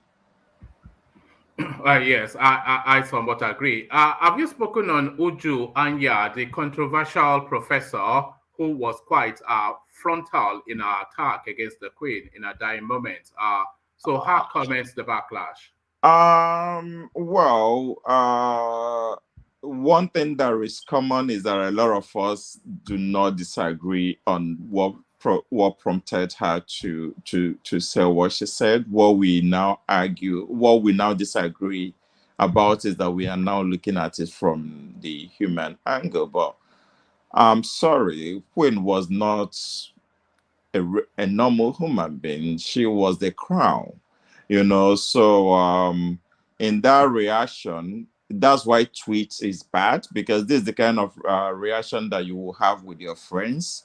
You say the things that you say, and it won't stay there, and it won't go as far as that. I think that she just had a reaction that most of us would have, but probably not tweet it.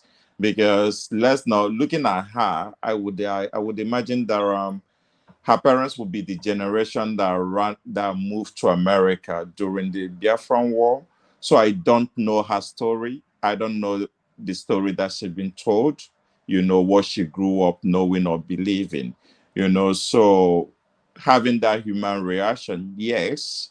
A woman as intelligent as she is should be able to. What I wouldn't take is she coming to cry like that she's been persecuted. I just believe She cannot claim not to have anticipated the backlash. She cannot have said something like that, somebody at her level of functioning, and then be surprised that she's getting the reaction that she is getting. She cannot claim that. Yeah, that's what I would not. Yeah, so if she can stand and be like, yeah, I said what I said, kind of thing, I will respect her, and I will be like, okay, that's I'm not going to judge her. The Queen was not a regular. She was not nobody like you and I. She was the crown, So yeah. All right, brilliant. So stay with us, Colin. And by the way, like Babate said, let's see more of you, because more your type of voices than Obodo that just comes to come and dabaru everything. So no dabaruing from Colin. It's just a civil disagreement, a civilized disobedience. That's what Are you an obedient, by the way, Colin? I didn't know anything about P2B until probably, well, I must have heard that he was a governor of Anambra State before, but aside from that, his very annoying voice, nothing else registered, so I wouldn't claim to know him or know all the wonderful things that people will now want to come and say that he did. However, I've passed through UP work on Nature Road. I know how it used to be, and the last time that I passed there, I saw how different it was, so that's all I can say. And I also know about the rural roads that people from I'm not from Anambra, I'm from Enugu. People from Anambra will say that it's all tarred and every other thing so good. But when it comes to Obi, The word obedient is a big one. But I've taken a huge interest in his character. I like the fact that the man is accessible.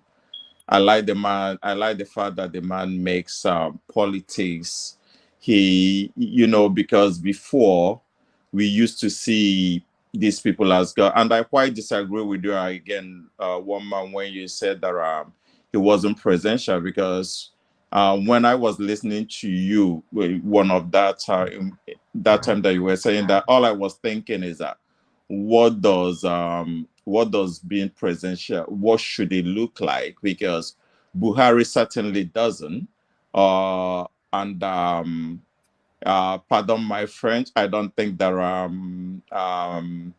Tinubu will be a typical what any person would want their president to look like as well.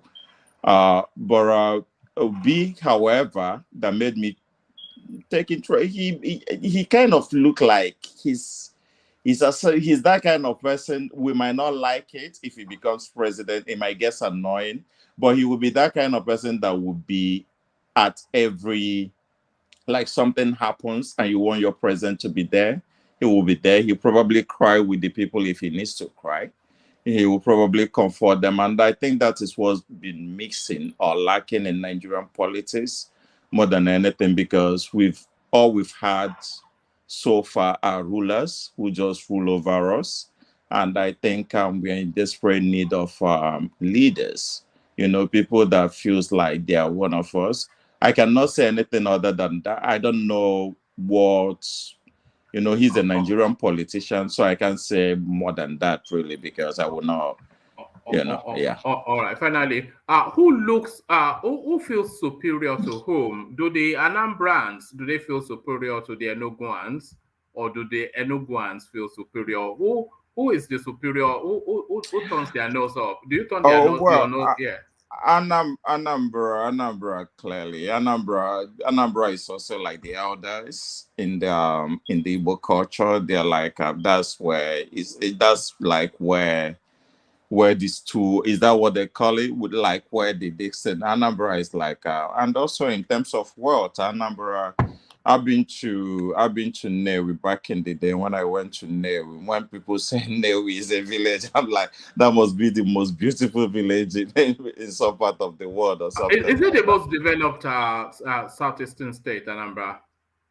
When you go in terms of their village, where what they would call villages, yeah, some of them. I mean, I believe I wouldn't think that all of their village would be like Newi or be like a Kurobi or something like that. But yes, they do have a lot of villages that will beat most cities hands down, really. So yeah. Where would you choose to live in the southeast, apart from your own homestead?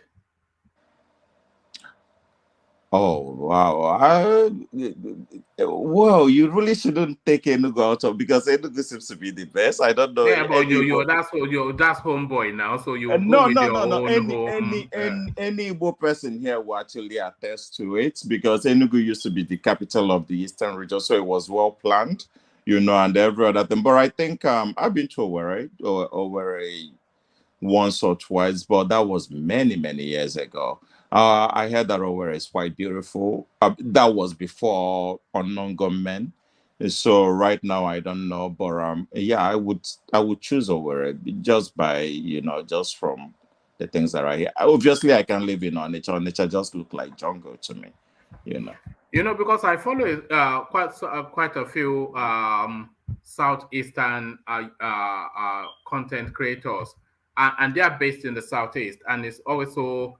Oh, what's that? Something Okezi. I used to follow her, and she's always driving around, and it's just so beautiful, well laid out. I never knew, you know, until until they take you around, you never know just how developed the place is.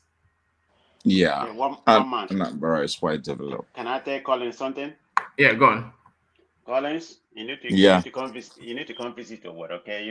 I mean, it's still safe because it's still a safe place. I mean, unknown gunmen, I think they're within other area, you know, but it happened during the epic time, you know, that's when the unknown gunmen paraded Owerri. But Owerri is a very beautiful city. I mean, it's well planned, you know, they have a lot of, it's well beautiful city. I mean, I've been to Enugu, you know, I've been to Nnewi. I mean, they are still developing. Of course, Abia State, Umuahia, you know, my sister married to somebody, but it's one of the least developed in terms of the capital. But the water is well developed. I guess it used to be former capital of Imo State. DC, which was inherited from Mbakwe. He did a good planning, lay a good planning grant for Imo, you know.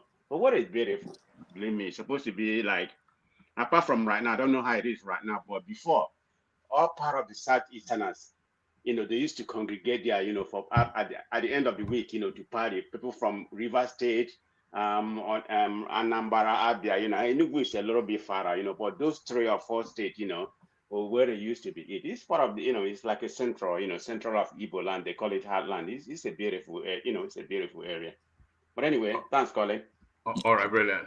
Well, Paul. So you must have a big compound, though. You have invited half the platform to your home. You have to. I eat a lot, though. So be careful if you invite me. I eat a lot. So just let me pre-warn you. So thank you, Colin. A real delight. So another champion voice. This is why I say people should spend time here. You know, the quality of just the people that you have conversations with. And if you don't believe me, now listen to RB, who comes up next. So RB, you are up next, and to the conversation still, Peter Obi's invitation that people should prove that he took a shishi from Anambra, and he will stop his campaign. So do you have direct access to this man? Because I have plentiful proof that he took more than shishi. Peter Obi and his boastful ways. What says you? Oh man, I think he knows. He identifies his supporters. And thank you, one man, for giving us this voice and opportunity to interact. And sorry for earlier. I have to be so silly interrupting Sao Bodo because I couldn't just take it and be quiet. No, I'm Obodo sorry. is we need people like Obodo as well, though. So we cannot just be highfalutin and talking. Sorry, can I ask Obodo something? There was something that I wanted to ask him. You can ask him how he was. Yeah, go on. I wanted to ask him how he was 61 and saw the Civil War. That's the question, you know. This just I tried to push him, but he quickly ran away from there. You know, I think the war was what is it over 60 years ago now? Maybe even before mommy and daddy met, I suspect. But yeah. So to URB. So we need people like Obodo, of course, because we cannot just be blowing grammar. We need Obodo to break it all up. Definitely, we need our voice. Yes, sir. To me, he's just giving the bones to his supporters, something they will talk about on Twitter all day long. Like, oh my God, he said this.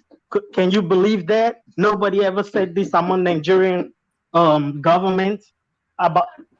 Nobody ever said this about among Nigerian politicians. So he's just throwing bones to his supporters. That's it. There's nothing to it. We all know about the 250 million. We all know about the 3 billion to his family's business conflict of interest. I mean, everybody knows what that means. Even if when Kadira asked him and he was acting like there's nothing wrong with it. I mean, it's just ridiculous. Boys, people will come here or anywhere you hear them speaking. Oh my God, he's the same. So that's just adding to his arsenal and how they're going to be firing around the social media.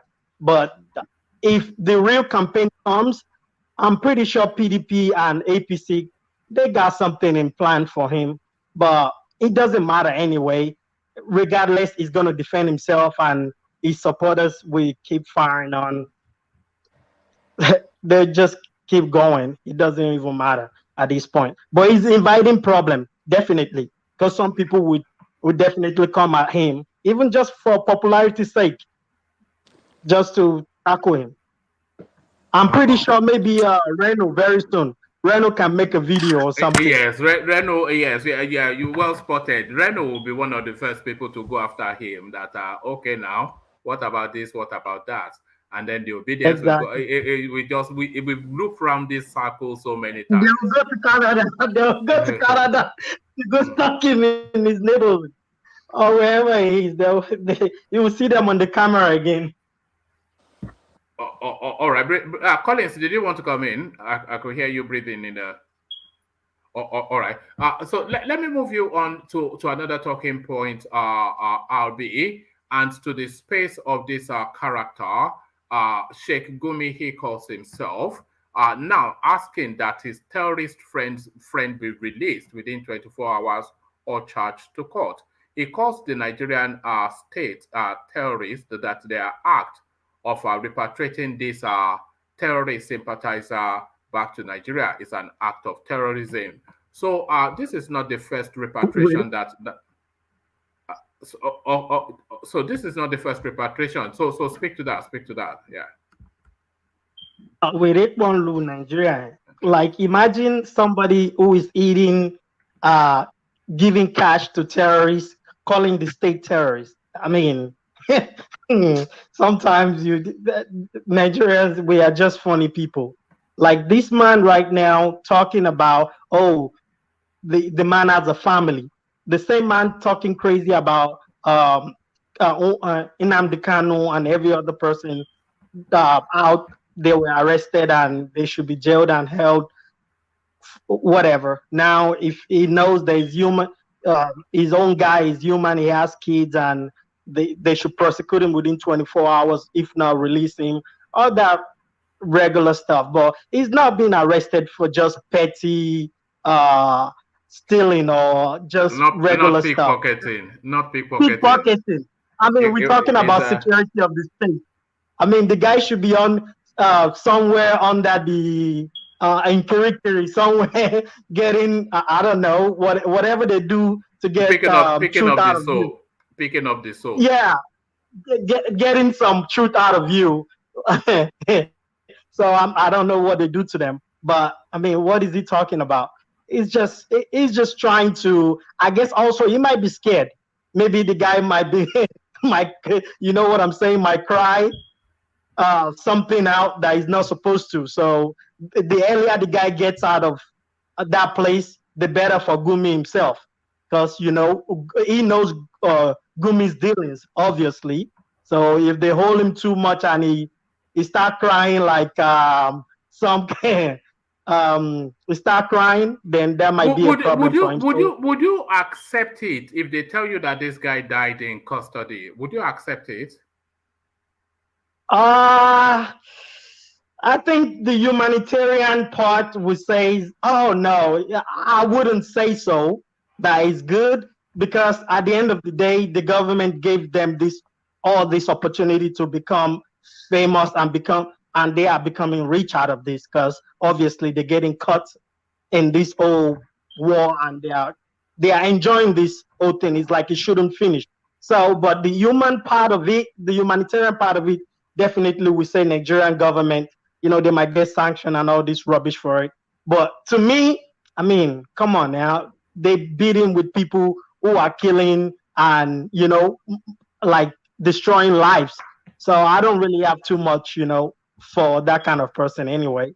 But I understand the human. But also in this kind of situation, I believe somebody like Shore will have been someone more neutral if he speak in the regard of this guy. Everybody will be like, oh, okay, you know what? Based on the constitution or whatever, you have to release him within 24 hours based on your own rules. But someone like Gumi, people will like, come on, man.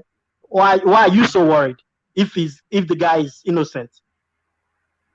All right, thank you. So to the space, Sheyi Makinde inviting that you should consider Atiku not being able to manage his own party.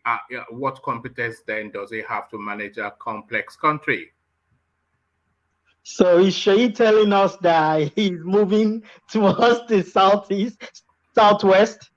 I don't know. Maybe, sometimes these politicians are funny.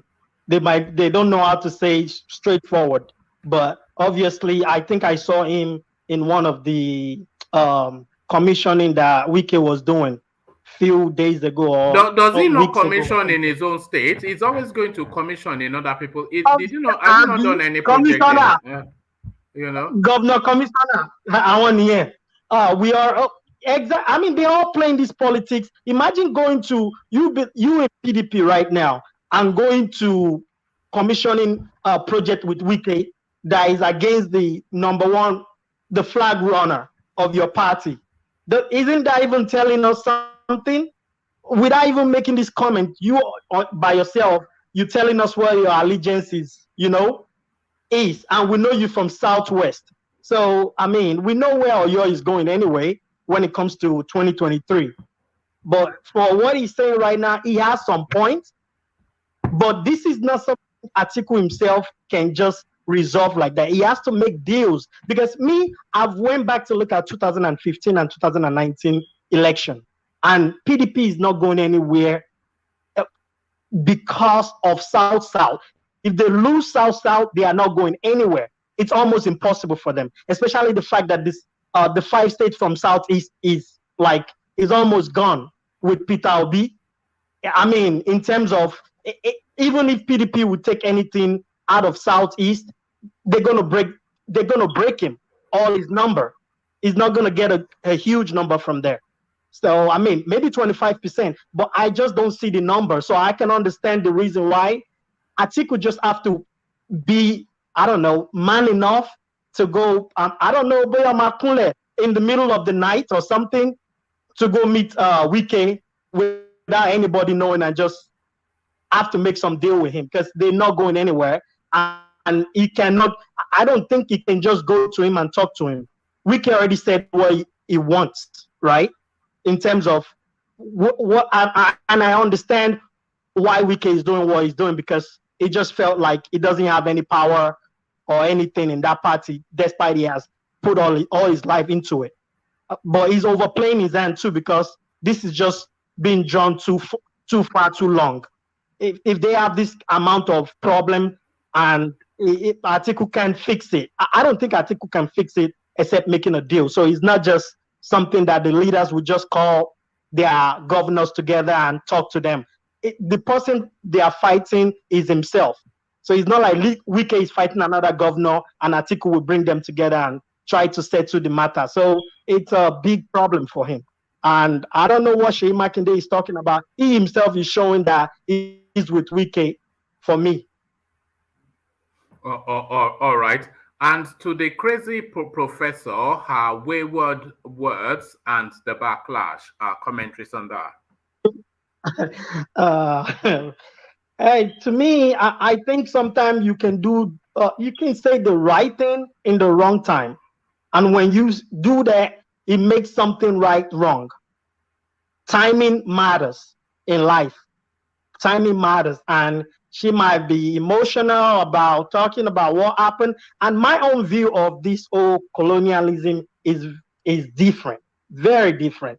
I feel like it's the nature of human to, human has been invading each other from the dawn of time. It's just the difference in colonialism is just since they have the technology, they go farther. Instead of 1 mile, they go 10,000 miles and do the same thing. Human being has been doing that. If our own fathers will have been the one ahead in technology, I expect them to do the same thing right now. I mean, it's just the nature of human. Survivor, eat or be eaten some kind of way. So I feel like human being will just evolve through that savage way of life. Like some people came through, even if we have technology of aliens right now who came to our planet and they are more powerful than us, I'm pretty sure we're going to go through the same thing. They will enslave us. So to me, it's just, I look at it that way, like, well, that's just some savage way of we human, how we do things. For me, the professor is just, she might have some grudges about the history and how the monarch has done bad and all that stuff. But at the end of the day, it doesn't matter. The timing was off. If somebody is dying or somebody just died and you're saying, oh, I wish the death should be more painful. Like, who says that? Come on now. Even Abacha, that was so bad in Nigeria and everybody rejoiced, you definitely can't go to his fans and say that they will even shoot you. So I mean, I don't know. It's just off in terms of the timing. All right, brilliant. And she should know better as a professional. All right, brilliant. So thank you, Abi. So Abi, well, let's go on from you as we progress the conversation and take it in the direction of War Peace. So War Peace, you are up next. Are you ready to go? War Peace. One man, go to the next person, please. I'll get back to you. Sorry. All right, brilliant. Okay, let's go on from War Peace then to Ajanle. Can I have just like 4 minutes or 3 minutes, please, so I can step by the side. All right, carry on, Bartholomew. All right. Thank you. Good morning, good afternoon, and good evening, everybody. Well listening and well following, which and well enjoying. So I have some little bit issue with yesterday. Sorry for the noise. With yesterday comment with Kolata and one of the guys that we were talking about Biafra. If we Biafra cannot forget and let go, and because he's not sure that it is only Biafran people that were killed on that civil war. Yes, I can understand he can say that. But the same history, because I know that very Kolata can research a lot. He can speak very well, grammar, which English is not our language. We all learn it from the English people. And here this, I want to remind him with my little knowledge and understanding for the English that I learned, that the same history, let us know that history tells us that we cannot forget. If history tells us to forget, today we will not have something like a museum. It's a common sense. If he wants us to forget about the Afghan war, at least my own father have 11 brothers. Only my father left that died for that very Biafran war. I'm not saying that I'm going to kill anybody or I'm going to do anything wrong, but he want me to forget. This is 10 good people that have gone down on that very Biafran war. And there are a lot of children that have starved to death on that very Biafran war. I have seen so much how intelligent and how humanity that very collateral is. By every time, all he cares about is attacking the Biafran war, Biafran Igbos and IPOP. And I'm telling him that IPOP has no business with him, and Biafran people have no business with him. That one is gone. Another one, this very evening, yes. I'm just gonna let you know that all of us know that Nnamdi Kanu and the IPOP and Biafra, it is not Nigerian problem. P2B, it is not Nigerian problem. We all know that. I don't know how many times when it comes to northern people, or when it comes to the killer in the north, all these terrorists and whatever it is, I see how many times many of us in this very platform run away from it. But whenever it comes to Igbo something, whenever it comes to Biafra something, whenever it comes to P2B something, even this very man that speaks last, this is my brother from Enugu State. What is his name? Collins. Yes, Collins. I'm from Anambra State. I'm from Oka. I hear your very grammar very well. How you speak about your own brother Nnamdi Kanu, how he wasn't good, how they're supposed to catch him, do this and that him. But I never see you speak on this very terrorist that's been killing people, even in Norway, in the church. I never see you speak about that. Nnamdi Kanu is not. I'm not supporting Nnamdi Kanu. I am not IPOP. But if we see the truth, let us speak the truth once and stop being I don't know what, I don't want to disrespect anybody. I don't want to say something that I'm disrespecting anybody, whatever it is. I'm stop being what we're not supposed to be. We can only speak out. We can only learn our voice. Some people know how to learn voice out in this very social media. But when it comes to man, to stand and show the people that you have two balls, just like other man, nobody will see you. You can't even come out. So you coming over here and telling them that they cannot do this, they cannot do that. As an Enugu man, you are. Nnamdi Kanu is an Igbo man. And they're telling you, yes, you can come back again in the platform, Mr. English speaker. But I'm telling you, Collins, shame on you as an Igbo man. No. Oh no, hold on. No, hold on. No, you can't. No. It's okay. I take it back. I'm so sorry, but I'm telling him if it is the way, like how you say, you can never see an Oduduwa man, an Oduduwa person disrespect his own brother like that. Never. You can never see an Hausa man. You see how Hausa people rally together. Settle down, Bartholomew. Settle down. Okay, I'm sorry. I'm sorry. Hold on. Can you hold on, please? Yes. I think you are being a bit unfair somewhat, and this is some of the criticisms. You are not more Igbo than Colin. Just be clear on that. And the fact that Collins is trying to strike a balanced view to say that to remove the emotions from the narrative and to go to a space where there's an understanding. So that's all he's speaking to. If he's not a follower of Nnamdi Kanu, hold on. If he doesn't follow, he was saying that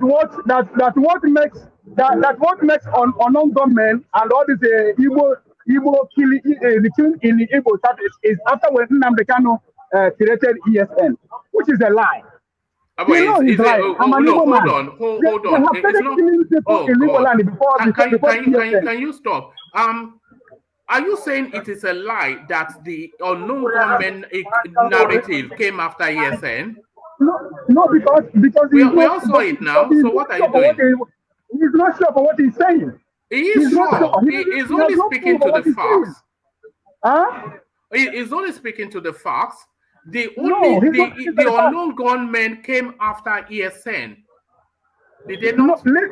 Listen, one man. ESN that I know that Nnamdi Kanu created, they are not unknown gunmen. And this nobody said that. Okay, and this is Nigerian police and military have been killing a lot of people, shooting the protesters. Where are you going, man? All right, I'm not sure that you understood. No, hold on. I'm not sure that you understood the conversation because all you are levying against Collins is totally the opposite of what. No, because someone I saw him come out here and sell his own brother not even a dime. My God. That's what he does. That is what he does. It's a pity, you know. You see what you are doing now. Can you hold on? You know I have all the buttons. You know I have the buttons to mute you. So just hold on when I say hold on. What you are doing now is exactly where the concern of people like Collins and by extension, people of his thinking, that's where the concern is. Because you don't open up the space for progress to be made. You want to hold on to that space and continue. I think, listen to this. I'm going to have to play you this. I hope I haven't deleted it. I think I may well have. You are lucky. You know, this was exactly what's his name? This was exactly what Hope Uzodinma was saying in his clip. Let me see if we still have it because I don't know what you're doing, my friend. You know, hopefully I have. Yes, this is what Hope Uzodinma. I need to play you this because what you are doing now is the space that the Southeast is looking to move away from. Just to double down and circle wagon around tribe and tribal chant, ignoring that there might well be concerns within the tribe that needs to be addressed. And this is what our Collins is inviting you to do. That you listen to Hope Uzodinma. As we ponder on the Igbo question, let me make it clear that we can only reap what we plant. When we plant peace and love, as we are currently doing across Nigeria, we shall find that which we earnestly seek. We should take opportunities of the vast space called Nigeria, given our geographical spread, to unleash our God-given talents for the attainment of our goals. What we seek may be delayed, but it can never be denied.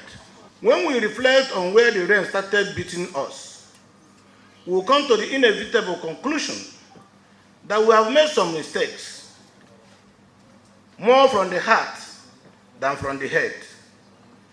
Because we trust easily, because we are quick to make friends.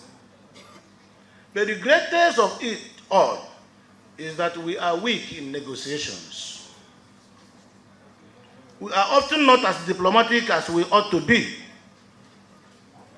Perhaps our greatest bane is the popular Nzobu Nzobu Enyimba.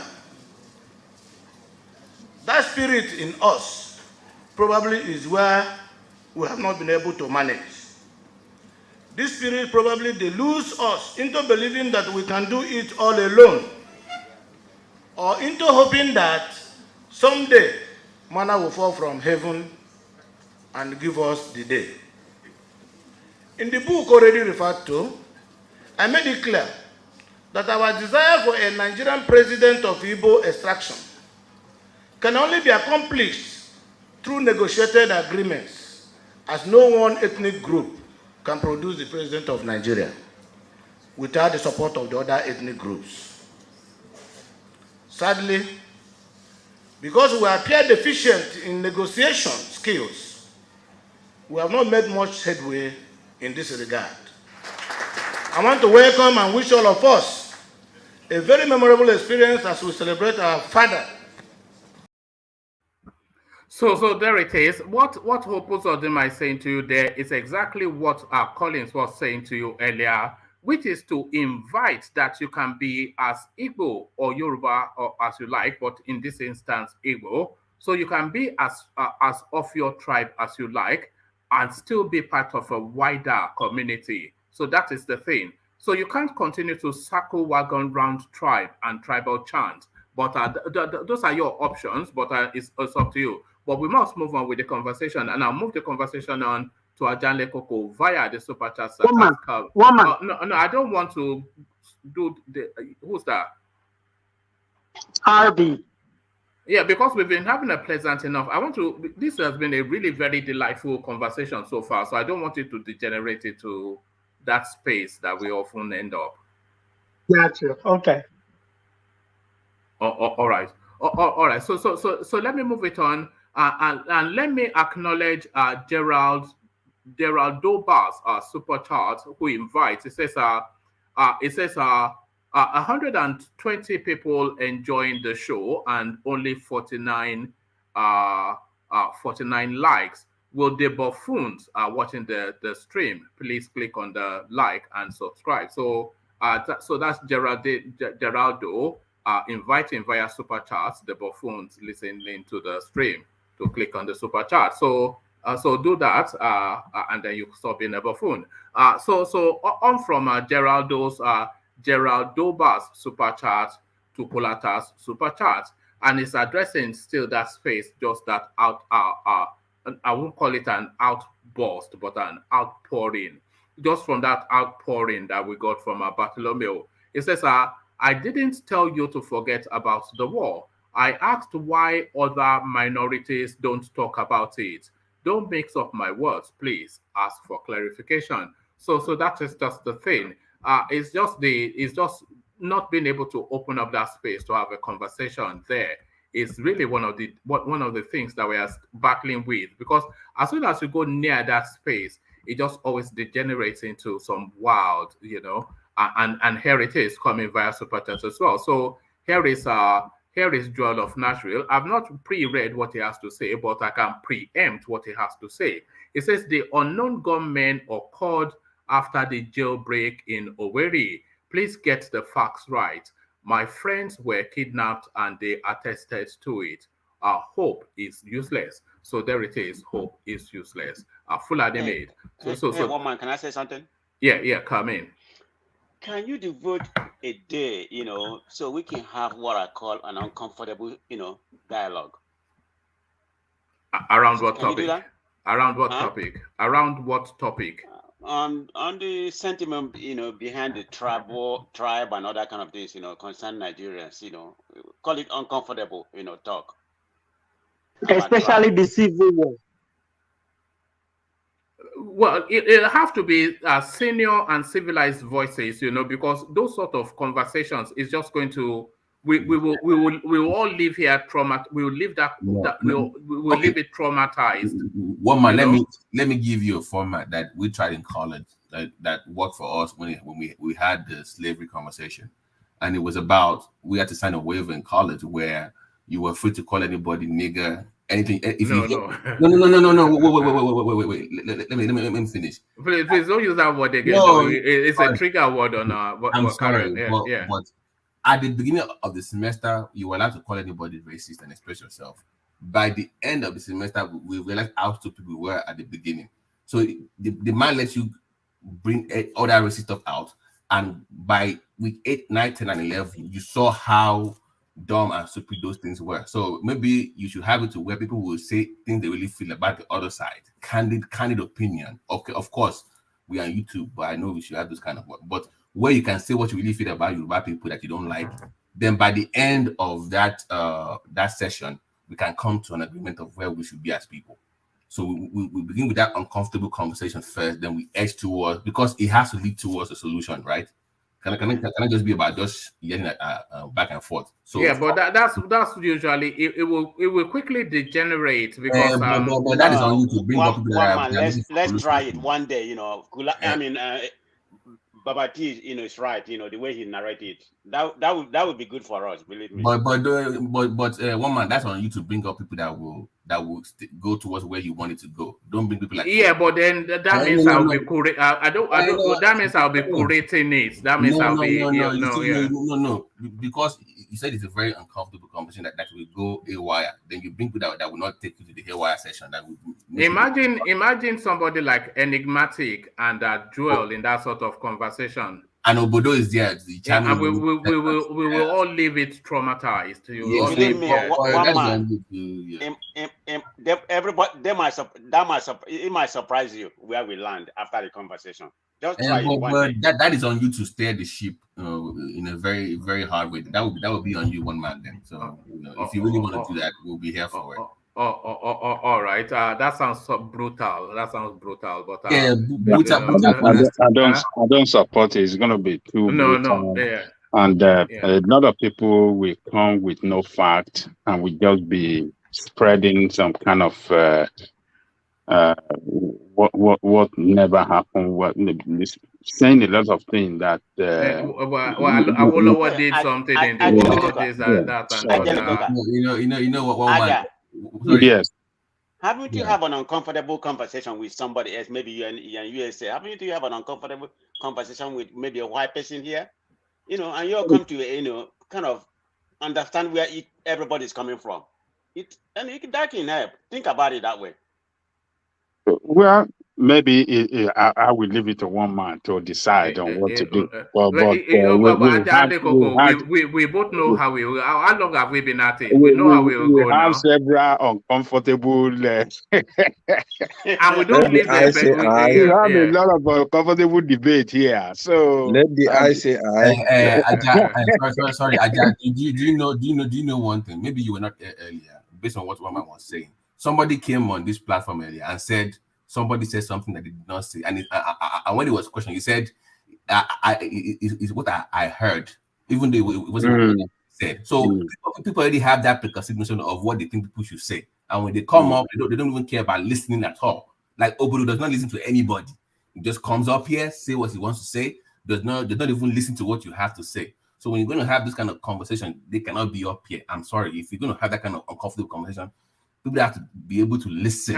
You say that then that already is curating a narrative. But that is the reality. Yeah. What is the point of me talking to you if you can't even listen to what I'm saying? What's the point of me having a conversation? Yeah, but the real thing of that space is to move somebody like Obodo from where he is because you can't move him. You can't move him. you're not moving somebody as liberal and as egalitarian as San Diego anywhere. He's already a sophisticated man.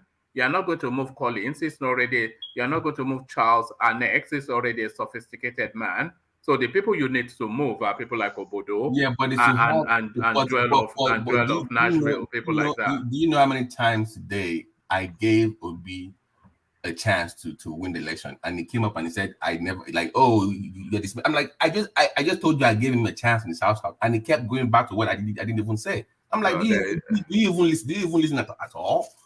He was so emotional that he was not even listening. So I can't even have a conversation with him. So that is the uncomfortable conversation. But I can't have an uncomfortable conversation with San Diego or Collins, because I don't think we think that much differently. Somewhat, we may have our peculiarities, but that's why you need to let Obodo come in. Yes. That was the best non-science course I ever had in college. It was the most amazing. This guy made us sign calling each other racist names. No. The plan was sign a waiver. You can use any racist. If you hate Mexicans, just say whatever racist what you're going to say. So what it was doing was, at the first week, you will say all the racist things you hate about each other. By the 6th, 7th, 8th week, you will learn how stupid you are at the first week when you were saying those things. So it kind of exposes, like the whole point is that racism does not survive exposure. So I think tribalism also does not survive exposure. If you expose those kind of sentiments, they are ridiculous at the base where they come from. So it's my point. So if the more we expose all these tribal sentiments, the better we can move forward as people. So let's expose. Sorry, let me quickly say this. Sorry, I know you guys be talking since about this Biafran issue. I know there's a lot of misfeelings about this Biafran issue, but you have to look at this. They have all the time to get it right, but yet they neglect that space and feel unconcerned about that space. The person that started that war would have still fixed that emotion, that feeling we have about the Igbos or the Eastern and the war by the Biafran when he came back. Even at 1999, that guy had the opportunity, Ojukwu had the opportunity to go to the regions, the 6 geographical regions, to go and apologize to them. I'm sorry, the war we started, even though I have a good motive, but I'm sorry for the pain it cost you. When you do that as a man, as a gentleman, as a man of your word, people will start seeing reasons with you. People will start trusting you again. Why should Ojukwu be the one to apologize? Yeah, after the suffered, they will tell you that they are the victims of the war. So why should they be the ones? Hold on a moment, please. Just hold on first. He started the war, and the war ends with him. If you have gone around and talked to these people, go to the go to their leaders, the elite there, talk to them. You are a man. You are understanding your mistake, accepting it. That give people the feeling to trust you, that you're not a better man. But if you are still in your space, still claiming the victim, and actually they've not created a room to talk about that stuff, people will never trust you. In Japan here to today, they're still going to Philippines, Korea, China to apologize for what they did, just to get that trust back. But who was the victim? Can I say something? Yeah. Hold on. Have you landed World Peace? Yeah. Let you want to say something, so I'm listening. World Peace. When you say apology, I mean, like he's the one that committed the atrocity. I mean, I can understand you say he's going around for a reconciliation. That's the better word, but not apologetic, talk, but a reconciliation. I mean, go around the whole region. I mean, that would be a more palatable, San Diego, see, there's something I learned in Japan here. The word apology here in Japan is a very strong word. If you use it might give you honor or it might reduce your honor. That's why Japanese don't want to apologize. They don't want to do anything that will make them apologize to you. But the ability for you to apologize for certain things you do, like you drive now, somebody swerved you on the way and you went to have an accident, and not you that caused the accident, but you still go around and tell people, I'm sorry that I cost you people this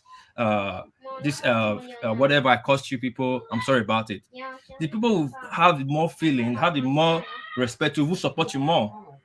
But You let me tell apologizing you does what not is. mean you apologizing does not mean you are stupid. See, the war started with Biafra, ended in Biafra. Ojukwu led the war.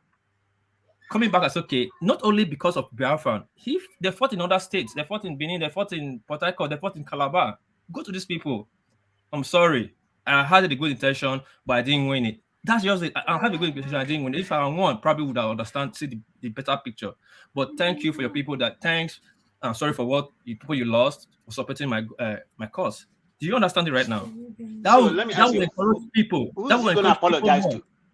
Who's he supposed to be apologizing to? Leaders, they're not human beings. Every Nigeria's a tribal place. They have kings, they have elite there. You go to them, talk to them. Not say the governors, go there, meet their traditional leaders, talk to them. That's how you win people's favor back. And the problem I think we lack in Africa, we don't really have that capacity to negotiate our problem. We don't have good moderators. That's I just feel though.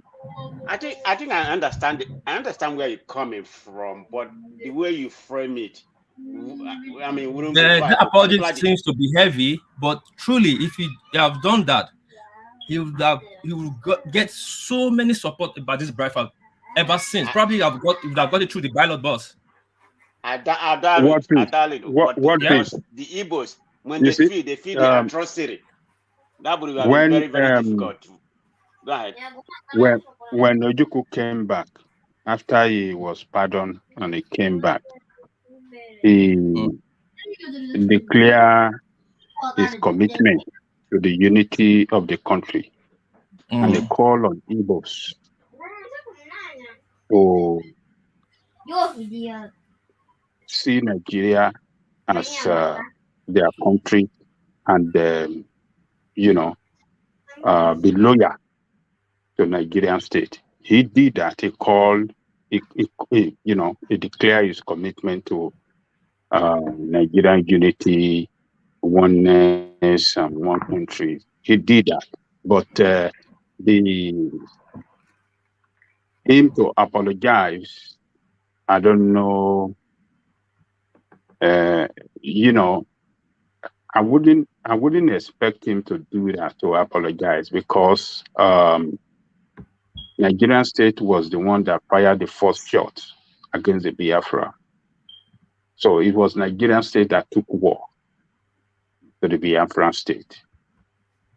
So though I understand your point, but right now we all have a goal, common goal we want to achieve. You understand? How we achieve it? That's why I've said that when he came back, he declared his commitment. Yes, he did that. He did that, and he called on all Igbos, on all Igbos to see Nigeria as their country, and therefore remain in unity with other parts of the country, and show their commitment and loyalty and everything to Nigerian state. He did that. So you know what I'm saying? You see, Japanese here. If a Japanese man wants you to battle him very well, he will be the first to battle you. You know that the apology that you are asking for, it can be interpreted in different ways in different countries. Yes. In America, when you apologize, it means that you are guilty of what you have done, and it can be used against you at the law court. Yes, you understand what I'm saying? I understand what you're So saying. in Japan, it might not carry that kind of weight like that in Japan. It might just be, what you just say and you move away. I mean, you move on and nothing will happen to you. But look at it like this. Look at it like this. Sorry, one more, just last. Look at it like this. You know that civil war, the fake coup, it affected almost every region. We understand we lost Kotiebo. The West people lost, I think, Akintola, and in the North they lost two prominent people. Only in the East, and that grudge people still hold it till tomorrow, even though we try to deceive ourselves. But if he has gone round and people see him talking to people that yes, I had a good cause, but because I couldn't achieve it, you wouldn't have seen the good cause. But sorry for whatever he has cost you. It won't take anything from you. Then you will cool down a lot of temper. But what peace? All right. One man, let me say something. Last comment on that space because we are now pushed for time. But have that last comment and then we'll move on. Okay. My understanding about the war, the way it started, I mean, I think it was they wanted to separate from the Nigerian, and the Nigerians didn't want them to leave. So the Nigerians started the war because they don't want Igbo to, separate from Nigeria. So I don't see how you look at it as an apology, because the Igbos wouldn't have taken it unless he has consulted with the Igbo. Can I go and make an apology? And of course, at that particular time, not right now, I mean, the people are still, suffering from their pain, the atrocity, the way they felt it that was during the Biafran War, about how many, almost about 3 million or 2 million, I don't know the record. So that would have been very difficult to do. I don't know how people will accept it. That's my own opinion, But Japan culture is different from Nigerian culture. All right, brilliant. All right, well put. So let's move the conversation on. Let's go on to Ajanle Koko, who joins us. So Ajanle Koko, to you and to the talking point, Obi is inviting that if they can find any space that he has misappropriated public funds, he will withdraw from the presidential race. So that's a brave comment by the Anambra man, Ajanle Koko. Yeah, thank you, woman. Let me first of all greet our listeners around the world. Wherever you are, please click on the like button, share, and subscribe if you haven't done so. You see, woman, I want to look at that statement and break it down into two parts. One side of it is disadvantageous side. A disadvantageous side whereby Obi is kind of giving weapon to his political opponent, to work hard and dig out whatever secret or whatever shady deal or whatever skeleton he have in his cupboard, for them to dig it out and show it to the world. That's one side to it, and I will be shocked. I mean, no, I won't be shocked if the opponent fail to bring out something that can be used against him to show to Nigerians that he's lying and is not truthful and is just the same as them, bad, or maybe even worse than them. That will, I think that will give a different picture of him. If they fail, because he has thrown the challenge to them out there, if you have anything against me, or if you think I've done anything wrong whatsoever when I was in government, when I was the governor, bring it out.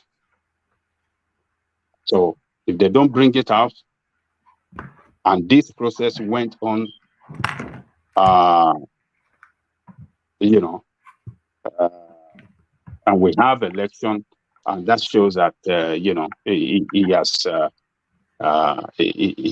that will take him to a different level as a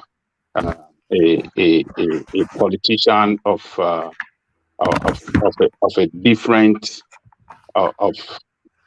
a different politician entirely.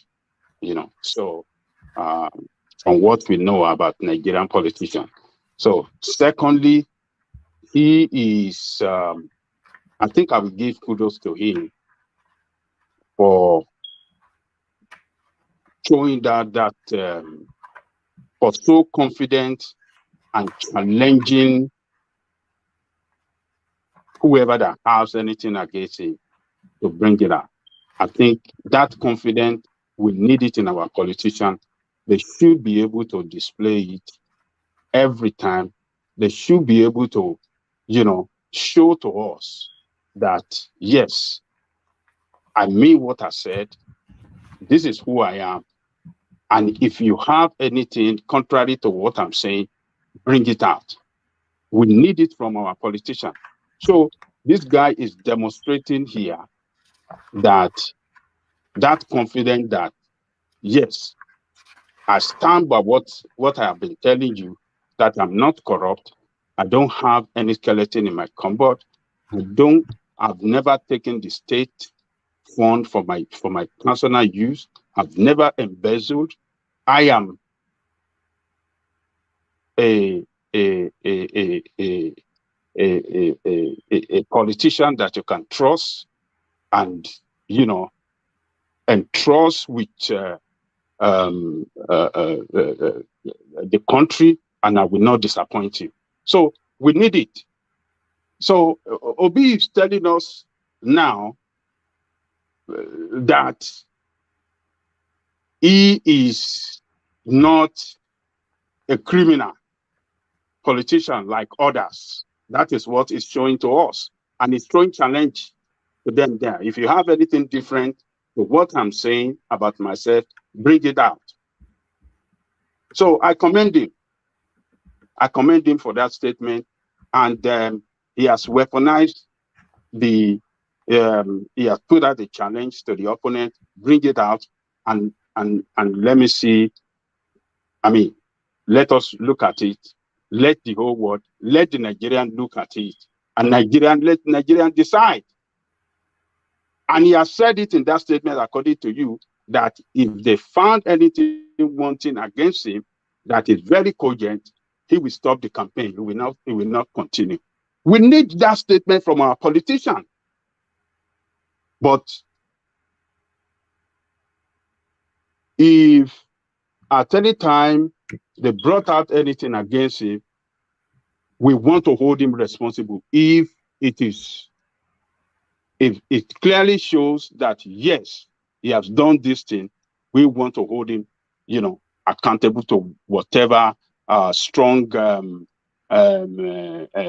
fact or factual, everything, something that is based on factual, whenever they bring it out against him, we want to hold him accountable. And Nigeria, as it is today, if we have a vibrant press, a press that's really standing up for democracy to work, they should take this as a responsibility to go all out to wherever they can get it, and get something out against him, if at all there's anything against this man. And the same should go to other contestants as well. And Obi has, I commend him for that statement, and it's his responsibility for our media, our press, to go all out and look for something. If anything whatsoever is out there, hidden somewhere, they should go and fish it out. And they should do the same against. When they present it, is it not only going to argue back that it is fake news, that the EFCC has not invited him, that when was he has not been prosecuted in court? There's already a pre-prepared counterback against any allegation that we brought forward against his name. It would just say it's just chancing his hand, isn't it? It's being clever by half, is it not, the Anambra guy? Oh yeah, maybe he's trying to be clever, but I tell you, if something with hard evidence, fact is brought out tomorrow against him, that clearly shows to Nigerians and people like us, enlightened one, We are his base. The enlightened Nigerians. Ajahn Lekoko, Ajahn Lekoko, a lot of people are of the thought that it's just feeding red meat to the carnivores. It's just feeding red meat to the carnivores because you know that his space, this is already the narrative that they've been feeding on. That is a man of probity, a man of integrity. So anytime you go to all these obese spaces, they say no share and all of that kind of stuff. So it's just throwing yet more red meat into the cage for the carnivores to devour. It's just trying to be cute, isn't it? Is it just trying to be cute? Let me tell you, we have ardent supporters everywhere. We have them in APC, we have them in PDP, we have them in Labour, we have them in Kwakwaso, we have them in Sowore. Nothing that you're going to say, even something that is so factual based, something that is so glaring, you cannot take them away from whoever they are supporting. So, but in Obi's case, his support base are people like us. So he's going to hurt himself more if something should come out concretely against him that we can look at and see that, oh man, this guy, no, it's not the way. It's the way he portrays himself and the way he has been saying things. This is not, no, this is not good of him. People, it will lose a lot of supporters because we are educated, we are knowledgeable, and we know what is factual. So, particularly people that are not from his own region, people that are Yorubas, people that are, from the north, that, are supporting him on the basis that, okay, some are saying on the basis of, oh, it should be the turn of the Northeast. Some are looking at him that, oh, it's a lesser evil among them. It's a lesser corrupt person among them. So when they finally see something that is very damning against him, that is with concrete, he will lose more people outside the East. And that will give a political setback for him. That will just, limit his support base to only the East. So that's the way I see a lot of educated Yorubas will look at him and say, no, it's just of the same with these people. And they might not go out to vote. They might have concluded now that, okay, Obi is who they're going to vote for. But when they see something that make him look bad as other politicians, they will step back. They will say, okay, no, I'm not voting for any one of them. So it's going to happen in other parts of Nigeria. But a lot of people, no matter what, a lot of people will still vote for him. Whether anything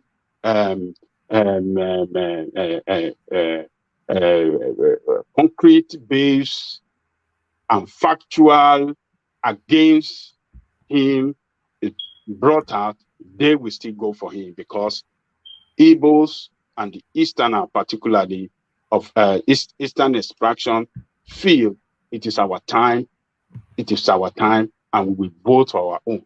So that's the way I see it. But I give kudos to him for coming out for this. I wish others can do the same, so that we can go all out and fish out a lot of things that is hidden about them. We can fish it out, and then that will surely help the progress of our democracy. All right, brilliant. So let me take you to a different space, Ajahn Lekoko, and let me take you to the PDP space. Seyi Makinde is somewhat of a cautionary note. It's embedded within all that he has to say. It says, Atiku can't restructure Nigeria. This is Seyi Makinde speaking at the commissioning of one thing or the other. So the news yesterday was that Seyi Makinde had been made the chairman of the PDP Governors Forum with Aminu Tambuwal stepping down. But he's telling us now that he's rejected that position because it's somewhat of a piecemeal type of thing. And it's inviting them that, look, this party is hemorrhaging. The structure of the party is wrong, and the weight of the party is too skewed in one direction. And this is something that has been brought to the attention of the party, and this is something that Atiku has failed singularly to grapple with. So Seyi Makinde is inviting you that if Atiku is not able to restructure or structure something as easy to manage for somebody that is aspiring for a presidency as a political party, then don't vest any confidence on him being able to restructure the country. So it's essentially inviting you to form a verdict on how Atiku is managing the party, as to then project onto how he will manage the country. So what are you then making then of the Oyo governor's assertion? I think I share the same position with Makinde. If truly Atiku is has been projected by his party or some group that support him in the party as how do they describe him? They describe him as unifier. A unifier. Nonsense talk. He has been described as unifier. If he cannot unify his party, if he cannot take this party out of this present crisis that they are going through, if he cannot, as the leader of the party now, because as the flag bearer, he has automatically assumed the leadership of the party. If he cannot use his leadership of the party to ensure that the crisis management mechanism in the party is put into use and put all these crises behind them, and then unify everybody, bring everybody together, weekly, and then go all out as one family against APC, that should tell us that this man cannot unify that country. And presently, Nigeria, we are in a state of disunity. We are disunited along tribal line, along religious line, a lot of things. The unity of that country is at stake now.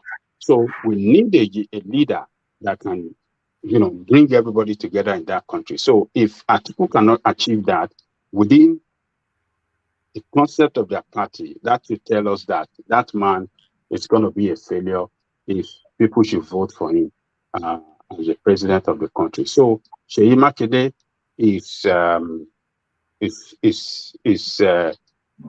giving us heads up, what Yoruba call gbere pako. It's giving us heads up, and that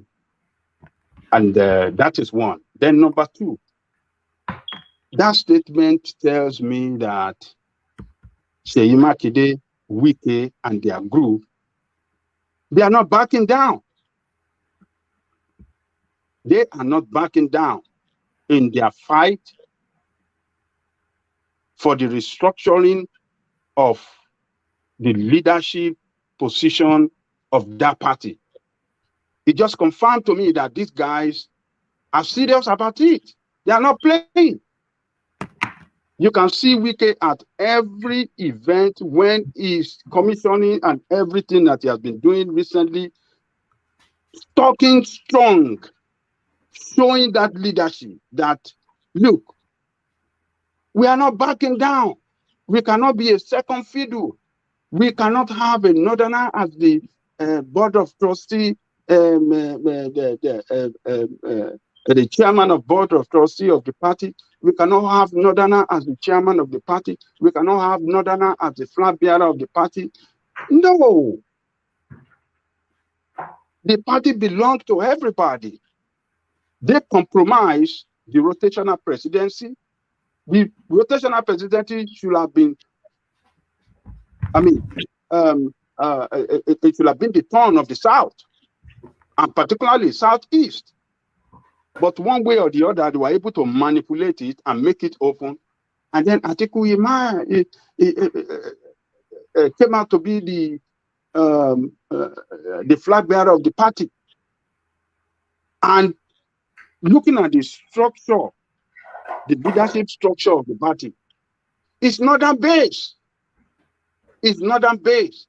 If they should leave that alone and go into election and win and go into governance like that, it is going to be northern based. It's going to be the same way that Buhari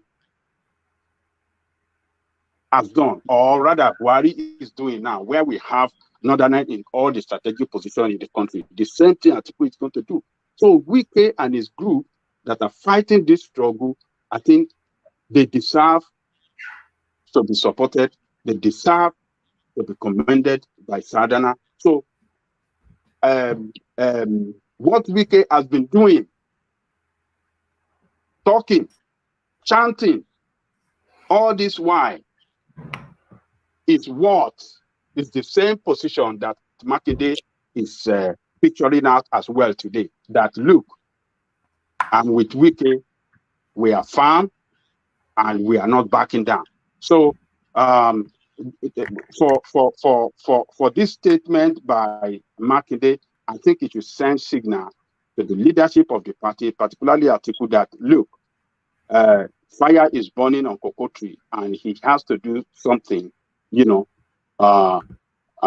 quench it, and then bring calmness in the party and bring everybody together. It's just a warning sign, and I want to give kudos to the Yoruba leaders in that party for standing firm with Wike. It's only the Yoruba leaders in that party. Do you feel Otom will betray him at some point? Do you feel Otom will betray him at some point? Because I have the sense that he will. I'm having the same feeling too, one man, that they might put the Northerner, might put pressure on him, and might want to take him away. But we have to keep watching. He has been so faithful to Wike as well all this while, and still standing with him. We hope he's not going to betray him. But the Yorubas in that party has shown steadfast, has shown commitment, has showed, high level of trustworthiness, and very dependable and reliable. That is all they have demonstrated with their support for Wike. They gave him all their vote, and they are still standing with him.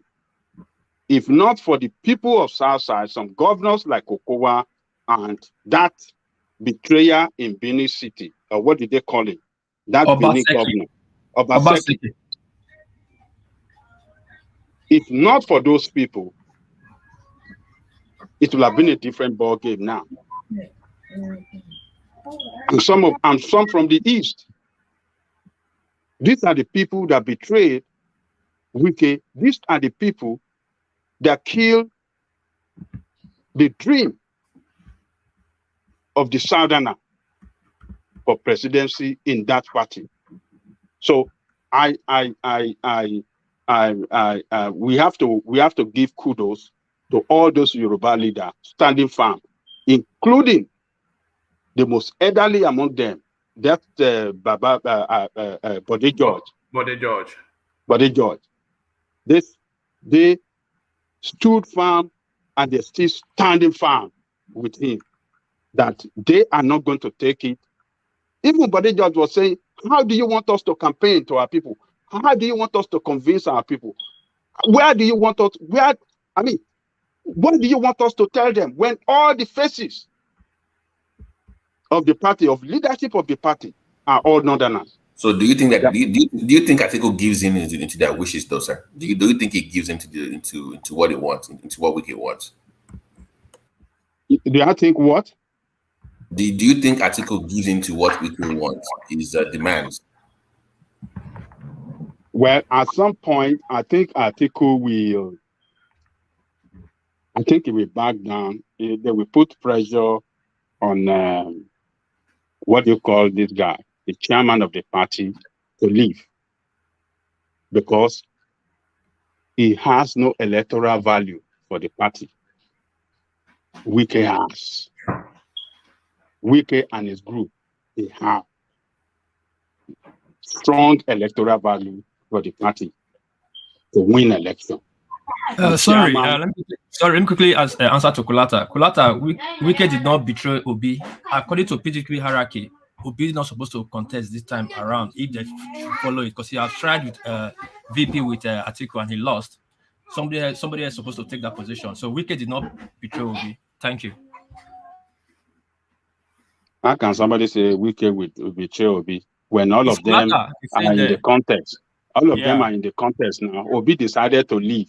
So what do you mean by betraying? He didn't nobody betray. And all the Southerners have said, particularly all the governors, I'm standing on all the governors now. They held a meeting that we are all for Southern president. So they have to support one of their own. And Wike was the one that showed the stronger position among them. Why did they betray him? Why did Obaseki betray him? This Obaseki, Wike contributed immensely to his political success, for his re-election. It contributed, immensely. It mobilizes all the resources necessary. And all the Wike was there, all of them were there in Benin, that we will not allow rigging to happen there. All the resources, he make it possible for him to have the fund to contest on the ticket of PDP, but only for him to come and betray Wike. Okowa himself betrayed Wike, who was the leader. He was the leader of the PDP in the South. He betrayed Wike and go and surrender to Atiku. I mean, it just tell you right there that Southerners are the betrayer of each other. They put us in a situation, put the South in such a situation where they find themselves in that party today. But my people, the Yoruba people, did not betray him.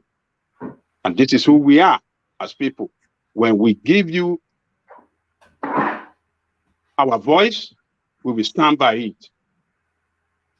Shame unto them that betray Wike. Shame unto them. So, but what is the name of this guy? Makinde is still showing that support for Wike and their group in entirety, that we are not backing down. And they should not back down.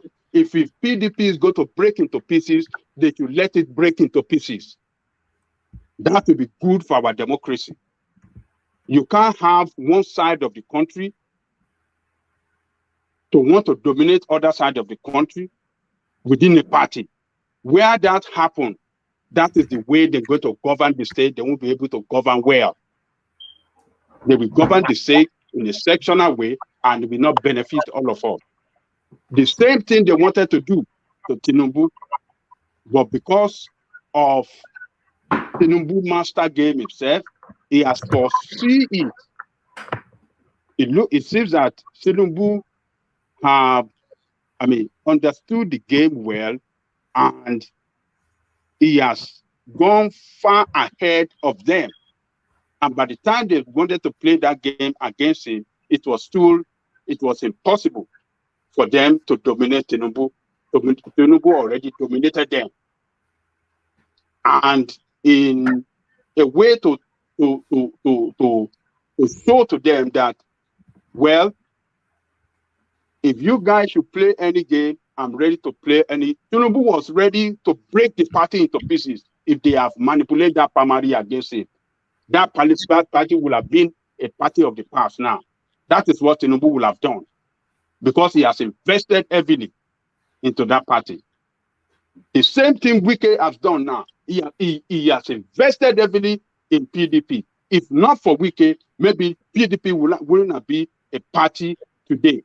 When Atiku and all the rest of them ran away from PDP in 2014, when Jonathan, because of his own greed too, didn't want the power to go to the east, to the north. He didn't want the ticket, the not to have the presidential ticket of the party. He used his own power of incumbency to retain himself, to manipulate and suppress the interests of others, and to ensure that he became the flag bearer of the party. That same spirit that made Atiku and them to move away from PDP is the same spirit that is working with Wike them now. Politicians doesn't let it go free wherever they have invested for somebody to come and then take over all the returns. When the time for return, for somebody to cut away with all their return, no, they will fight to death. So Wike group should stand firm and fight it to the end. There's no way Atiku is going to win this battle. There's no way he's going to win this election if he doesn't have Wike and his group in his team and together to go into the election. There's no way Atiku will win. Atiku, it is PDP that is losing fast. Obi has caused a very serious crack on the party. And then with this Wike group again, no, they can't survive it. PDP cannot survive it. It's just going to be a victory for Tinubu. Be an easy victory for Tinubu. That is what it's going to play out. It's going to be an easy victory for Tinubu. So Wike should not back down. All of them should not back down. They should fight it to the end. Let the party break up. It's going to be good for our democracy. Smaller party will spring up, and let us break it down into smaller units. That is good for us. It will be better to manage. People will be able to manage their own party well, and the party will be able to be responsible to the interest of the people. That is what bigger party is not good for our democracy. It's a bigger for nothing. It's a bigger for nonsense. It's a bigger for some godfathers, to operate, to use, the strength of the party as a result that is big, use it to their own advantage and not to the advantage of the people, the generality of members and the people in the country. So I like Wike's fight, and what do you call this guy? Or your state governor. They should continue. All right, brilliant. All right, thank you, Ajanle Koko. So Ajanle Koko, let me take you to one final. Who's that? Can I ask? No. Sorry, we're nearly 6 hours in. So I just want to, get through it now. So let me take you to this final space, Ajanle Koko. I am on the verge of losing my friends and connections. This is Uji Anya, the lady that came out with that tweet against the British queen that just died. So the backlash. So first she made the tweet, and then second she doubled down on it. But now she's not starting to feel the real weight of it and the pressure. So she says she's losing friends, she's losing associates, and all the circles around her, they're starting to dissipate because, of course, nobody wants to really associate with the sort of comments that she made. And whatever your politics are, and whether you really go with the content of what she had to say or not, the timing and the wording, they were extremely poor. And she's now feeling the backlash of it. So do you foresee that this woman is going to be ostracized very soon, and she's going to be somewhat of an isolated figure, and by the time she tries to retract from the comment, it might well already be too late? So Uju, Anya, suddenly the tone of regret, Ajanle Koko. You see, this lady statement was very unguided.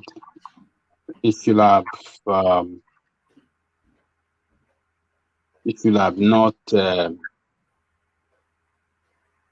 uttered out that statement, if you have maybe said it better,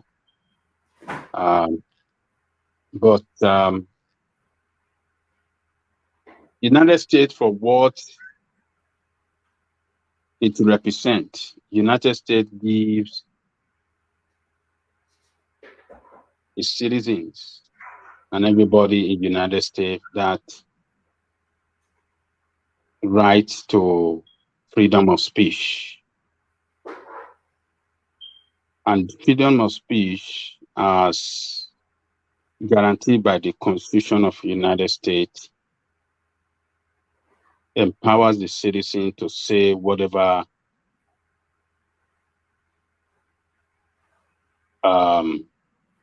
to speak on any issue and say it in whatever way that they sees it. And that is what this woman was expressing. It was just, expressing her own,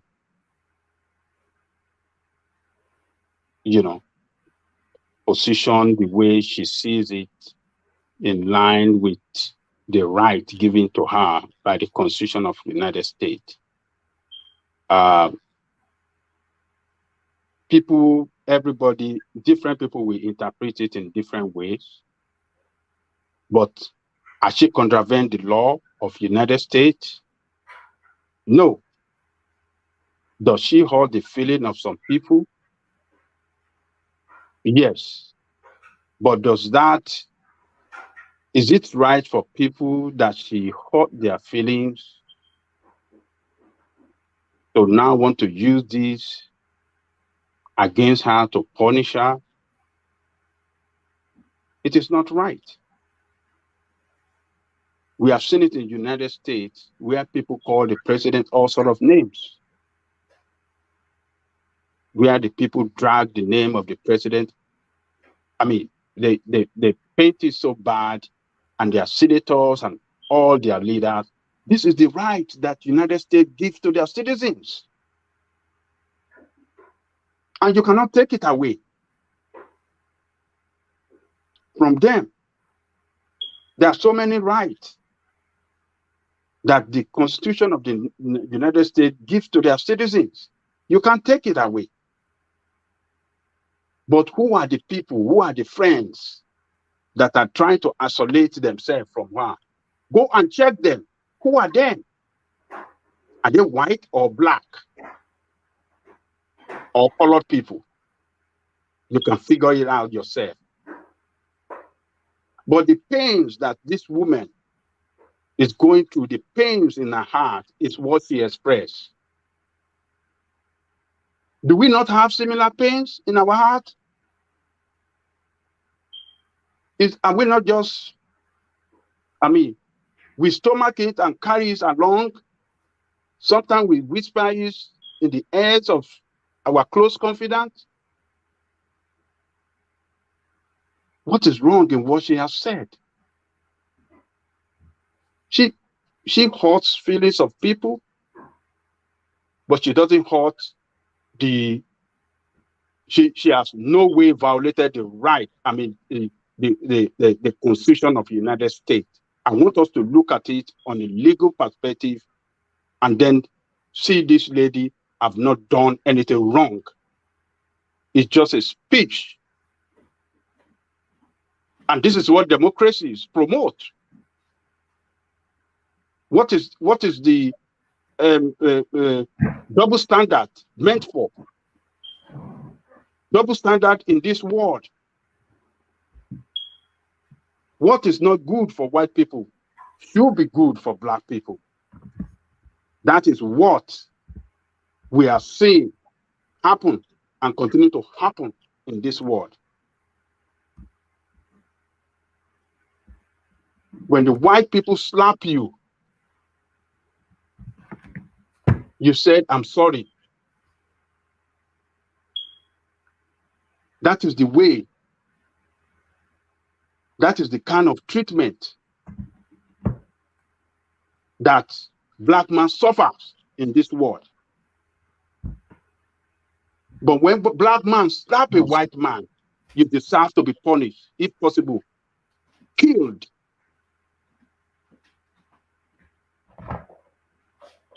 Are we happy the way we were taken as slaves?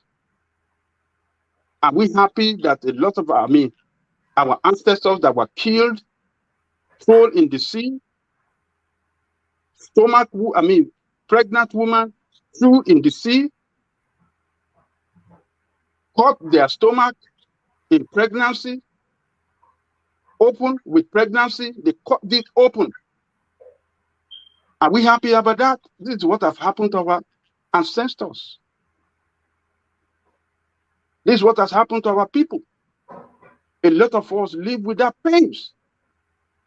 Have they apologized to us? Have they paid reparation to us? People that challenge it, people that call, we have seen a lot of treatment, bad treatment they went through. Look, sometimes when it's only black, when black man says something, or black woman, or colored persons challenge the past, the wrong, the wars that have been done against black interests. Why must he always be met with backlash? Well, as far as I'm concerned, I think that she doesn't deserve. She's a professor. I know in the course of carry out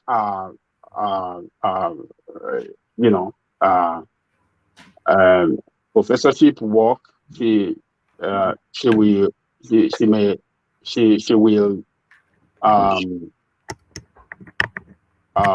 need some support sometimes from some organization and some when she's carrying out some research, she will need some support some kind of way. I hope they will not deny her this because of her free speech, which democracy promote. So, but I believe this woman has been going through this pains in her heart for a long time, and she just saw the opportunity. Let me speak and say it once and for all, and that is what she did. Do we need to, sit her down and ask some question from her? Yes, that should be done. Why do you do this? Let's have from our own side. What has she gone through in this system?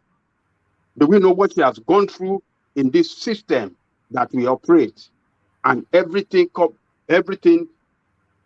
put together force her to say this. What's she going through now? Do we care? Do we care to know? We don't know what she's going through.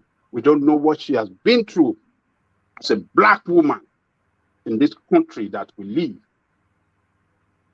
So, yes, it's unguided, it hurts feeling of some people, but we should understand where she's coming from and we should understand her position as a Black lady, and we should understand that, what we Black people go through in this world, sometimes when you look at it and you sit down, there's no way you will not feel pains in your heart.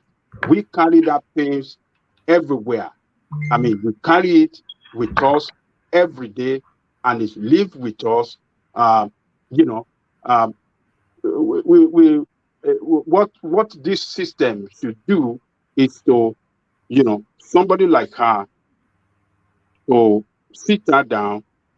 Why is she feeling this way? Why did she make this statement? And a lot of people that are going through this kind of feeling, they should be able, to see a way that we can, reconcile and, find a way of giving them hope and give Black people hope. That is the way I see it. We deserve reparation as Black people. We deserve, apology from what some people have done to us in the past. We deserve, compensation in so many ways. So that's the way I see it. I'm not going to put so much blame on that woman. She's simply exercising the constitutional right of the United States, and she's a citizen of the United States. All right, thank you, Ajanle Koko. So thank you, Ajanle Koko. So let's go on from Ajanle Koko to World Peace. So World Peace, you are up next, and to the Peter Obi space are your commentaries on that.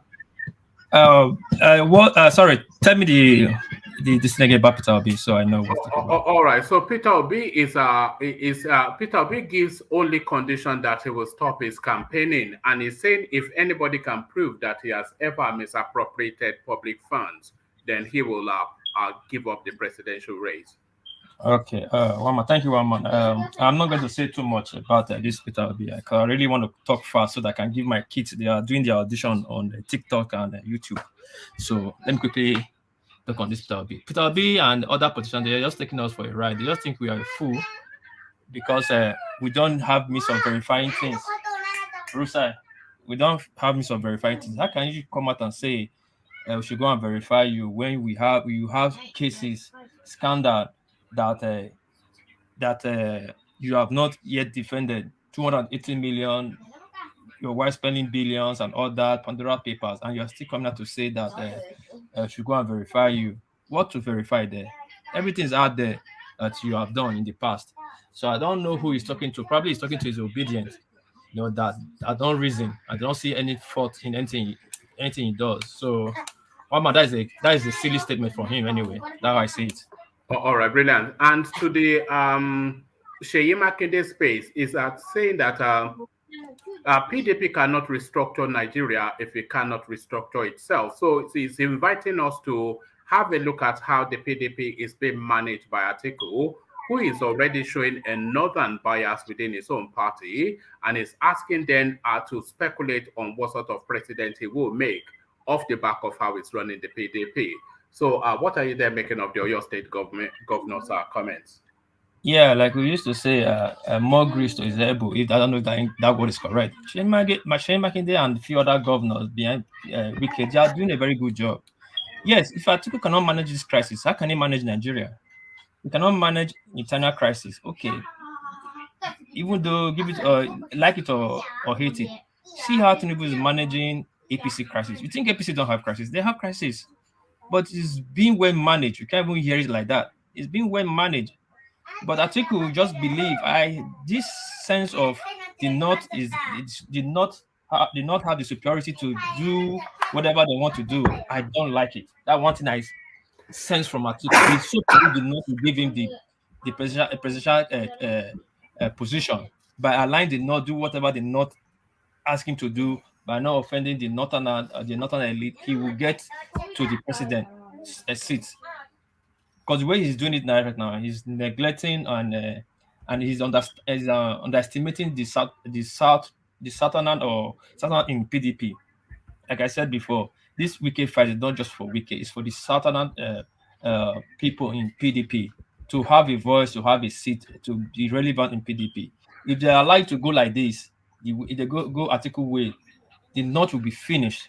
Sorry, the South will be finished if Atiku gets to the power, to the presidency without these people. We will have no voice. This we are saying that during Jonathan time, the Yorubas didn't have seat.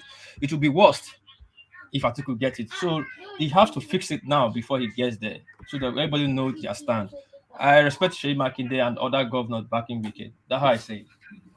All right, brilliant. And to the crazy professor with the wayward commentaries, insisting that the Queen should rot in hell. Do you agree with our commentaries, Walpis? Yeah, like I said yesterday, I said she made that statement the wrong timing.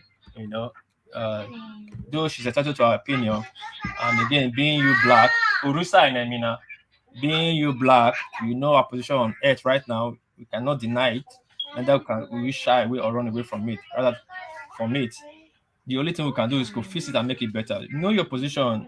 If anything a black person says, the white will hold it so dear and they see it as a threat. You're a professor, you made that kind of statement, they'll see it as a threat than their fellow white people will tell them. I think I heard in Ireland they were jubilating, drinking tea, but you don't see it, you don't hear it. And but our own is all over the media because why? She's black, and they go so the white will feel more threatened. She's supposed to know better that that statement was not the right time to issue that statement. I don't support her for that. I see it, one man. All right, brilliant. Which other talking points do we have? The Gumi Space asking that the Mamu be released within 24 hours and the country issues an apology. So commentaries on that. Well, Mama, I don't really have much about Gumi. Gumi, as you said, the northern people feel they are more superior. They have a way. Their Lord is different from the Lord that govern the rest of the people. I don't really have much to say about Gumi, but I just want to say this.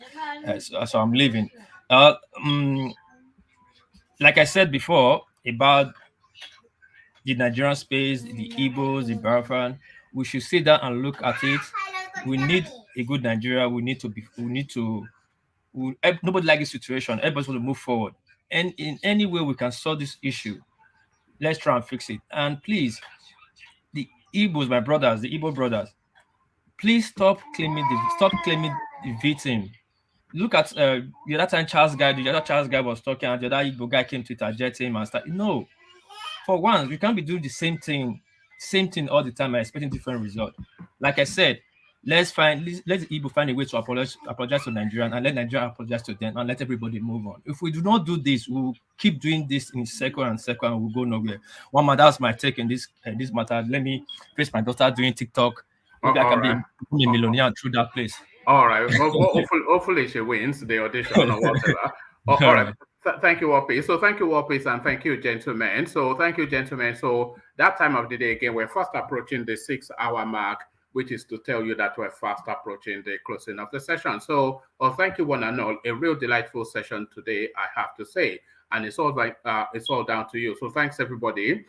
Thank you to the audience as well. Of course, we wouldn't have a session if we didn't have you keeping us going. So to the commentators in the comment section, to the listeners just listening in the background, and to the people who will listen to the replay of it, which I know there are plentiful of you that do that. So thank you, one and all.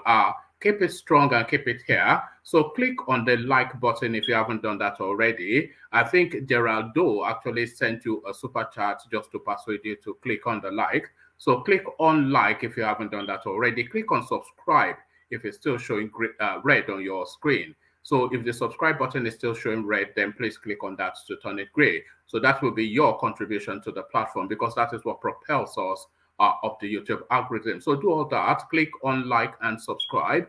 Then having done that, set your time for tomorrow, where we shall repeat it all over again, bigger and better, as you know. So to the closing remarks, gentlemen, if you can just make it as succinct as possible. So we kick it off.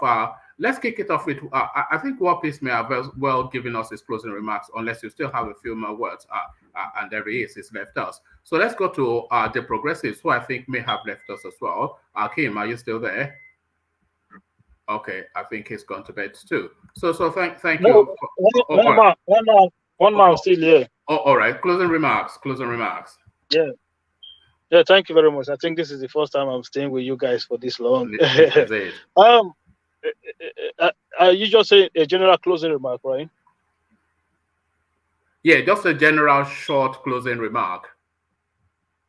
Okay. Yeah. What I would say is that we should be like vigilant when it comes to how we play politics among ourselves, because there's no need to burn down the country before the election, because at the end of the election, it will still have to be reviewed.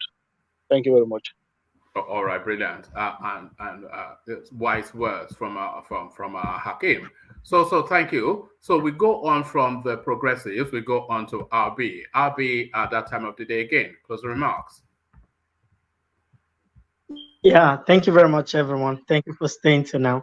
Yeah, to me, I just look at this coming election in a way like, is the northern people reliable in terms of the APC, and that's if Tinubu wins, then what happens between the Igbos and the Yoruba? Would there be a love lost between us because they feel like this time it should be theirs, not the Yorubas? I'm worried about that because a nation that's gonna have people who literally gonna have love lost between them because of somebody says a milocon and all that kind of stuff. So that to me is more worrisome. Like, where is the country heading? Even if Tinubu wins, that is something we need to talk about eventually. That's all I have. Thank you. All right, brilliant. Thank you. So thank you, RB. So from RB, let's go on to Babati. Let's go on to Babati. Babati, closing remarks. All right. Oh, great session today. Thank you for having us, one man. Good job today. Free flowing and got out a little bit, but for the most part, it was wonderful. Just my notes down here. So the professor that said what she said, like Baja said, what she was feeling is a deeper issue, which I agree with, but the way she worded it was different. And I didn't mention earlier that there's a root cause to it: racial loyalty. White people might support you in all these so-called feminist and agendas, but at the end of the day, they support their own. And to the PDP Peter Obi space, I think the PDP disintegrating before our eyes gives Peter Obi a chance in the Southwest, and he has a chance. And in a runoff, he has a chance against anybody. So I agree with some people saying that. For Peter Obi, for the debate, okay, so let me just, one more.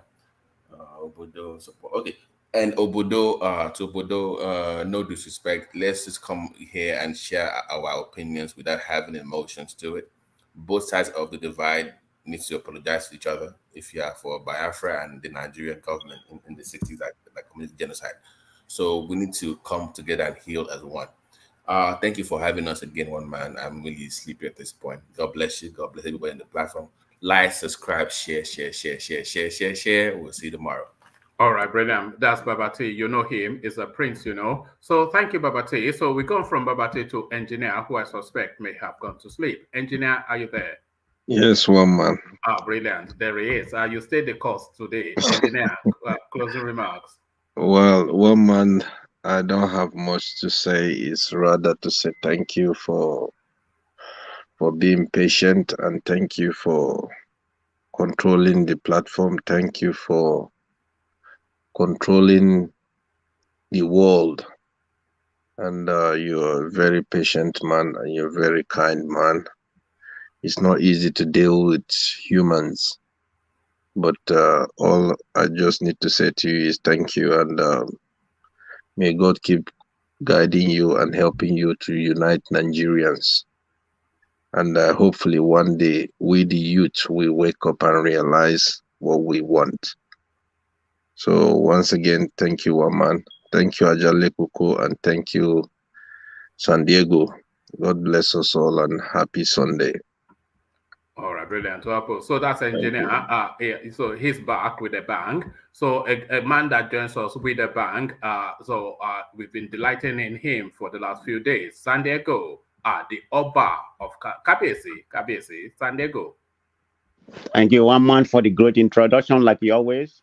This is a great platform. I won't miss it for anything. And I salute everybody on this platform with great intellect. Everybody is very knowledgeable in their own way.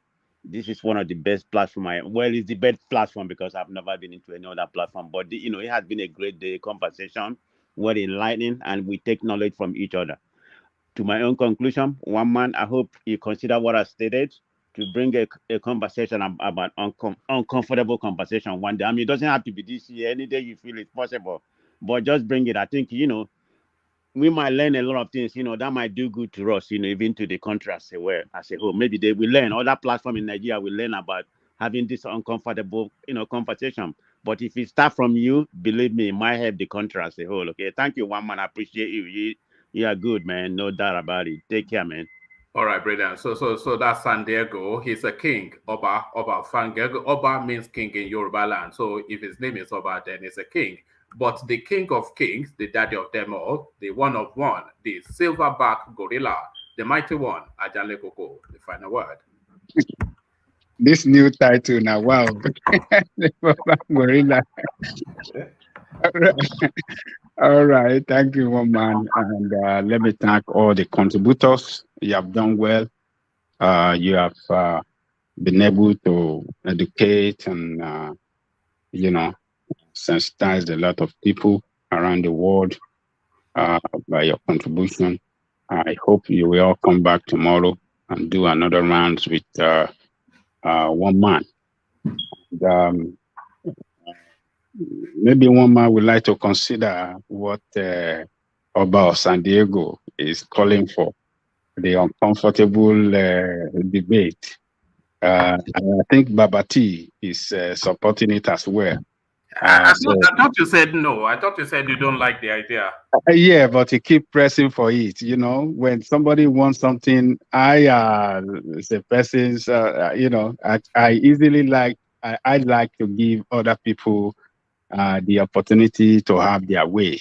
I don't really support it. It's going to be, and then you Yoruba peoples did, and then Awolowo did this to us during the war, and then it was this one that first did something, and then you people, you support the Fulani.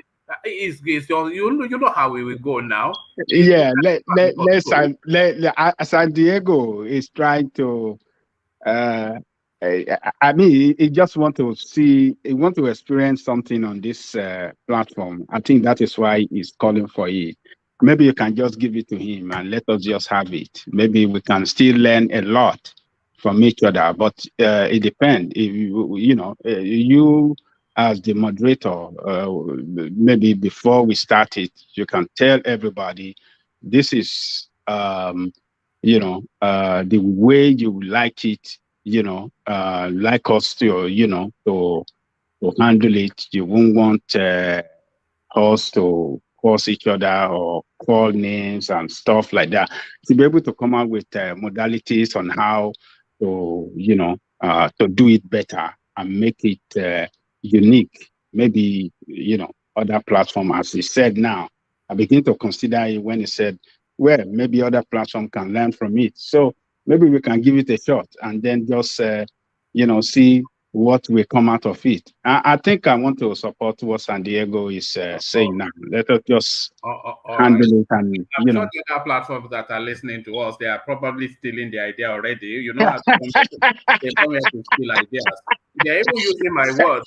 When I say, Ajanle Koko, I see you every... and they're almost copying They're using it now. Please come up with your own thoughts now. I mean, come up with your own thoughts. You don't have to steal everything from us. I mean, I mean, what do you expect from them? When the whole speaker said the eagle has landed, we had the speaker of the Agbadabi use that statement now. Yes, you've forgotten?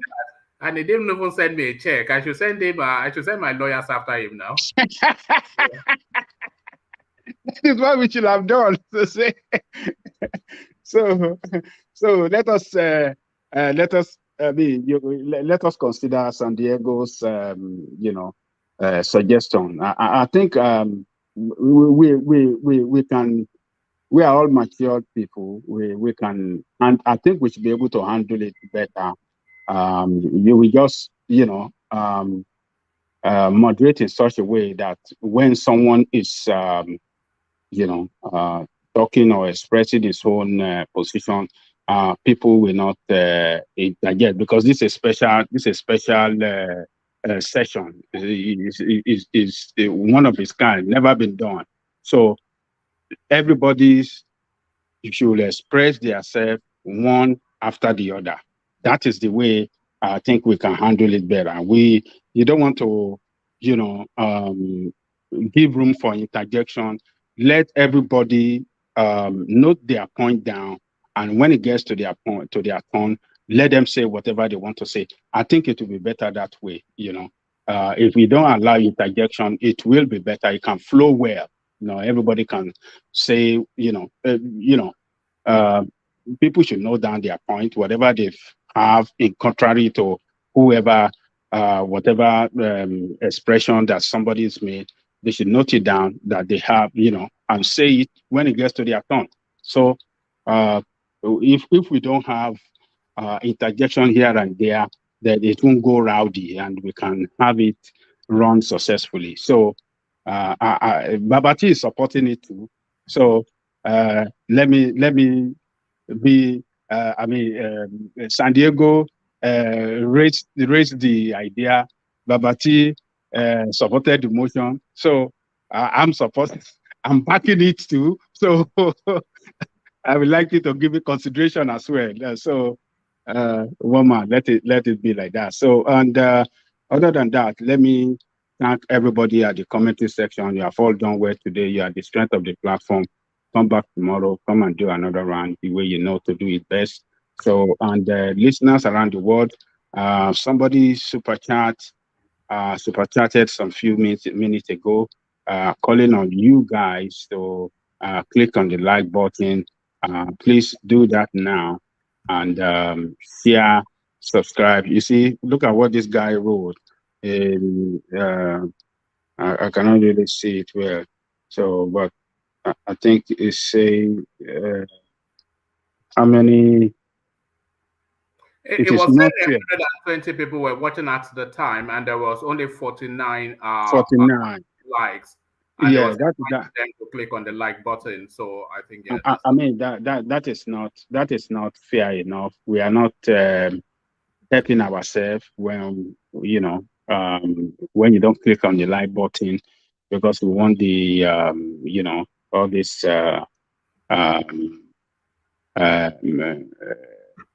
how do I describe it? This conversation and all the messages that we are pushing out there to go, to every nook and cranny of this world. We are Nigerian leaders, so that we can do this battle together to take our country back from these people. So please do that now. Like, share, and subscribe if you haven't done so. So, and one man, I really thank you so much for bringing us together. 6 hours again today. I give kudos to you. Engineer, thank you as well. You sound tired. So 6 hours is not a joke, but we still listen to one man. His voice is still strong. But I thank him. So one man tomorrow, see you, and bring another round so we can join you and we trash it out again and we continue from there. So one man, the eagle, see you tomorrow. So give that, give consideration to what Oba of San Diego is calling for. So. All right. Thank you, Ajanle Koko. So thank you, Ajanle Koko. Yeah. All right. So that was Ajanle Koko, and that has been the session. So uncomfortable conversation seems to be what people want to have. So that means I'm not doing well enough. So I thought I was causing you enough discomfort, but apparently not. I'm not causing you enough discomfort, and people want to be made to feel even more uncomfortable. So the voice of the people is the voice of God. So if that is what the people want, then that is what the people should get. So we will try to find the space to facilitate for that uncomfortable conversation, so long as we're able to frame it in just how we're going to theme it. So, I mean, what is the conversation going to be about? Is it going to be the chasm between the I think because the uncomfortable conversation really is essentially a conversation between the Yorubas and the Igbos. So what is the beef? What is the issue? What is going on there? What is it that you're holding on to and all of that kind of stuff? So that has to be the theme, because I think that is where that conversation is. So an uncomfortable conversation, but hopefully we did not cause you too much discomfort today. If we did not cause you too much discomfort, then reward it with a like, as Ajale Koko had invited. Not already subscribed, then do that, of course, to correct that immediately. So like and subscribe, and then of course, copy the link and share it in your social media spaces, because the thing still sits as a video on the YouTube platform. So it is something that you can watch endlessly at your leisure. If you're not tormented enough by my voice, then you can hear it endlessly, and even as your bedtime listening. So all of that and everything.